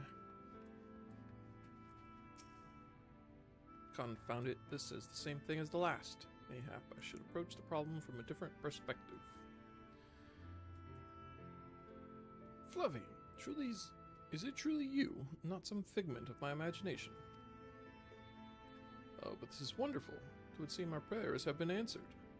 Feeling otherwise helpless, I've been scouring our shells for the wisdom to explain this most worrisome conundrum. Why, with all the Light Wardens defeated, has the light returned to obscure the sky? Must have pored over 100 tomes, but no definitive conclusion seems forthcoming. So many questions I would pose to the Exarch, and thus do I feel his absence all the more keenly. Now that you are awake, however, I am hopeful the search for our stolen steward might begin in earnest. Catless, meanwhile, leads the crystalline mean in preparations for battle, though against what foe we are as yet uncertain. Why not pay her a visit? I expect seeing you upright would be a much welcome relief.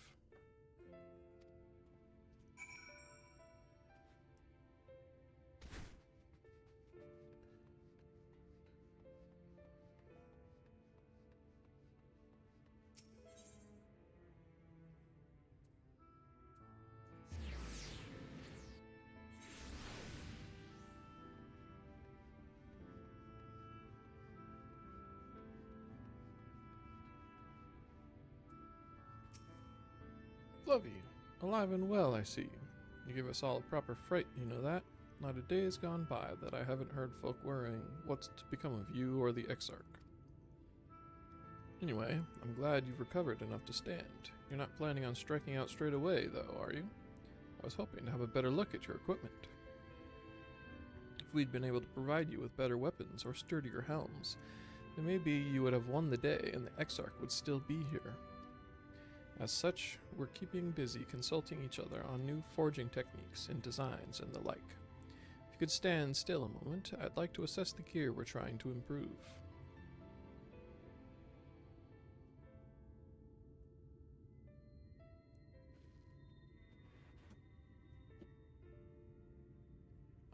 Well, that's some fine work, I must admit. It wouldn't be impossible to make something better. We'd need to experiment with different patterns and materials, and I'm not sure we have that kind of time. Sounds like a challenge that he would enjoy. The hell are you?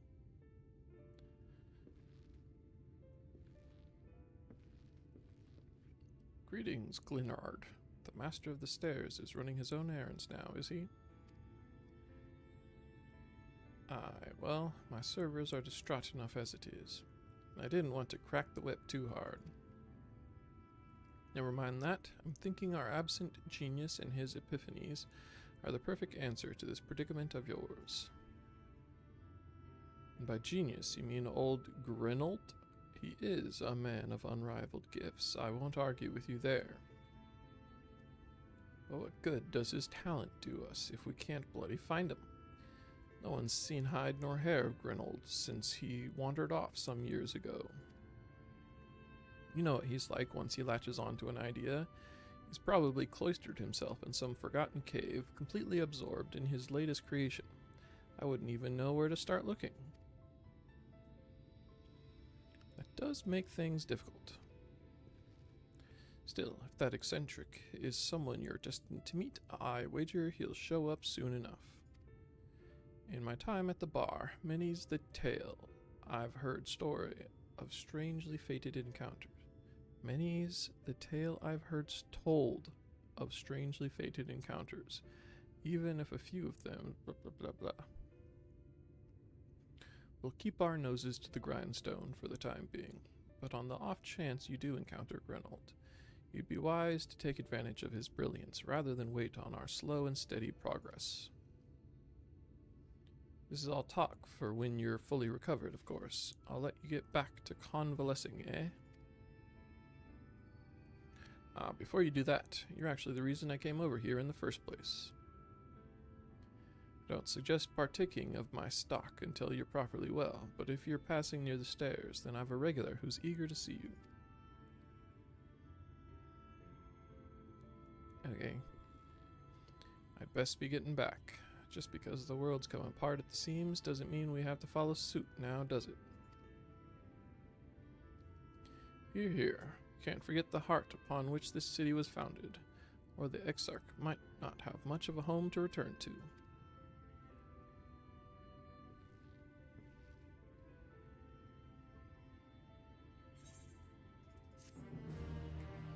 Bum, bum, bum.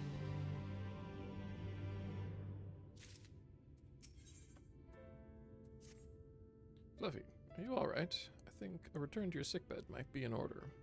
Or you might consider resting a while atop the watch tower next to the rookery. This damnable sky doesn't make for the most soothing scenery. But the Exarch often liked to stand there and feel the wind upon his face. Okay.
The people of this city have spirit, I'll give them that. They've not lost the will to fight.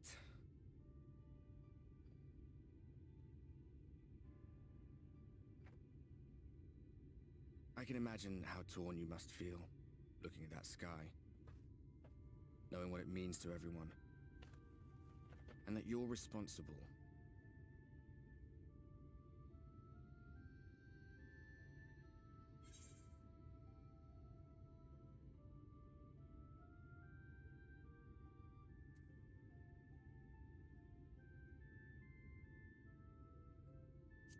Oh, such a mess.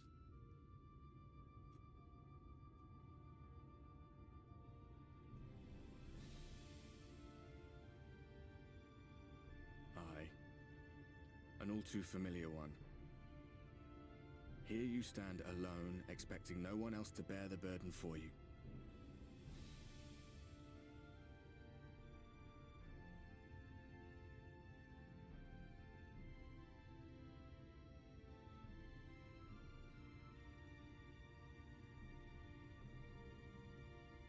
You're in a corner, and there doesn't seem to be any obvious way out. But that doesn't mean it's over. However hopeless it seems, you haven't lost yet.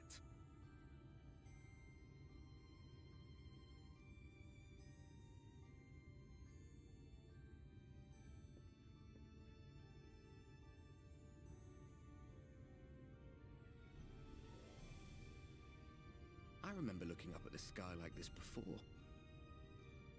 Being caught up in a strange kind of calm. It was after we realized we were responsible for the flood.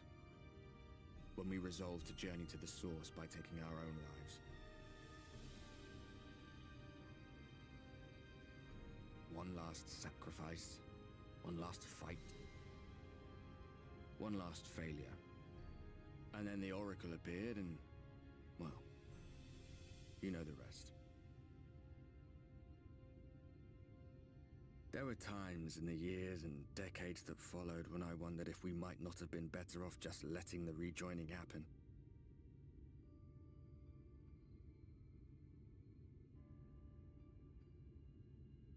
That we'd made one last mistake. But seeing that giant Talos stir to life cured me of any doubts I still had. Always we took the burden of fighting upon ourselves. That's what heroes do, isn't it? So we never had the chance to see anything like that. Our people coming together as one.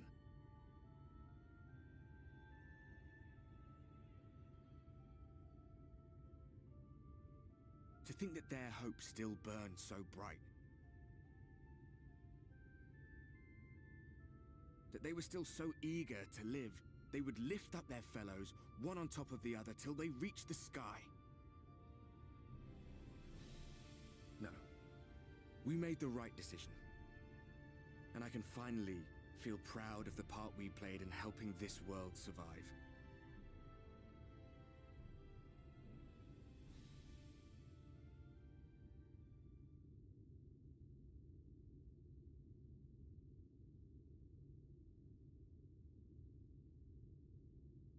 Peace bump.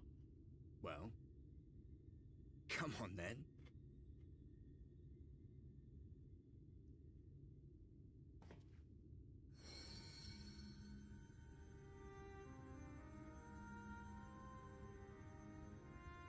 As I thought. What happened between us was no coincidence. My story may be finished, but the fates have gifted me a minor role in yours.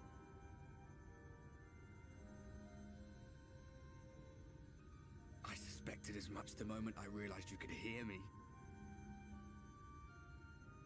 But it's hard not to doubt yourself when you're the man who caused the flood. I was afraid to do anything more than watch for fear of making things even worse. But no longer. After all, the path I once walked is now yours to finish.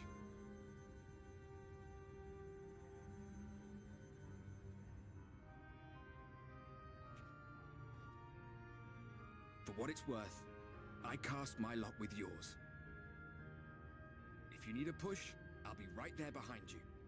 If you lose control, I'll do my best to stop you.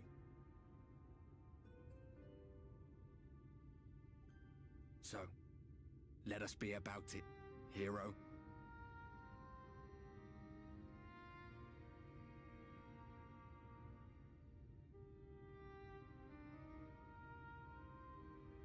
Okay. Oh, I was worried you were up here all alone, brooding and fretting and wallowing in your woes.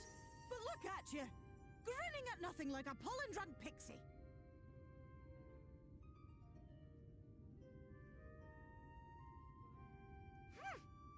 Look at what you've done to your ether.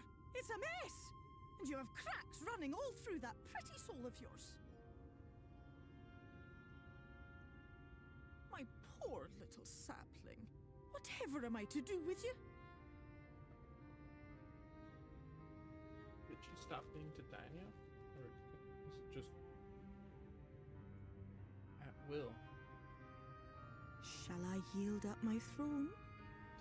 You could claim it, cut ties with the mortal world, hide away in the castle.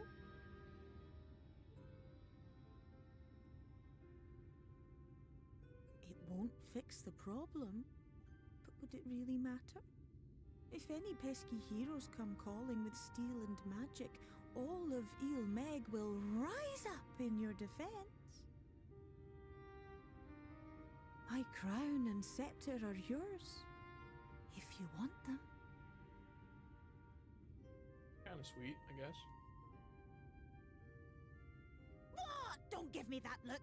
Of course I knew before I asked that you'd never ever heed such a wicked suggestion. And besides, what would become of my precious and ephemeral flower?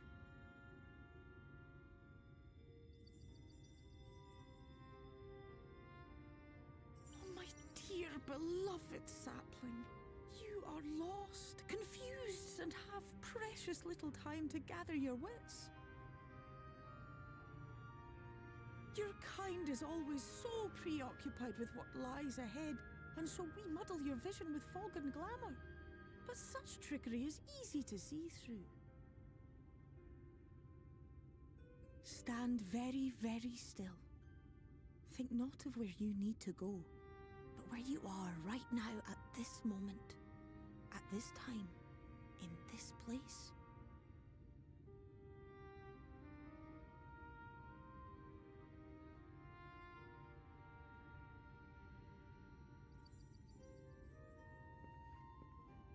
Random watchtower.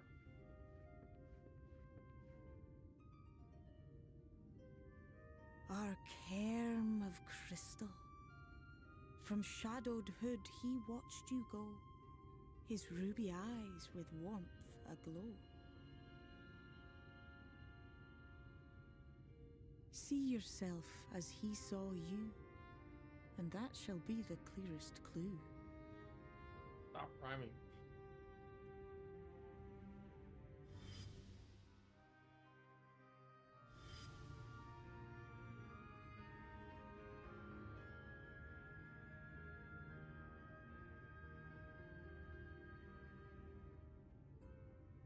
You stand in his garden, dear sapling. Ask his flowers what they know, and you will surely find an answer. But what will you do with it, I wonder? I'll be watching and waiting. Waiting and watching.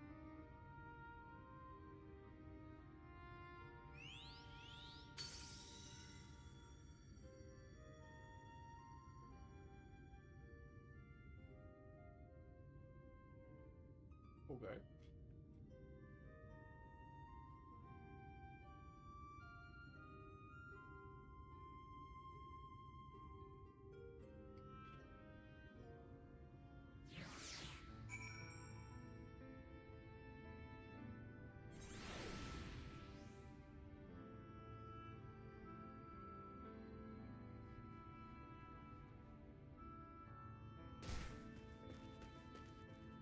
Oh shit.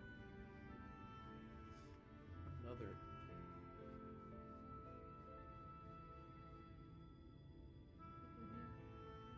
so.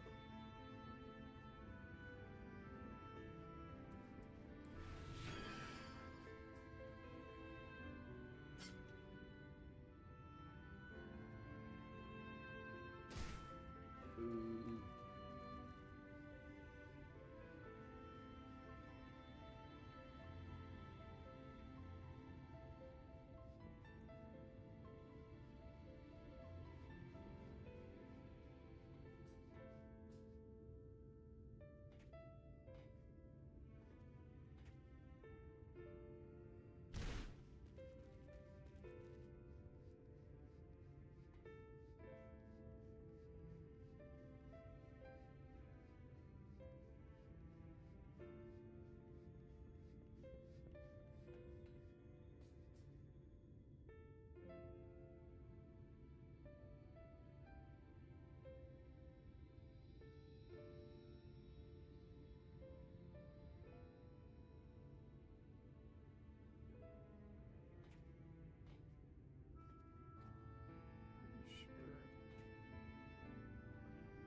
Oh, I did not expect to see you on your feet so soon.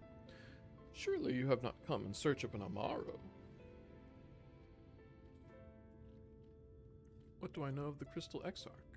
I'm happy to share, but I fear there will be no surprising revelations. As any in this city could tell you, he is a man of wisdom and compassion, and many untold secrets. But none can doubt his generosity. When the Crystarium was being constructed, he even allowed folk to plunder the tower for resources. He has imposed no restrictions upon us but one. No one except the Exarch is permitted to dwell within the spire. Many seasons past, a comrade of mine was bold enough to ask the reason why. The Exarch merely smiled and said, because one day the Crystal Tower may vanish as suddenly as it arrived.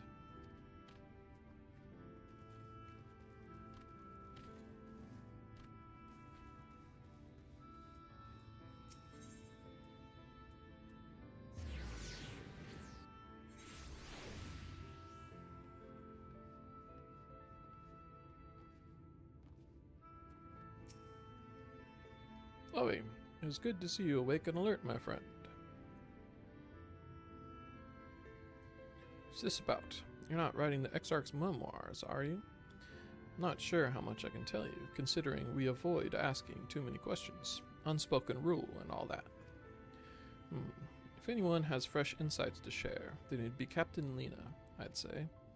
She lost her parents to an eater attack not long after she was born, and the Exarch saw to her upbringing. Outward appearances aside, those two are like grandfather and granddaughter. I imagine the news of his predicament hit her doubly hard. Not that our proud captain would ever let it show. If you do decide to talk to Lena, she'll be at her usual post at the Accessor Gate. Extensor.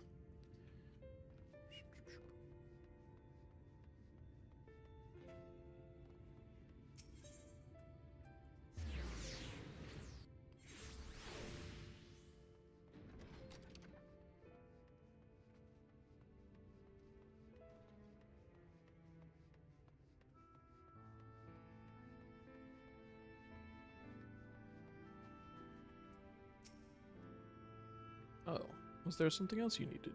If you've come for the results of my research into this persistent light, I'm afraid there's little to tell as of yet. Records pertaining to the Exarch. Well, I need no documentation to relay what little I know of his history, if that is what interests you. Less than a decade had passed since the coming of the Flood, when the Crystal Tower first flashed into existence. Its summoner,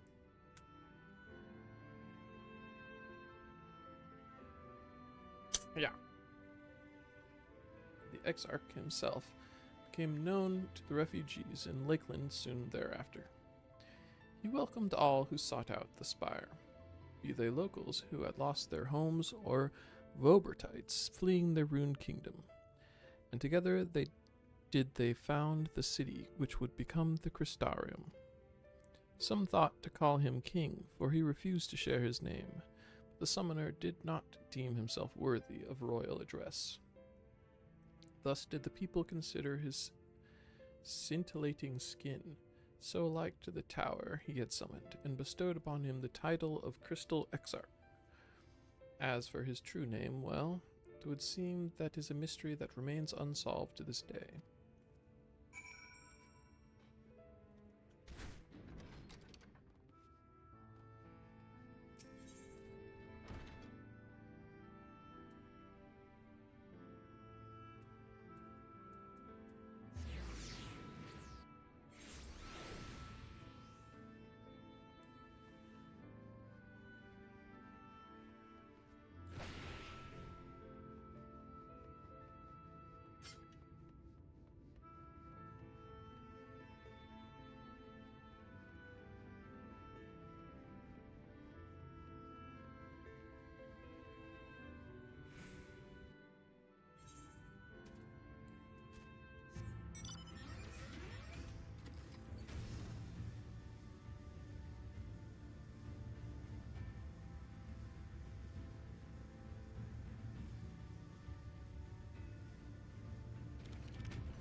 Branard. Buffy, I was not told you had awoken.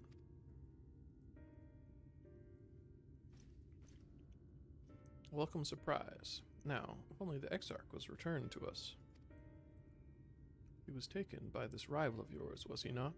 Your companions mentioned they had an idea of where to find him. And so I bristled when they asked for patience. I did not understand their hesitation until I saw that you had fallen. Only then did I realize that I had no business rushing ahead. Even so, the delay has been no less agonizing. In the moments before he left to join you in Colusio, the Exarch entrusted me with a key. It opens a door in the ocular to a chamber known as the Umbilicus. This room is the heart of the tower, into which only the Exarch himself is permitted to enter.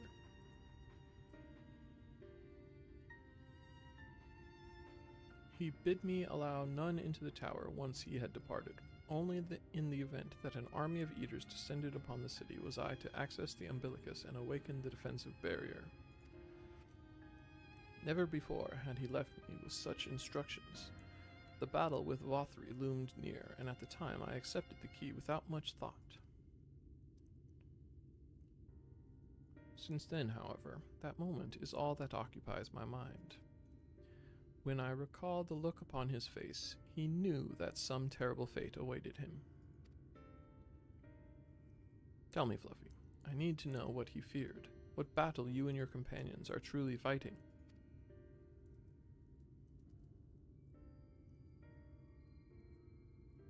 Nope, get fucked. Forgive me, I trust in the Exarch, and I should not be voicing these doubts when he is not here to respond to them personally. But you have come to me with a question of your own, have you not?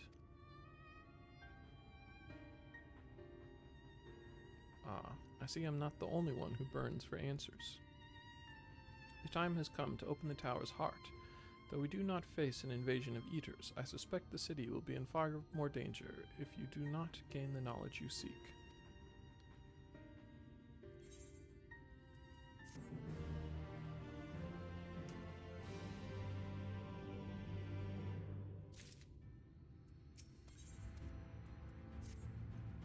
Come, meet me in the ocular, and I will unlock the door within.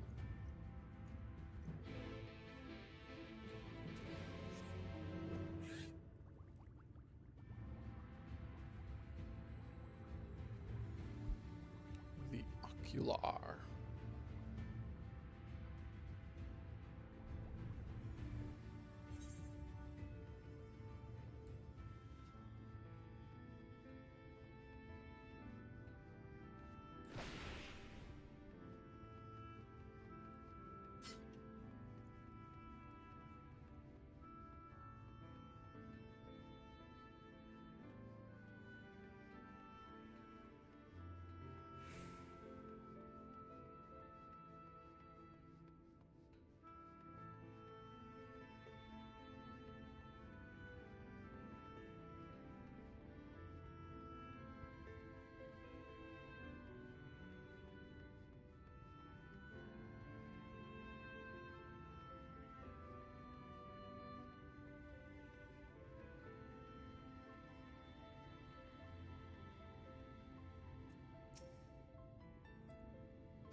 have unlocked the door to the umbilicus. You are free to enter. Once you have what you require, I'll see it sealed once more. Until then, I will remain without.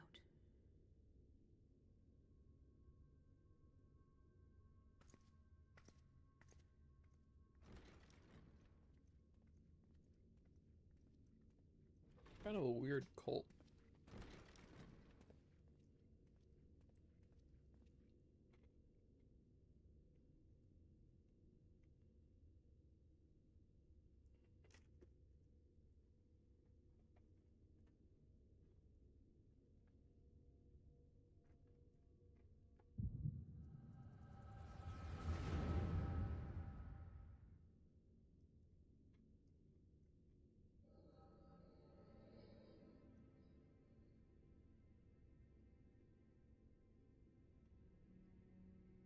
A moment to collect my thoughts, I prithee. Thy true name is Grahatia, then. By thy claims, thou too art a native of the Source, though from an age beyond our own, when the 8th umbral calamity hath visited devastation upon our star. Thou hast, by subtle means, reached across the boundaries of time and space to unsow the seeds of catastrophe, ere its creeping vines drag our champion unto an early grave. In essence, yes. A difficult story to swallow, I am sure.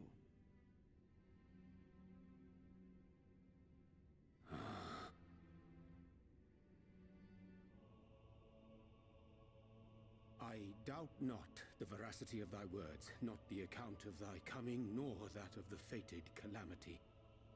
Yet my mind straineth still to apprehend the enormity of this tale. Wouldst thou favor me with a gradual unfolding of its chapters? Certainly. But where to begin? I should start with those great minds who survived the calamity. Sid Garland being perhaps the greatest. In hopes of staying the unending tides of war, he and his fellows pursued all manner of possible solutions. One of these was rooted in a theory which unified several fundamental principles discovered over the course of the Warrior of Light's adventures. It proposed a method by which one could enter the River of Time, traverse the rift, and leap between worlds. Perfecting that idea, however, was a work which consumed their lifetimes, and thus was it left to future generations to decide whether theory would be put into practice.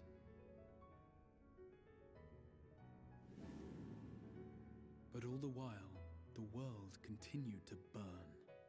Hope was a feeble outpost, beset on all sides by thievery and misery and murder.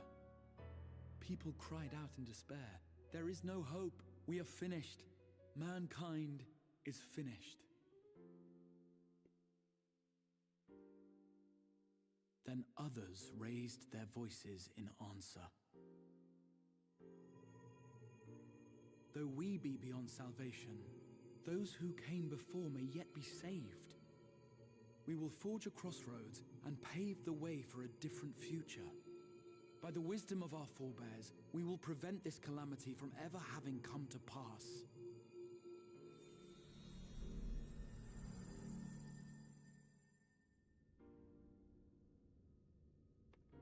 The fighting went on unabated, but some few took up Sid's research and labored to realize those impossible ideas.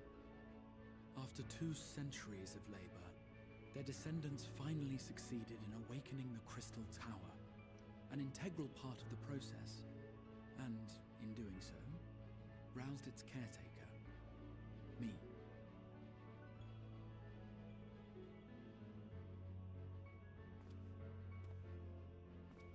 By this stage, scholars had largely established the phenomena underpinning the rejoining, and identified the first as the shard which precipitated the 8th umbral calamity.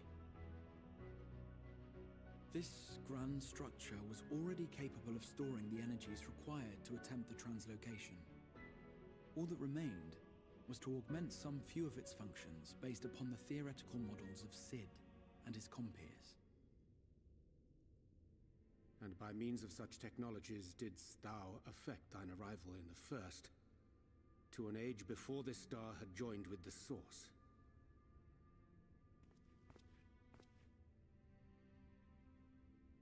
Some while before, as it turned out.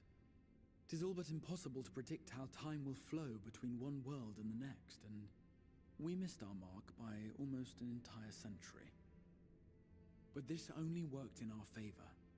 The Sin Eaters could not be defeated without the blessing of light, and summoning the only man who might stand a chance against them would require decades of preparation.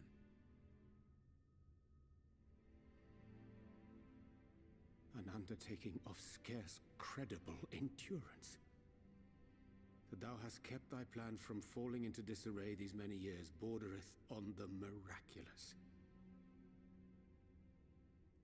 Yet howsoever history be rewritten, thy present self was shaped by events which followed the calamity.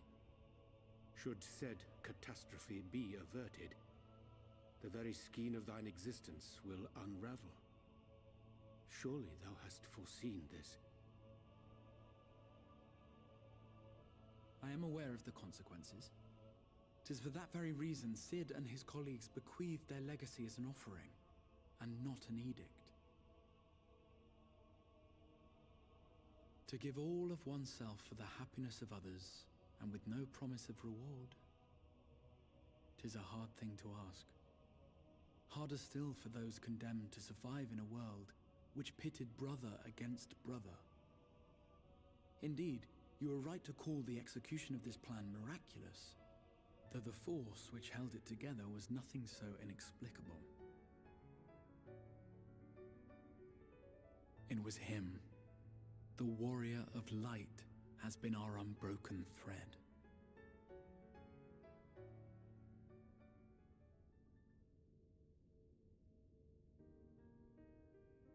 Where others would stumble and fall, he would rise above. Where others would break and run, he would carry on. The Warrior of Light's tale is one of unyielding bravery. To tell it was to feel courage. To hear it was to feel hope. It was a breath of inspiration in an age of suffocating shadow. In the histories of a fallen nation was our hero hailed as its greatest ally. In the time-worn pages of a noble's memoirs were his deeds joyously retold. For many, these stories were the flame which warmed them through the coldest of nights.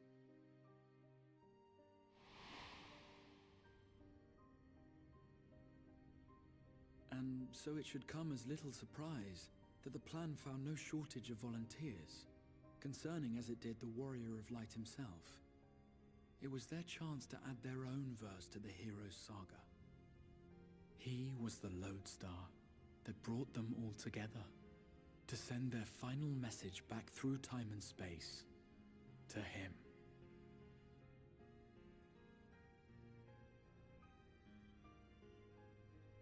It's all about me. The light of your legacy was our torch in the darkness. Burn bright again and live. Burp. That's what I say to that. I am merely the bearer of that wish, come to ensure it is safely delivered.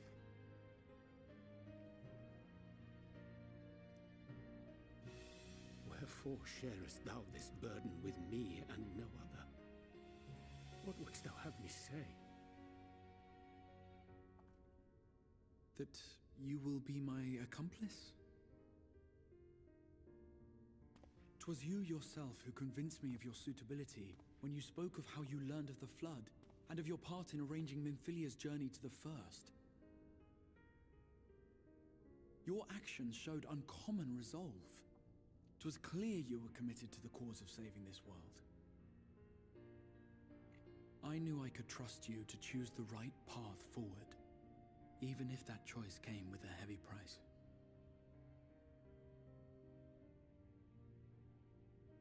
What price?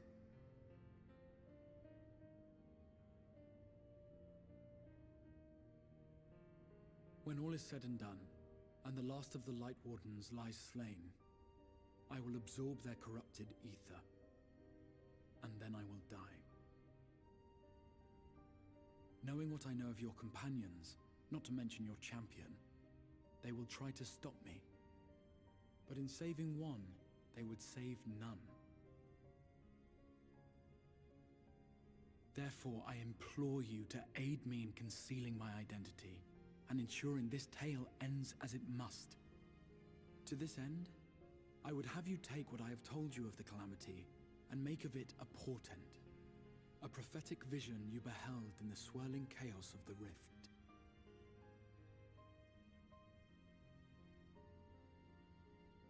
Is this truly thy wish?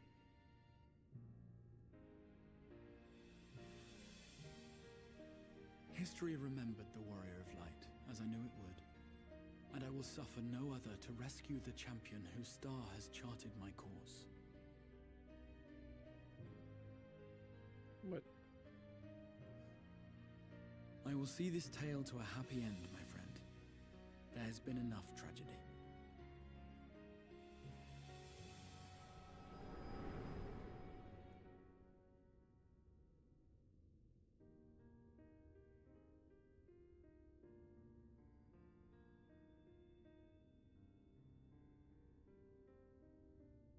Careful now. If you lose control again, the light could claim you for good. Although it's probably only a matter of time before you succumb to the change in any case.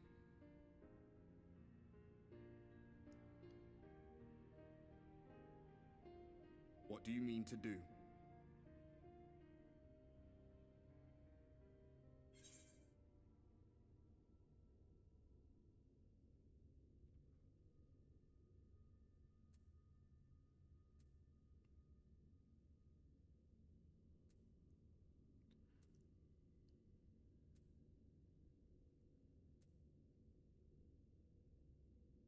I guess this is what I want to do. I want to rescue the Exarch.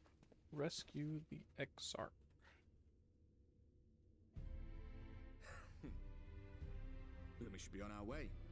Dacian mentioned the Tempest, did he not? That's the stormy seas around Calusia to you. His lair must be down there somewhere, hidden beneath the waves.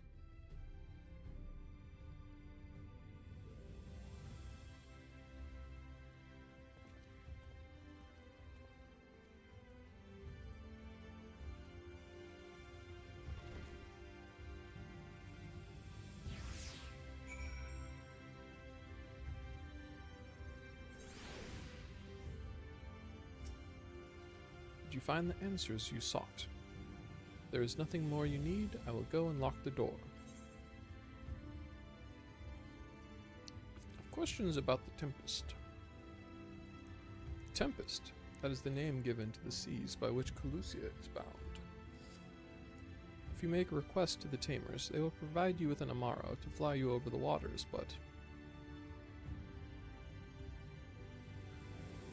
You mean to leave right this moment?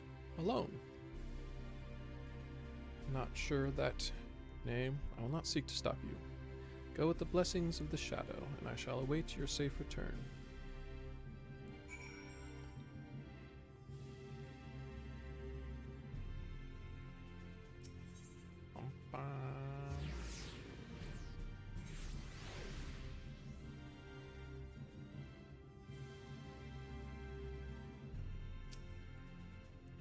Require an Amaro. Just a moment and I shall saddle our swiftest beast to fly you to the island. The open water, to the depths of the Tempest. Our Amaro can swim, yes, but to reach the ocean floor.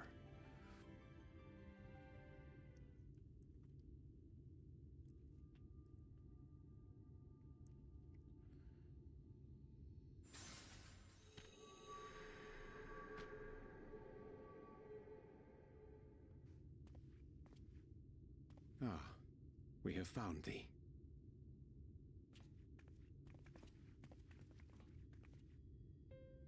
Word reached us of thy recovery, and thus did we gather with all haste. Hello. Ah. By thy looks, I gather thou hast gleaned that which I came to tell thee.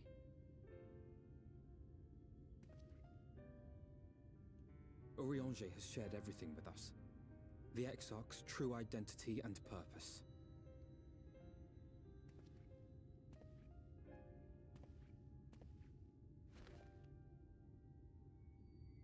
I offer no excuses. When I agreed to aid the Exarch with his plans, 'twas in full acceptance of the condemnation I would face when my duplicity was laid bare. Yet it is not rancor, but resolve that I sense in thee. Thou art fully intent upon walking thy path to its end, art thou not? If thou canst forgive my deception, or, failing that, set aside thy displeasure for a time, I do beg leave to follow thee. What strength and wisdom I possess are thine to command. Okay.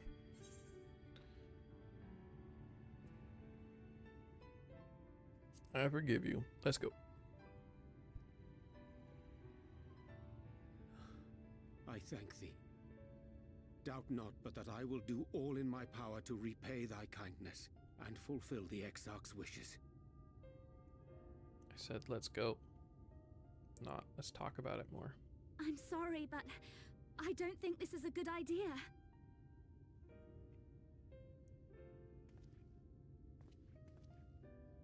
Leaving the Crystarium, I mean, with or without Urianger. What? What I did for you won't last forever. There's no telling when the light will break free again. Oh, that part. Yeah. Please, you must stay here. At least for a little while longer. We will find a way to cure this, I promise you. How can you make promises? We don't even know where to start. Alize, please. You know Reen was only trying to help. Of course I know! I know only too well! But making promises you have no way of keeping is not a kindness. It's a lie. Plain and simple. We've all searched high and low for an answer, and every one of us came back empty-handed. I am not about to stand in his way now. Not after failing him in his hour of need. No! The least we can do is...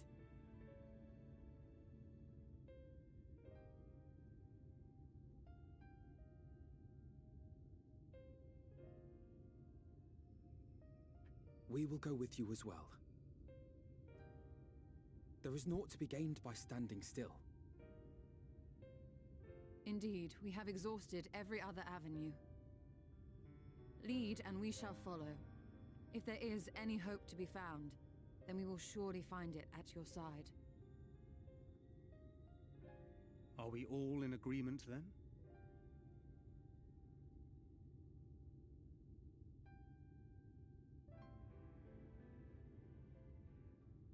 Is there aught we can do to help?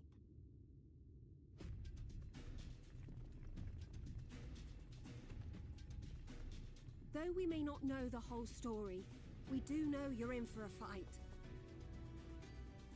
And while the Exarch's away, it falls to the rest of us to see the Warrior of Darkness is given a proper send-off. You told them? No. Well, not in so many words. Aye, we didn't need it spelled out for us. When the night sky appeared over whichever place you went to, it was harder not to put two and two together. From the moment I heard that you and the Exarch shared the homeland, I had my suspicions. Long had he been waiting for a certain someone to arrive, and I knew at once that it must be you. Exactly. When he went up to meet you, 'twas clear it was no ordinary visitor.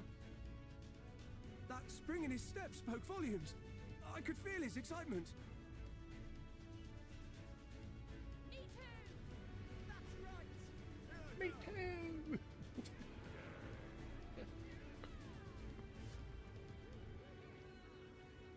Okay. We do not fully understand where you or the Exarch hail from, or why you've all done so much to protect us.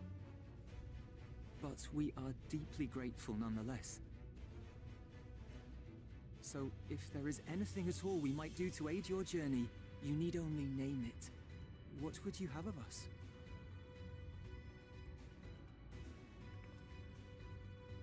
Is there You something might I have want from invited them to join us, where there are not so many.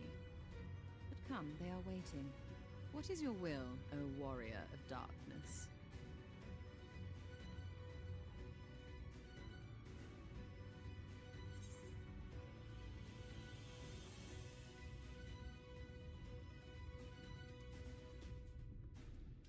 Defend the Crystarium. We don't have anything for you to do. Just, you know, keep hanging out.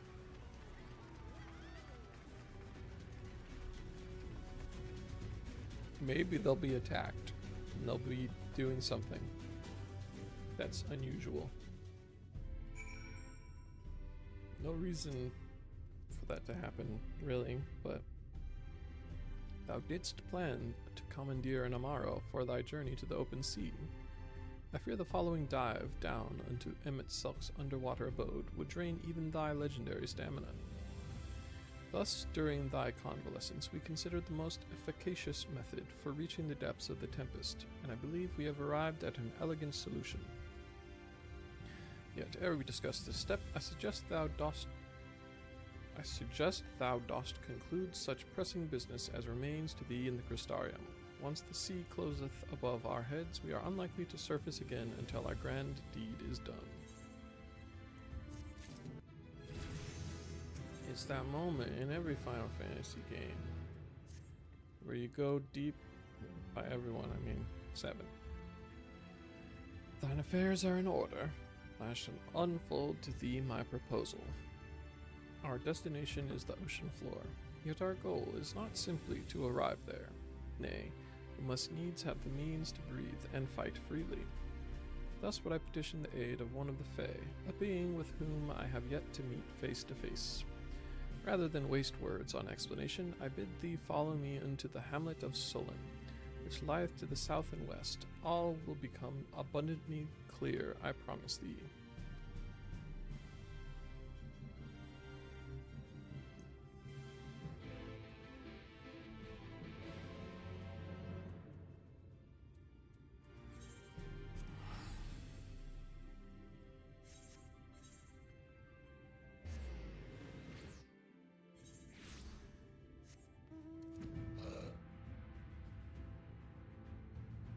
Oh, this map I haven't cleared.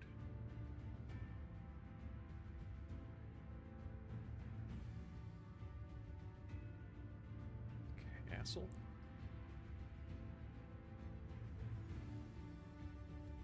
The Weathering.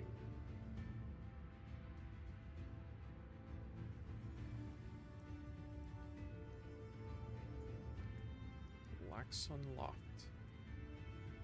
Some elves.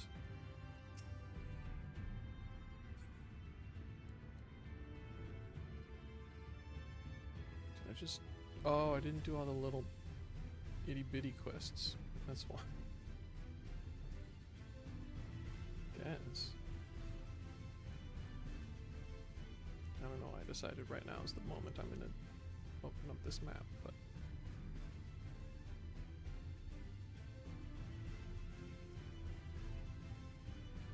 Inviolate Witness.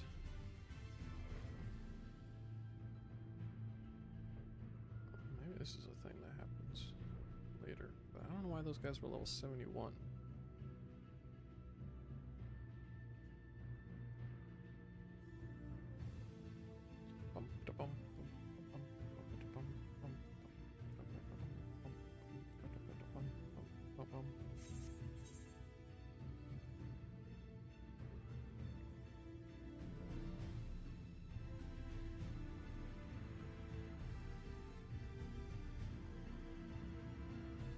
This looks pretty cool.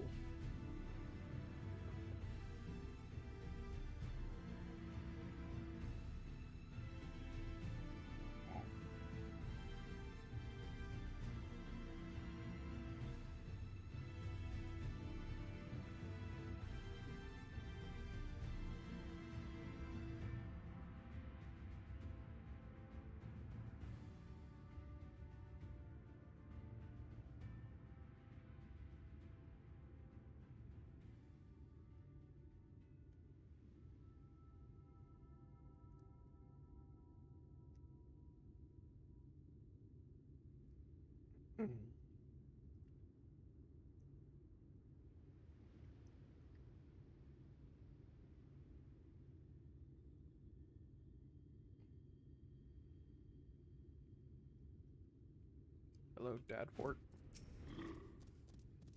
There, to the west. Canst thou discern the hump of an isle rising above the water?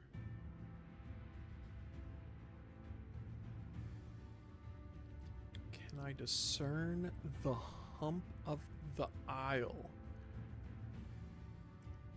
Okay, yes. That foliage-covered mass hideth the key to our safe descent. Swim close and plunge thee beneath the surface. Thou shalt soon divine the reason for mine insistence. Though it be much to my shame, I can but flail and flounder where thou mayest glide as a fish. I shall board a boat to the island, and spare one and all the spectacle of mine inept strokes.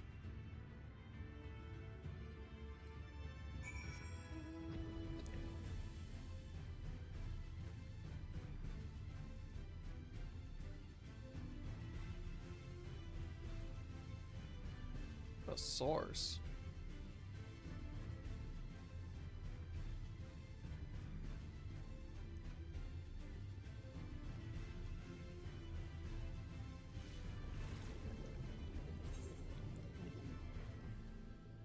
Suspect.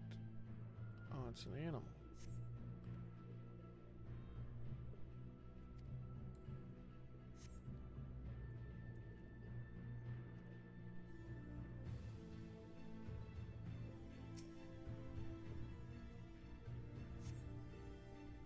Though it appears solid enough, the rock yields slightly under your touch. Is the surface gently shifting, or was it just your imagination?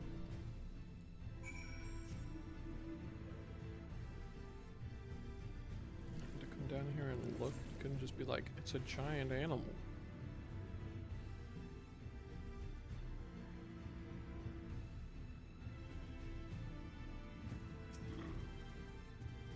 Well, what hast thou discerned?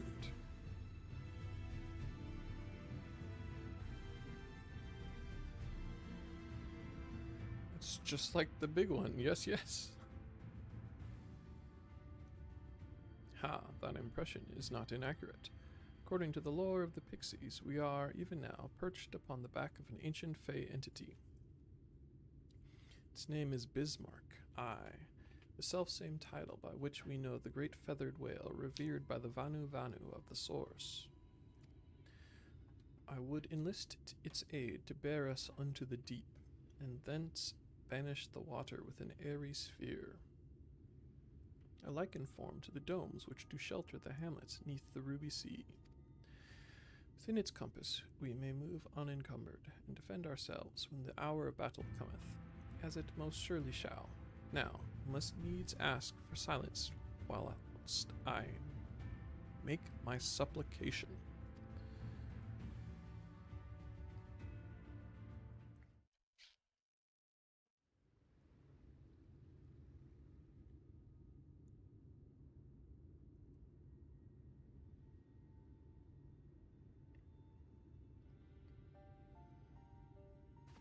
They convince it to stay still for so long. I guess it's Fae. Wir Sach, Bilan Bismail. Oh, great and serene Bismarck. Long has it been since my name was called.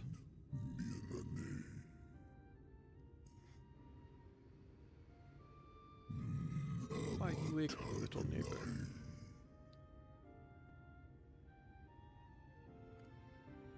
Fallen Silor Wislan. To the bottom of the western sea we go. Pray, lend us your back and your breath.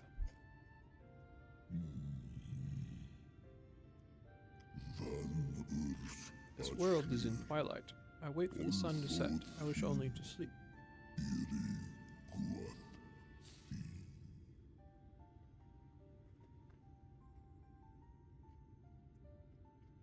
Oh dear. I don't need to speak Fae to know that didn't go well.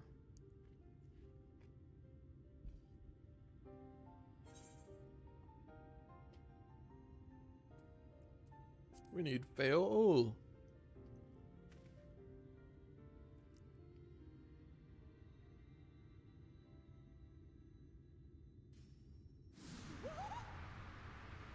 I finally called her. Oh, my snee yak! You've learned to call me at last! And where do you go? On a trip? A journey? I knew you wouldn't give up without a fight. Oh, my precious mortal, I shall help you in any way I can.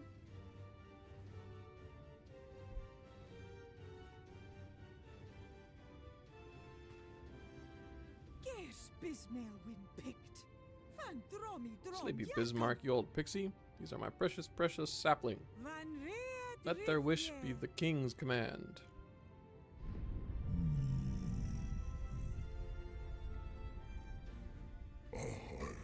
What a rare thing to awaken to.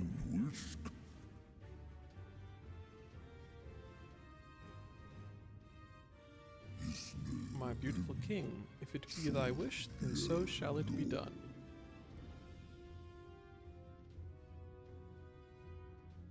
Be sure to scrub this one's teeth for him upon your return. He's only got manners. It will be done, Your Majesty. Our deepest thanks for your timely intervention. An agreement is reached and your departure is at hand. You wingless ones best hold on tight. May the blessings of the Fae keep you safe, Inba.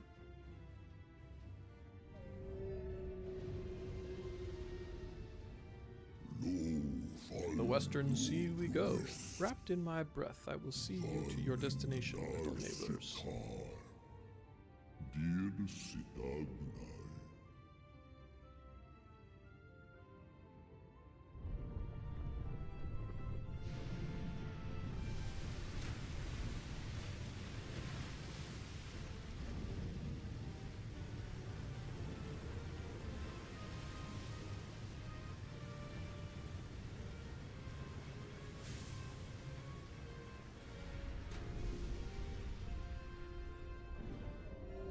Flying there?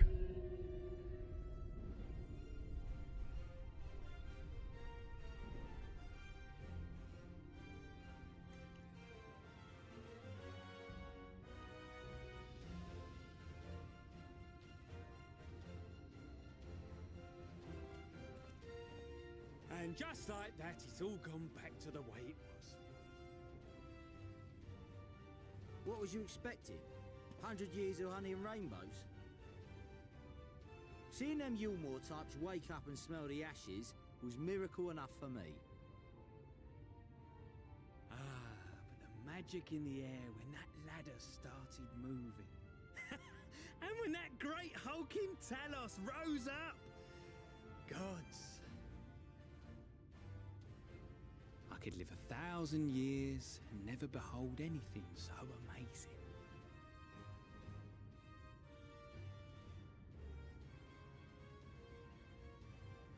What the? Do you see that?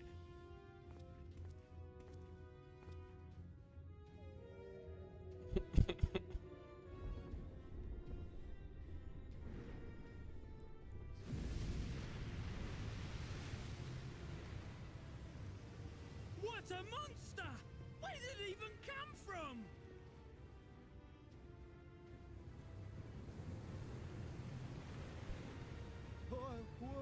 Whoa there! It's not stopping! Run! Run!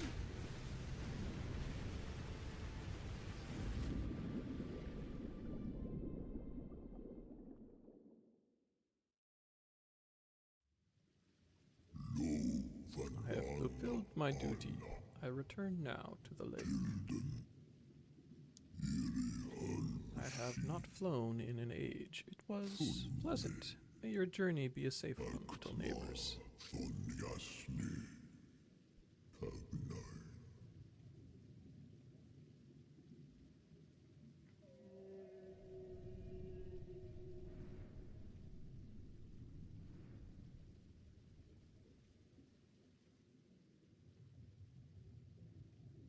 passed out, apparently.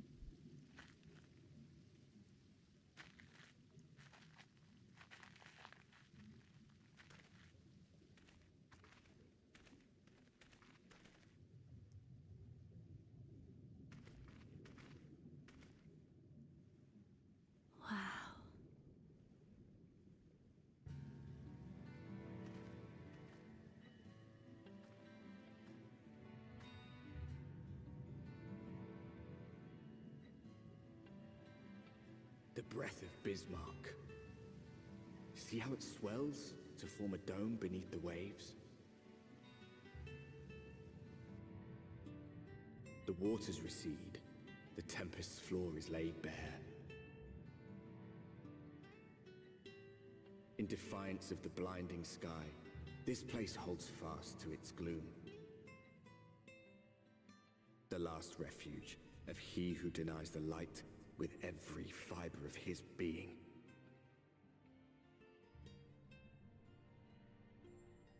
You stand at the precipice, hero. Journey unto the heart of darkness. Finish it.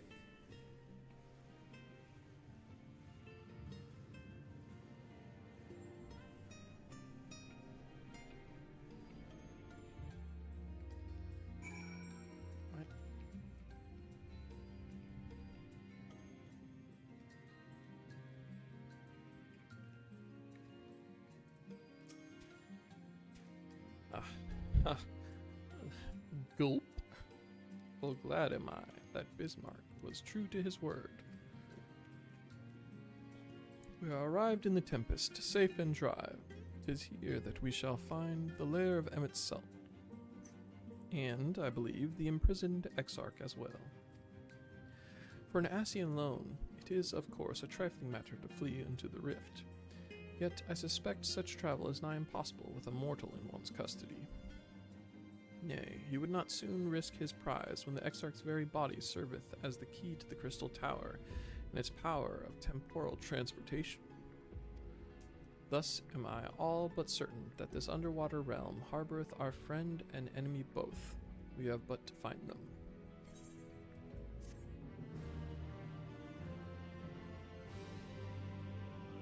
In the event that you leave the area, speak with Inuil at Venmont Yards in Colusia to return to the Tempest.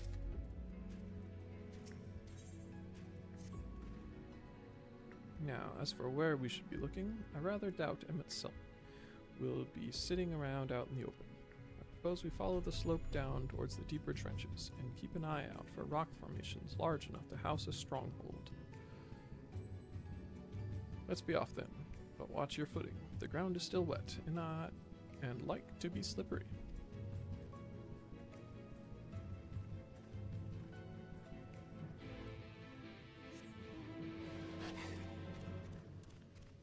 Leonid killed that deep sea leech.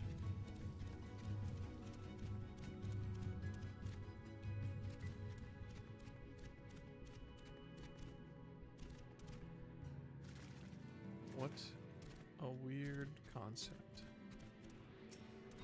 The underwater winds. But makes sense, I suppose, from a game perspective. Southwest. Just staring at a rock. Cool, cool.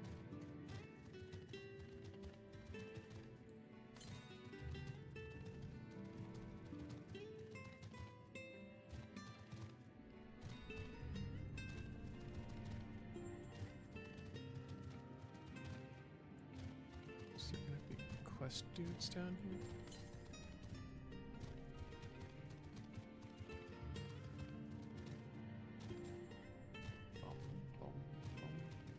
Pretty cool zone.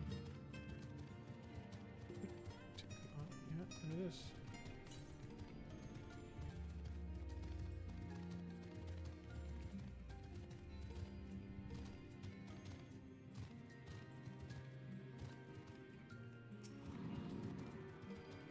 Maybe this is where the dude is going to be.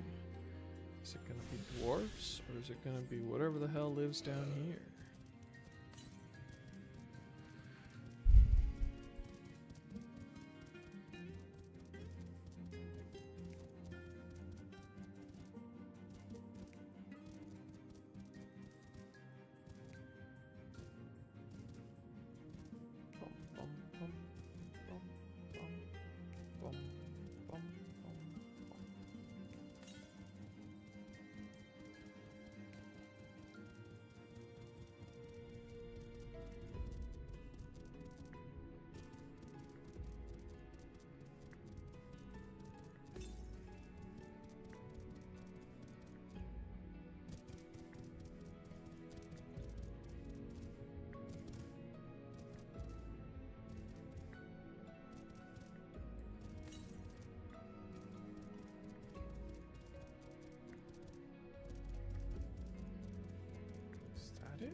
guess it's under here.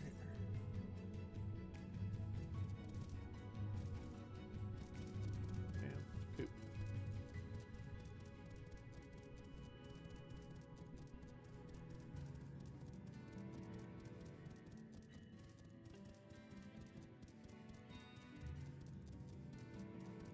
Daggone rocks. Hondo. Yeah, it's probably rough on you, huh? Oh, okay. Looks like it's gonna be the worst. Gasp! Mushy mush. I got rid of your water. Sorry. Oh yeah, we talked about these guys. This is where the pearls came from.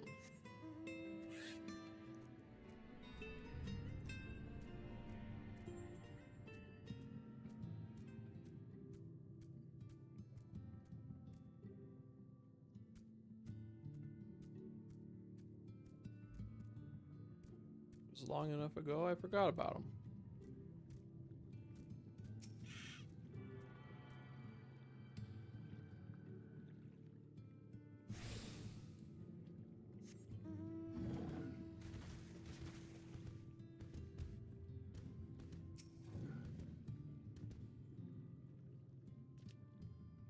The binless ones, they followed me. Why have you come? Was it you who took away our water? Yep.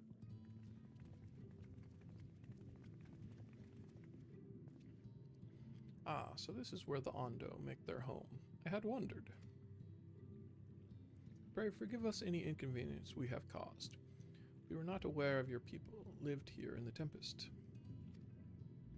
We need this great dome of air that we might conduct a most urgent search, and thus beg you for your understanding. Chieftain, what do we do?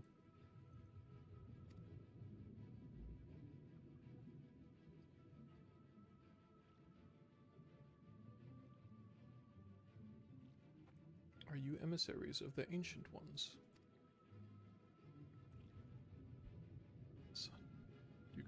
I guess.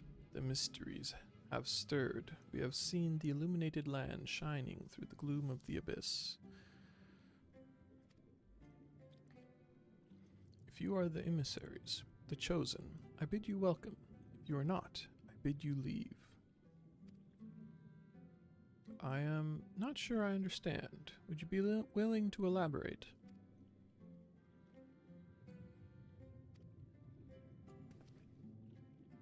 It would seem not. I suggest we withdraw for the moment.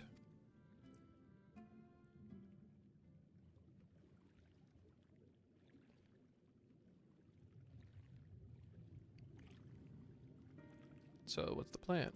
Given your condition, I'm reluctant to suggest lingering here. That said, our presently meandering search would proceed far more swiftly if we could call upon the Ondo's local knowledge. Yes, I'd like to know more about this illuminated land the chieftain spoke of. Could it be Emmett Selk's stronghold, do you suppose? Perhaps he lit the lanterns upon his return? We cannot dismiss the possibility, but if these Ondo refuse to speak with us... Fluffy, do you remember my first scheme for entering Ilmore? How I had planned to ingratiate myself by offering lucrative trading opportunities with the Ondo. The individual I dealt with was reticent in manner and curious in custom, but we were able to reach an agreement nonetheless. I believe that with the right approach, we can build a similar relationship here. What kind of approach did you have in mind? That chieftain fellow didn't leave us many options. If we are to tread the swiftest course, then we must needs locate its beginning. 'Tis plain our all too dramatic arrival hath thrown this settlement into confusion. Were we to solve such problems as we have caused, and assure our host thereby that our purpose here is not inimical to them, they may yet prove amenable to reason. I smell chores, but very well, if it can be done quickly. What do you think? I've nothing better to offer, but I do worry what will happen if the Ondo's tales end up leading us to a dead end. cannot say for certain, but I sense this tribe has a deeper connection to the Asians than first meets the eye. It warrants further investigation. Thus I cast my vote in favor of aiding the settlement for the time being.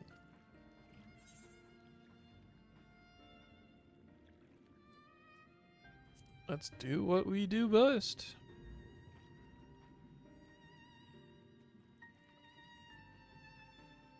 Then it is settled. Y'shtola, pray proceed with your investigations. The rest of us will see about fostering some goodwill.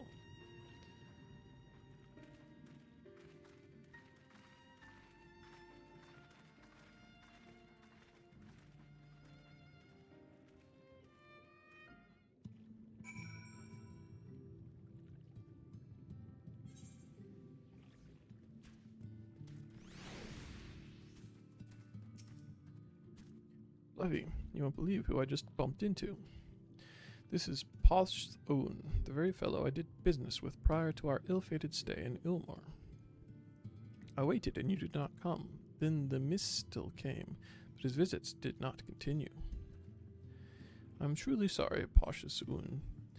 Things did not proceed as planned. Is there aught we can do for you by way of an apology? Perhaps... Where the dry return, a cavern to the north is home to giant crabs. We do not fear the crab, for we are swifter swimmers. But now there is no water. We run, and they scuttle close behind, snipping and snapping with their claws.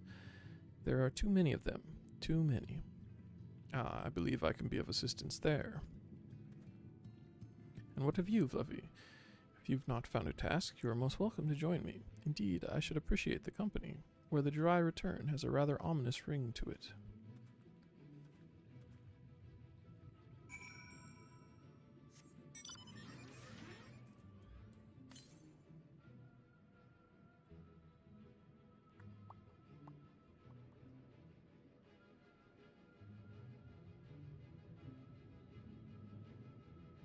Eat blue swimmers.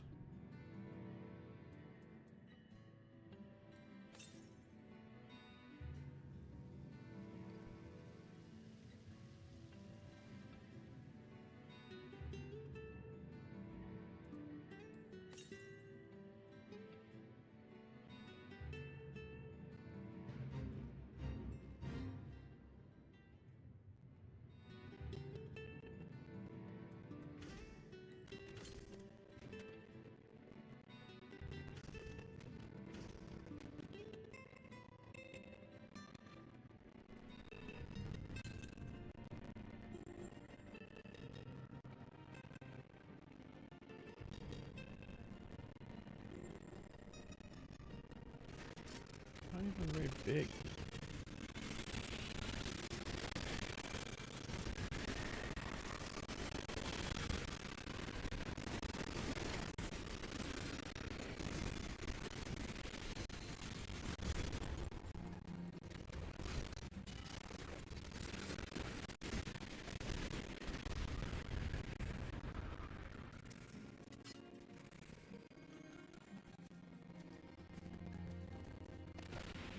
Oops.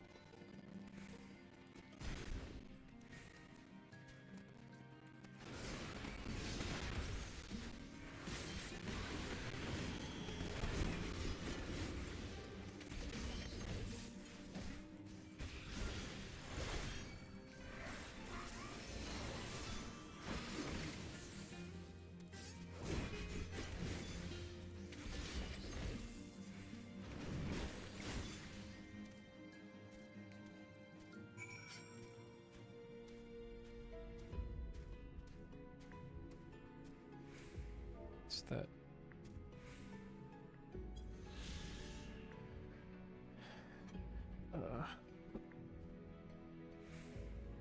That turn in the race, crash team racing. Who's talking to me this late?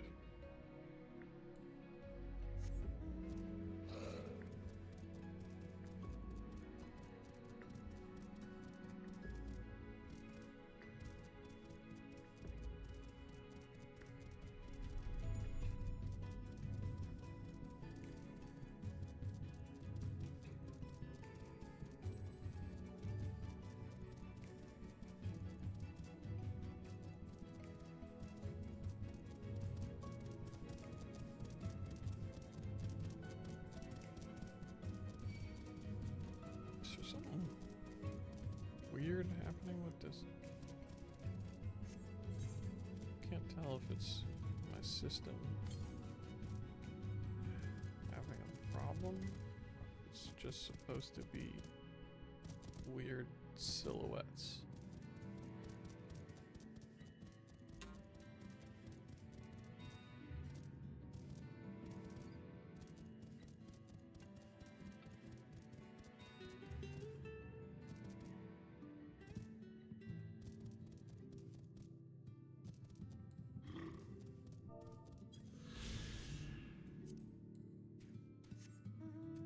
How did the guy come down here before and make his sightseeing logs?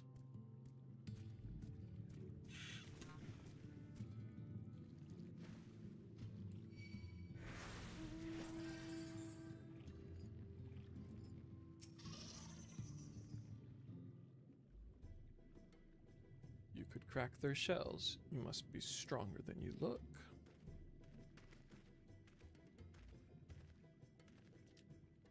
I see you've reached your quota first again. I shall never be your equal in such tasks. Still, I would say we have reduced the local crab population to a far less threatening number.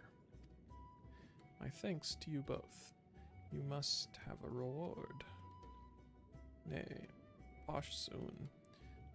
This was to be a part of my apology to you, remember? Besides which, the lack of water is our doing, for which we must also make amends. Might I convince you to tell us something about your village instead? I would very much like to learn more of you and your people. Very well. Before the flood came, it is said that our ancestral home was found in the seas to the south. It was utterly destroyed by the light. Only those who were out hunting survived. They swam, aimless and lost, until they spied buildings here on the ocean floor. Strange buildings they were, and long had they stood under the water, yet somehow they had been spared the scars of time and current. These structures provided shelter for my people, protection from the tempest's turbulent waters, and the predators which hunted within them. Their very existence seemed a miracle. The first settlers pondered their good fortune. It was clear that the race who had built such wonders had guided their course, and from this did they discern the truth.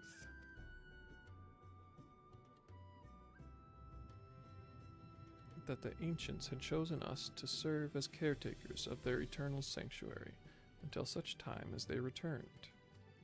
Thus, if it is judged that your coming and this great vanishing of water was by the ancients' design, you will find warm welcome here. Truly astonishing history, yet I cannot help but wonder, how will the significance, or otherwise, of our arrival be decided? The ancients have blessed us with protection and prosperity. If your presence serves to bring us the same, there will be no doubt in the matter. Then it would seem our earlier decision was the correct one. We thank you for the lesson, Posh Un, and will continue to do all we can to assist your people. Should you desire our help with any other trouble, pray do not hesitate to ask. We should return to the task at hand, only do try not to overexert yourself, my friend. The risk far outweighs the gain.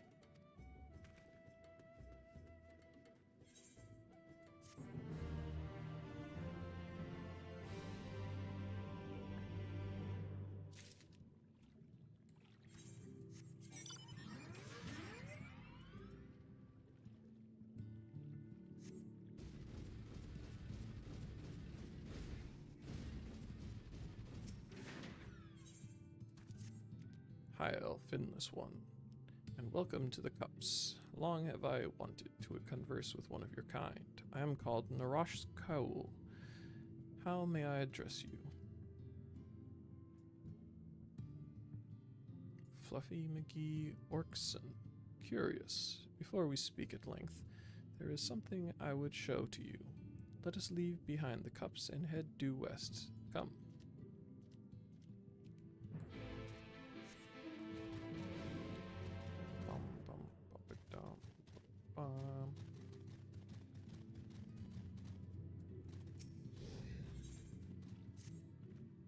Ah, Fluffy, have you learned aught of note? Fascinating, and precisely the sort of information I was hoping to hear. In fact, if you have a moment, I'd like to borrow your eyes to confirm a theory I've been working on. Come.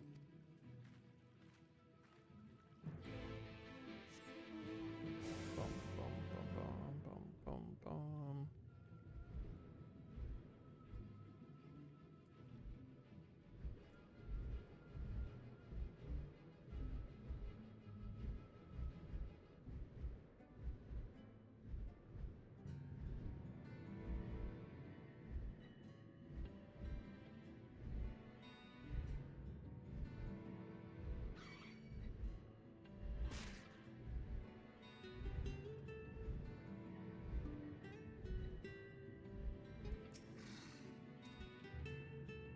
These are relics of your kind, yes? The leavings of a ship that sailed the seas above long, long ago. They lie as they fell, untouched by any Ondo, for most have little interest in the affairs of the finless. I, however, do, ever since I was saved by one of yours, after being washed ashore, weary and near death. Such kindness is a rare and wonderful thing, and I would know more of the people who showed it to me. And so I ask you, Fluffy McGee Orkson, to teach me of your ways. These objects, for example, what purpose do they serve? How are they to be used?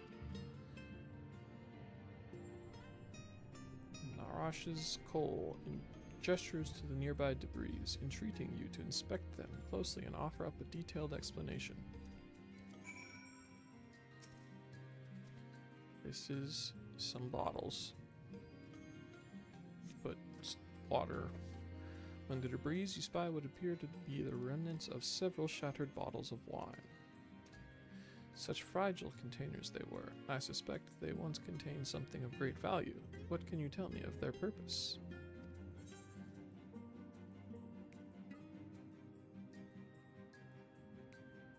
They're used to store intoxicating spirits.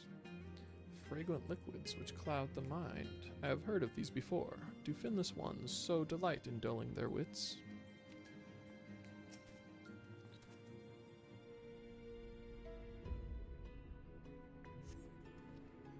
A rotting ship's wheel.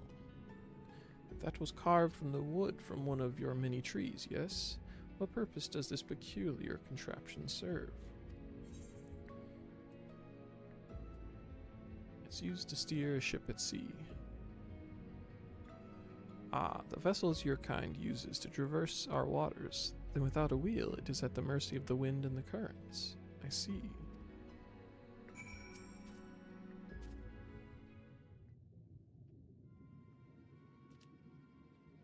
Thank you, Fluffy McGee Orkson. In our short time together, you have already taught me so much. Pity that none of these pearls of wisdom will serve my needs.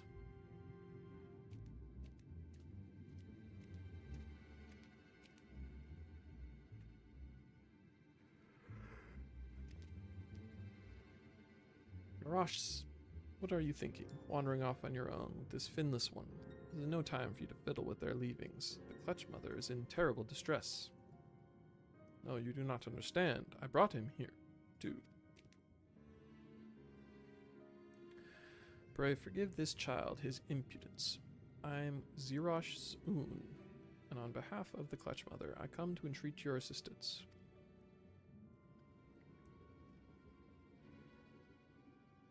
It seems you do not realize that in driving back the waters of the Tempest, you have placed our beloved Clutch Mother, leader of the Ondo, in mortal peril. She is pregnant. Here in the depths, she will give birth to many, many eggs. We male Ondo will then take them into our care and raise them as our own. But absent the flowing waters, we know not if she will be able to deliver them safely. If not, the future of our people will be in jeopardy. The flood of light claimed many Ondo lives. Though we have rebuilt our numbers somewhat in the decades since, it would be devastating to lose an entire generation, or worse, the Clutch Mother herself. She wishes to speak with you directly, that we might together find a solution to this dilemma. Will you return with me to the cups?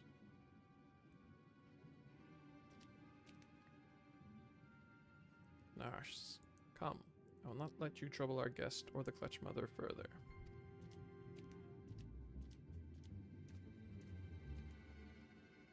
Everything I have done for her.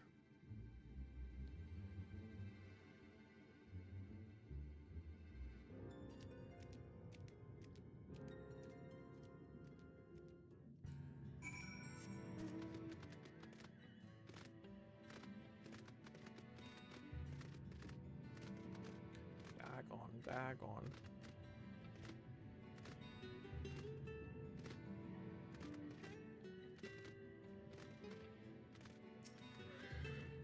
Now, there are two tasks I would have you perform. The first requires you to inspect the buildings, which surround the Ondo sediment, and note their most distinctive characteristics. The second, I wish you to use this knife to take scrapings from one of the remnant walls. Pray be as thorough as you can. I shall be waiting here for the results of your investigations. Do it yourself. Lazy.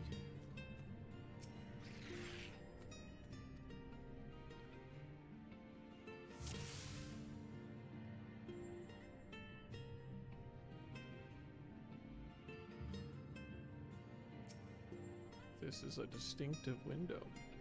Tall, slender towers feature many elaborate windows, the likes of which you have seen nowhere else.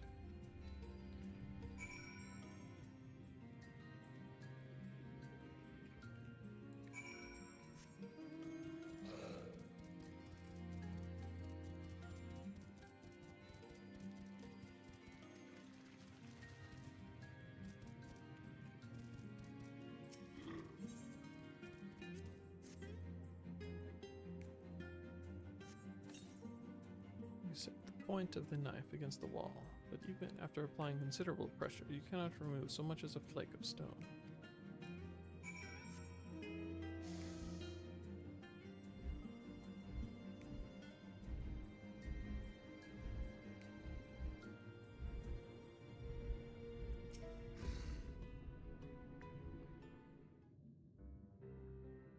And what have you discovered?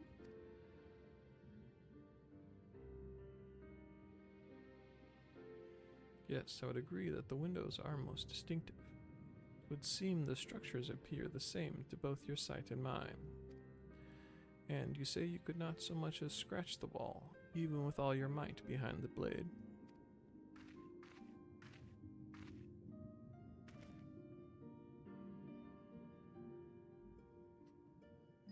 Fluffy. Everywhere I turn in this place, my gaze is drawn by peculiar materials for which I do not have a name. The buildings I had you investigate are prime examples. They may appear to be constructed of ordinary stone, but I assure you it is nothing of the sort. If pressed, I would describe the substance as a composite of several mineral properties, blended to create a material of unparalleled durability. Even the Ronkin Empire, once the greatest power in Norvrent, produced nothing which compares to this level of perfection.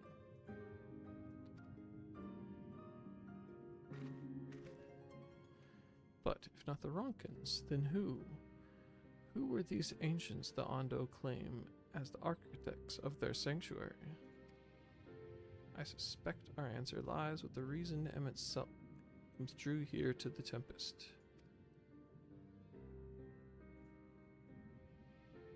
You may simply have wished to retreat somewhere mere mortals would struggle to reach. But there are many such remote locations. Why here specifically? Emmett Selk is devoted to his role, and thus we might assume his choice of strongholds somehow serves the Asian agenda. Or mayhap 'tis a place more dear to him than any other.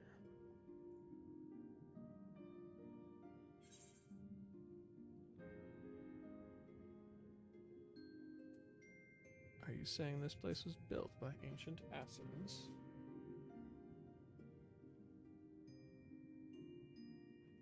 That is my theory, that these structures are remnants of a time before history, of a star that was yet whole and unbroken.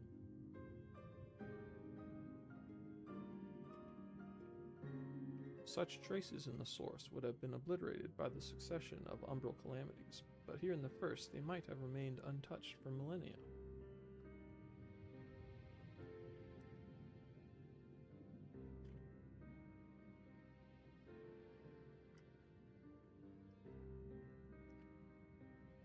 copy of the mural in the Kitana rabble. Almet presented it to me during my visit to Fanau after our victory in Calusia.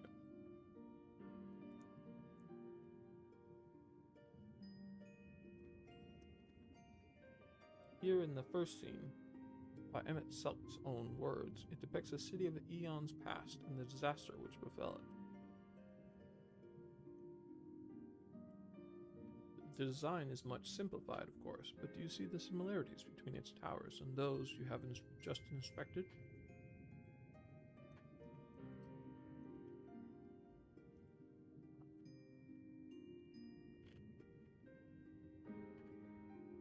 We are close to the truth, I feel. Let us search the surrounds for another tower, one which matches the picture, near enough to remove all doubt. From what I have seen, not more than sand and more sand lies to the east, and the south held no such structures. I suggest we try our luck further to the northwest.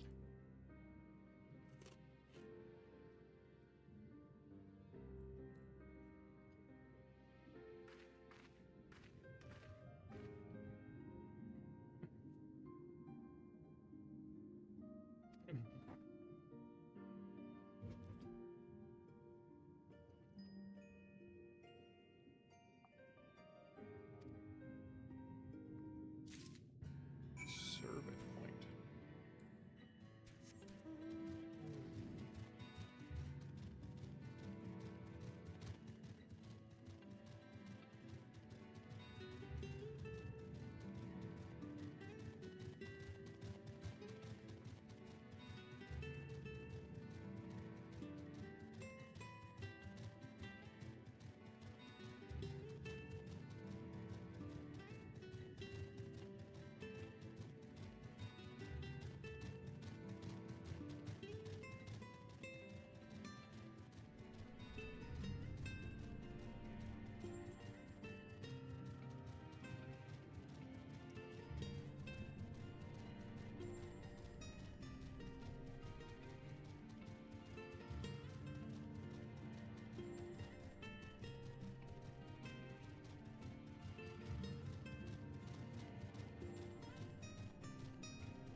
This is the mural writ large.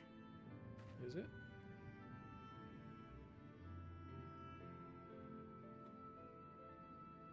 Though I cannot guess at its purpose. It must have been an imposing sight. How much of the tower's height lies hidden beneath the ground, I wonder.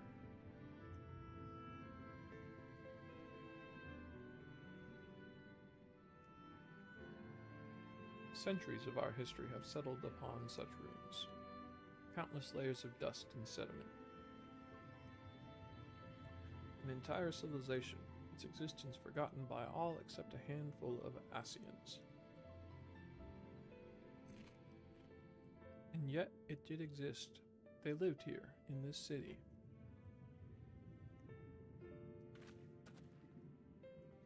But let us focus on what we've learned thus far. The Ondo chieftain spoke of mysteries stirring, of a land illuminated. Judging by his words, he believes this phenomena related to the ancients' return. Thus can we surmise that what the Ondo saw shining in the abyss was, in all likelihood, yet another remnant of this age-old civilization. And who else would light the lanterns, as Reen put it, than Emmett Sulk himself? It is almost certain he is there.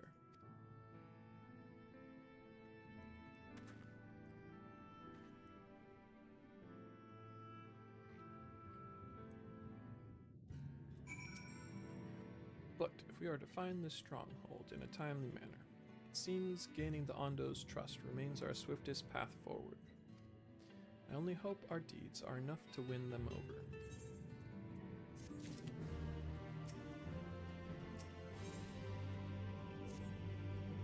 Thank you for assisting me with my investigations. I shall seek out our companions and share what we have learned. Much as I would like to tell you to sit down and leave the rest to us, your condition demands that we make all reasonable haste. If you are too weary, it may be useful to speak with Haus Owen again, and ask if there's aught else he is willing to divulge.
Beyond this gate resides the Clutch Mother. Approach and hearken to her words.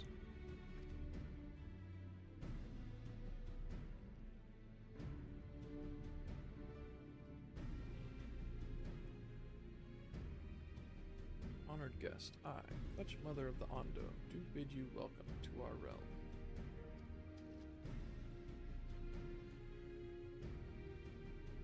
You will forgive me for receiving you in this fashion. For the safety and well-being of my children unborn, I must remain within, away from the dangers without. As you know, under normal circumstances, this place would be filled with blessed water, from which I would draw strength and support to bring these eggs into this world. Alas, I am but half submerged now, and I fear for my ability to fulfill my sacred duty.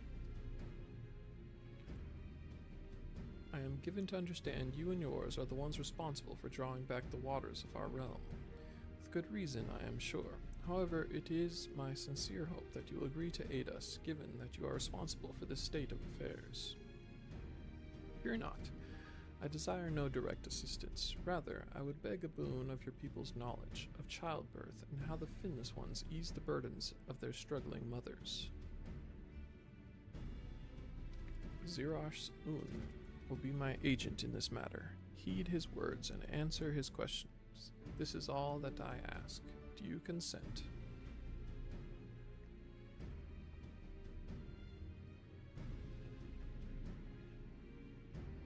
Thank you, honored guest. Go well. Then it is agreed. However, I must consult with her attendants before we speak further. For now, I bid you and Narash Kol go about your business, but be ready if called upon.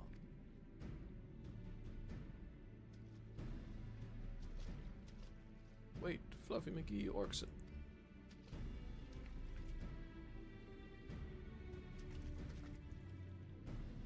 Have you a moment to converse in private? Outside the cups, please.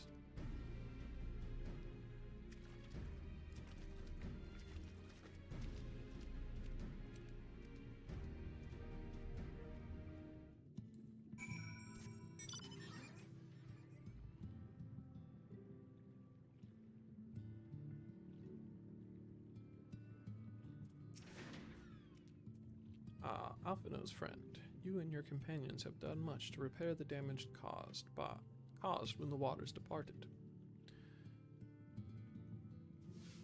Anything else you can do, Have you been to the Walls of the Forgotten? they the runes to the northwest? Yes, that is the sacred site of which I speak. Could it be that your footsteps were guided there by the ancients? I believe it may be so. Listen then, and I will tell you of our plans to bring light to the walls, that we might answer the shining call of the illuminated land. We have requested a finless craftsman to shape for us a sacred lamp. He is odd for a land dweller, choosing as he does to live in the ocean, but his skill is beyond question. It is concerning, however, that we have heard nothing of his progress. If you were to visit this artisan and return with our long-awaited light, then any doubt as to your purpose would be laid to rest. Oh, it's that one guy. His name is Grenold. You will find his workshop in a metal structure to the south.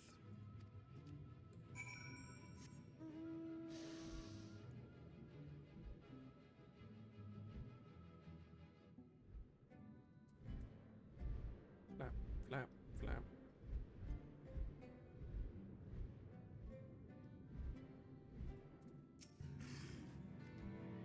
It is a rare thing indeed to be granted an audience with the Clutch Mother. I hope this serves to help you understand how important these eggs are to us. Before you came to the cups, I had been searching for a means to assist her in giving birth. That is why I have been studying the relics of your people. Unfortunately, I found nothing that seemed suitable for the purpose. I cannot stress to you enough how important she is to us. She is mother to all Ondo. Her every egg, brother and sister. We would do anything and everything to welcome them into this world and see them grow into healthy, happy Ondo. There must be some way in which you can help us to achieve this end.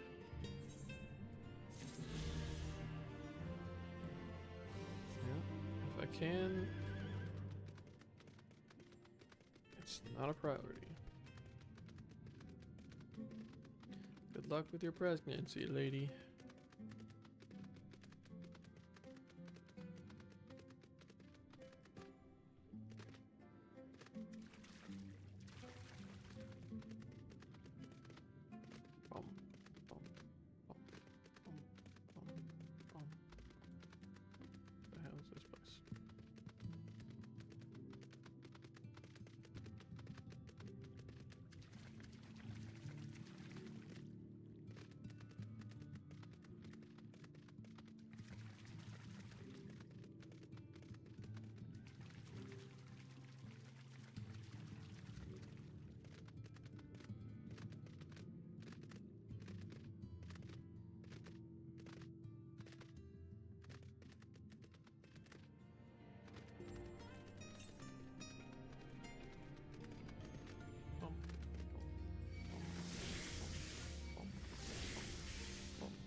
Margar.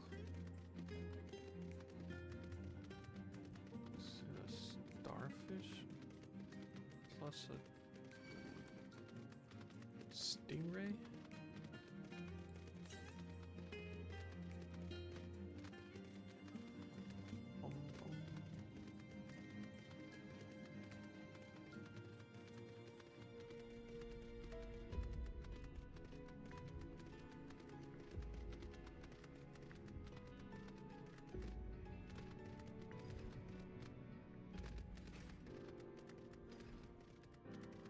Knock, knock.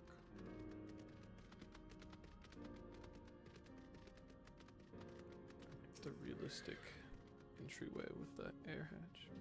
That's just great, that is. Me mind's playing tricks on me now. Look, Renault, someone's come to visit the bottom of the bleeding ocean.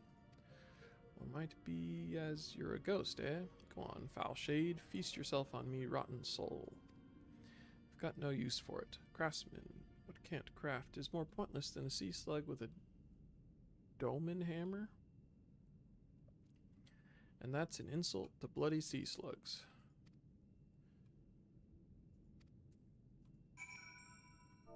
Psych him up.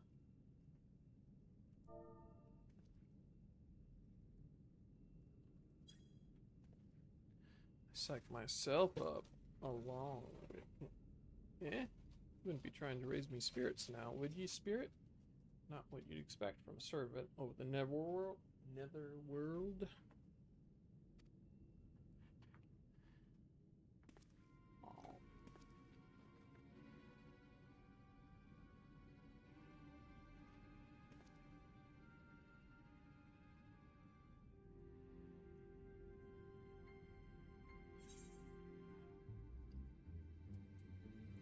We met before.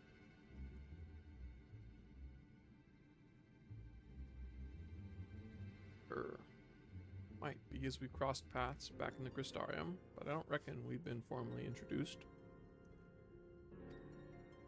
Name's Grenold. And this here is meant to be me underwater sanctuary, a place where I can give myself over to me work, far from the distractions of the outside world. And yet, here you stand. Now, what's so damned important that ye dive all the way down to the bottom of the bleeding tempest to bother me?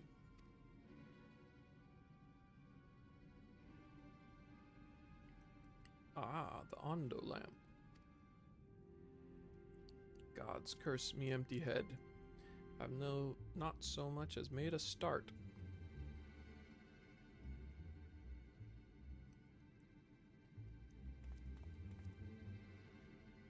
I'm worth less than a sea slug, nay, the slime left by a sea slug. Me delivery date's long past, me workbench is untouched, and I call meself a bleedin' artisan. You've heard their beliefs, have ye? Bringing light to them runes will be an act of deep religious and cultural significance. And it was my privilege as a craftsman to be tasked with providing a ritual instrument worthy of the occasion. But I just can't bloody well. Gah, me mind's a bleeding blank. It's like I've pissed away me last drop of inspiration. Either stay standing or stay on the ground, I don't care which. Tell me you've got somewhat to show me. Somewhat as'll give me muse a right good kick in your arse.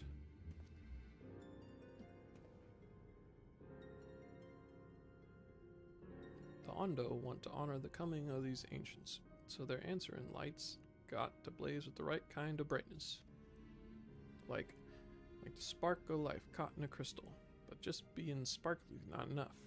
It's got to dance with joy and sorrow and a sense of hardship endured. You know what I mean? Thoughts turned to the warriors of light from the first, and the crystals you discovered at the end of their journeys. Maybe Grenold would find them inspiring.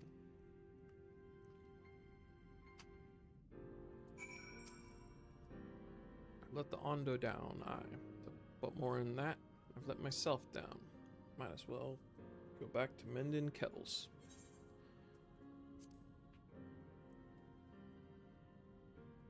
What's that you've got there?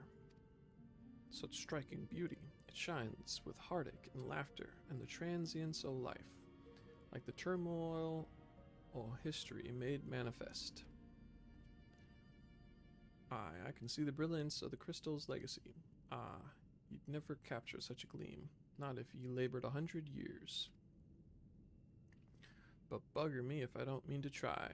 Where are me tools? Gods damn ye, I must set to work before the feeling fades.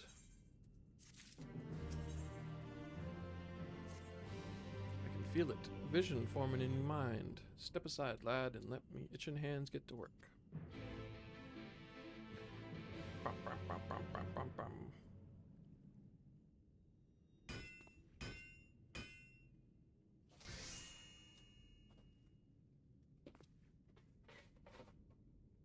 And done.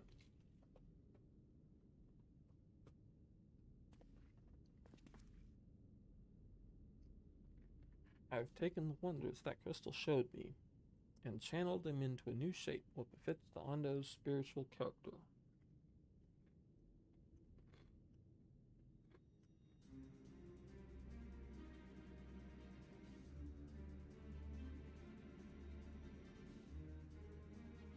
Not a bad job if I do say so myself. And to think, I was this close to hanging up me hammer after studying the craft of them ancients. been across the length and breadth of Norrant, and gobbled up every scrap of crafting wisdom that I could find. But no matter what technique I tried, me work was just no comparison. Couldn't even figure out how they put them damn buildings together. A mystery for the ages. That's what drew me here in the first place. I built me workshop, got the forges burning, then lost me bleeding will to craft. Thank the gods for that crystal of yours, or I might never have gotten it back. I won't pry into your business, but I reckon your little miracle there has been through the kind of journey they sing songs about. Echoes of the memory it holds just speak directly to your heart. I can still feel them coursing through me. The inspiration's not fading away. It's welling up stronger and stronger. Give me the chance, and I reckon I can weave the crystal saga into other things as well. But bugger me, I'd almost forgotten the Ondo's commission. If you could drag that lamp over to Tolshath for me, I'll stay here and dream up new armaments for you to try. Okay. Now I have access to Grenald's Forge. Equipment rewards will become available for collection based on the role quests you have completed.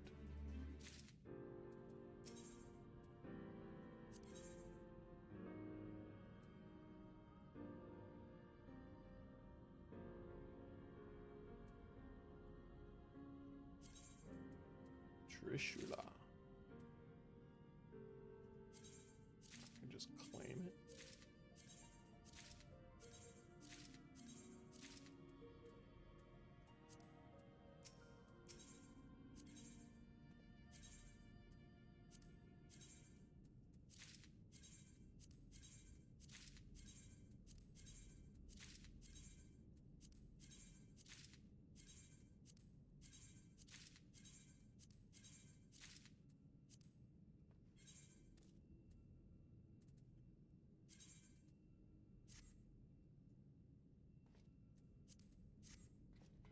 Look like a dragoon again.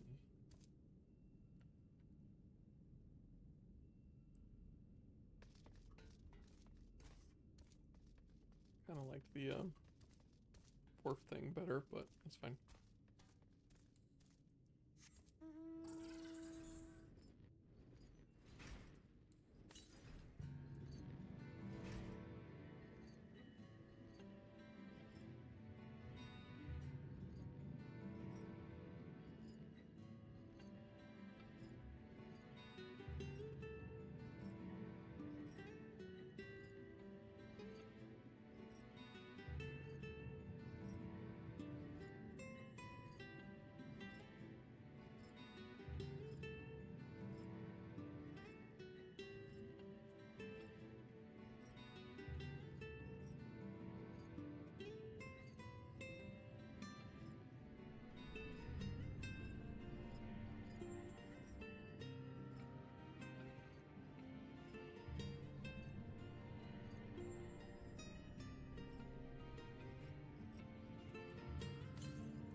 What is it that you have there?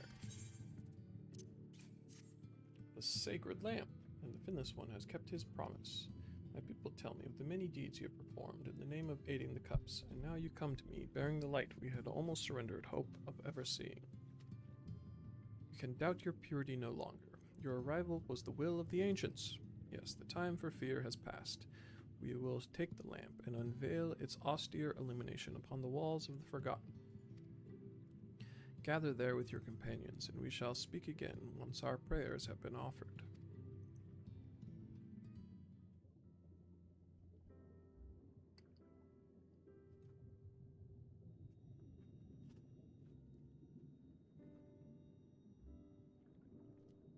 O stewards of the Ondo, we offer up our light in answer.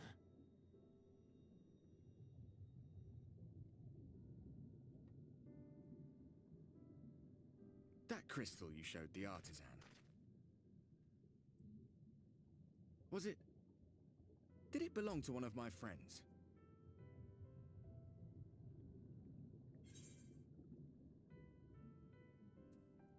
Missed that part, did you?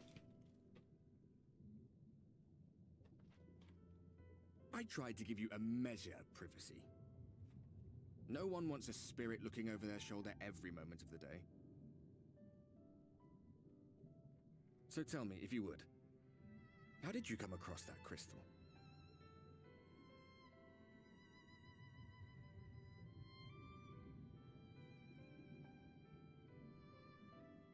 I was right then.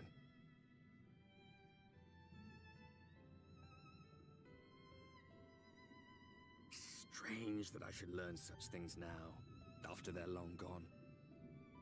They were fine friends, every one of them. I didn't expect death to teach me so much. About them, about Seto, about you, about the hope that hides at the heart of this world.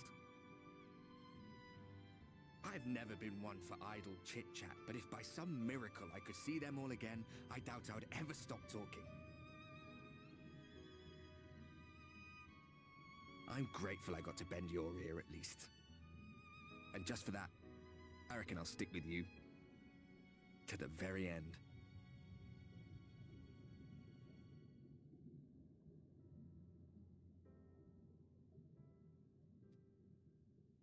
Apologies, we were a little late to the gathering.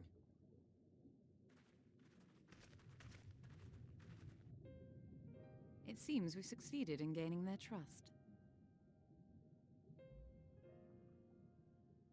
The delay wasn't exactly welcome, but at least our many hands made light work. And they seemed especially impressed with your contribution. Our hero indeed.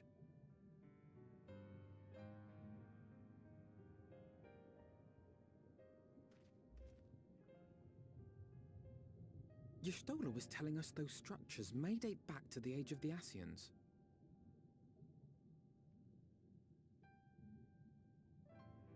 An Ascian homeland. Despite his many protestations, I never quite believed Emmett Selk was telling the truth. Nor I. But there is no denying the evidence before our eyes. Clearly this was once a great city. A home they would see restored, no matter how many tens of thousands of years it takes. It's a hollow dream when you think about it. Even if they manage to rejoin all the worlds, they'll never bring back the ones who were lost. But would I have done any different?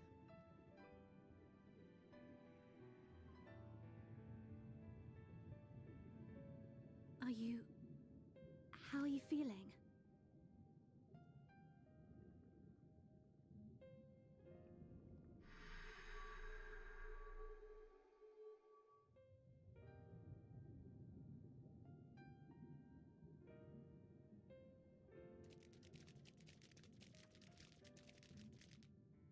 You have completed your devotions?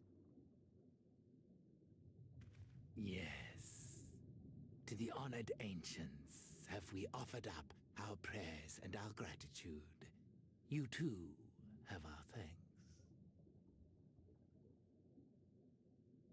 Might we trouble thee then to tell us more of the illuminated land of which thou didst lately speak?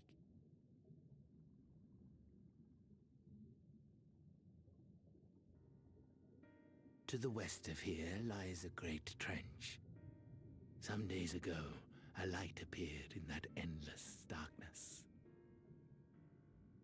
Curious, we ventured closer and discovered in the depths an entire city.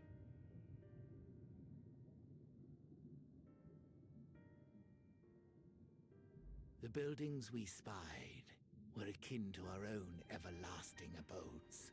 Impossibly so. We understood at once the ancients had risen. There could be no doubt.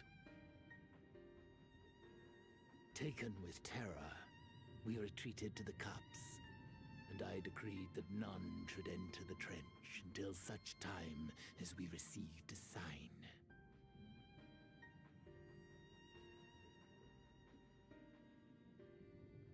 Might it still be possible to reach this city of the ancients? With no water to drown you, a finless one could now travel there. Yes.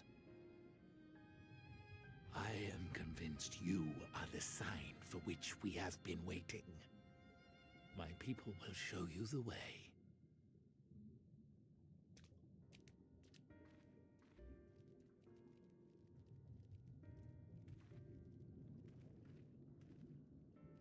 Shall we?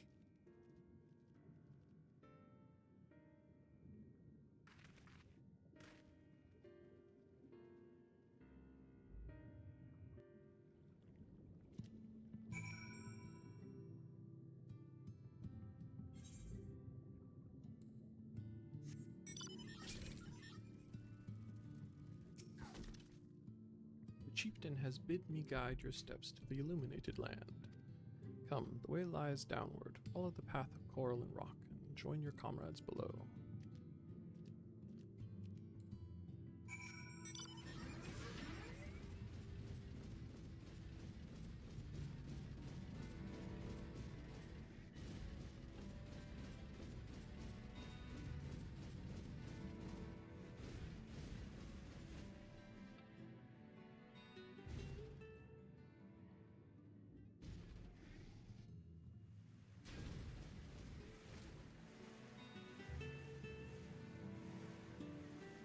What a fun little traversal ladder.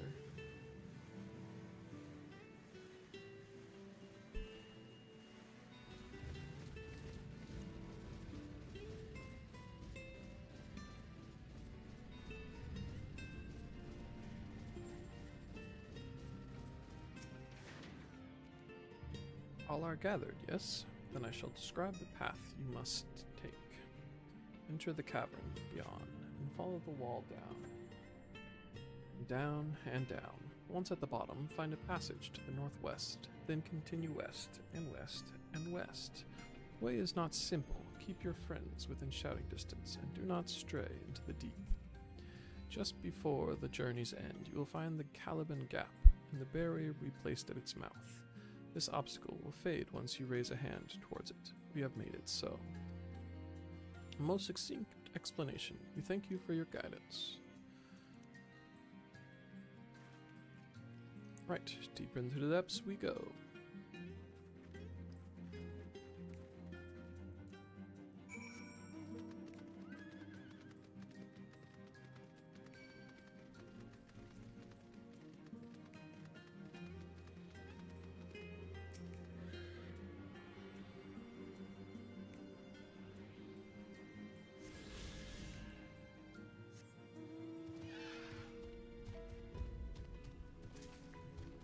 Survive that.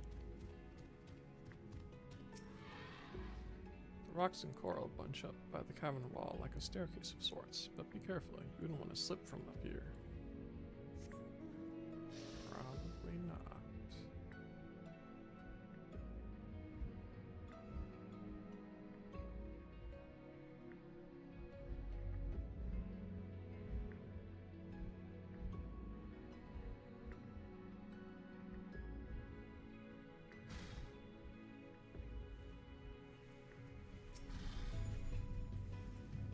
I'd wager these bursts of water could carry you clear to the top again.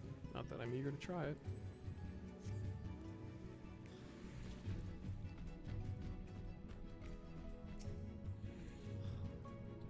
Our guide bade us travel to the cavern floor and thence to the west. It would seem these twisting tunnels defy such simple instruction. Rather than rely on directions alone, I suggest we scout with care and relay the path ahead to those who come behind.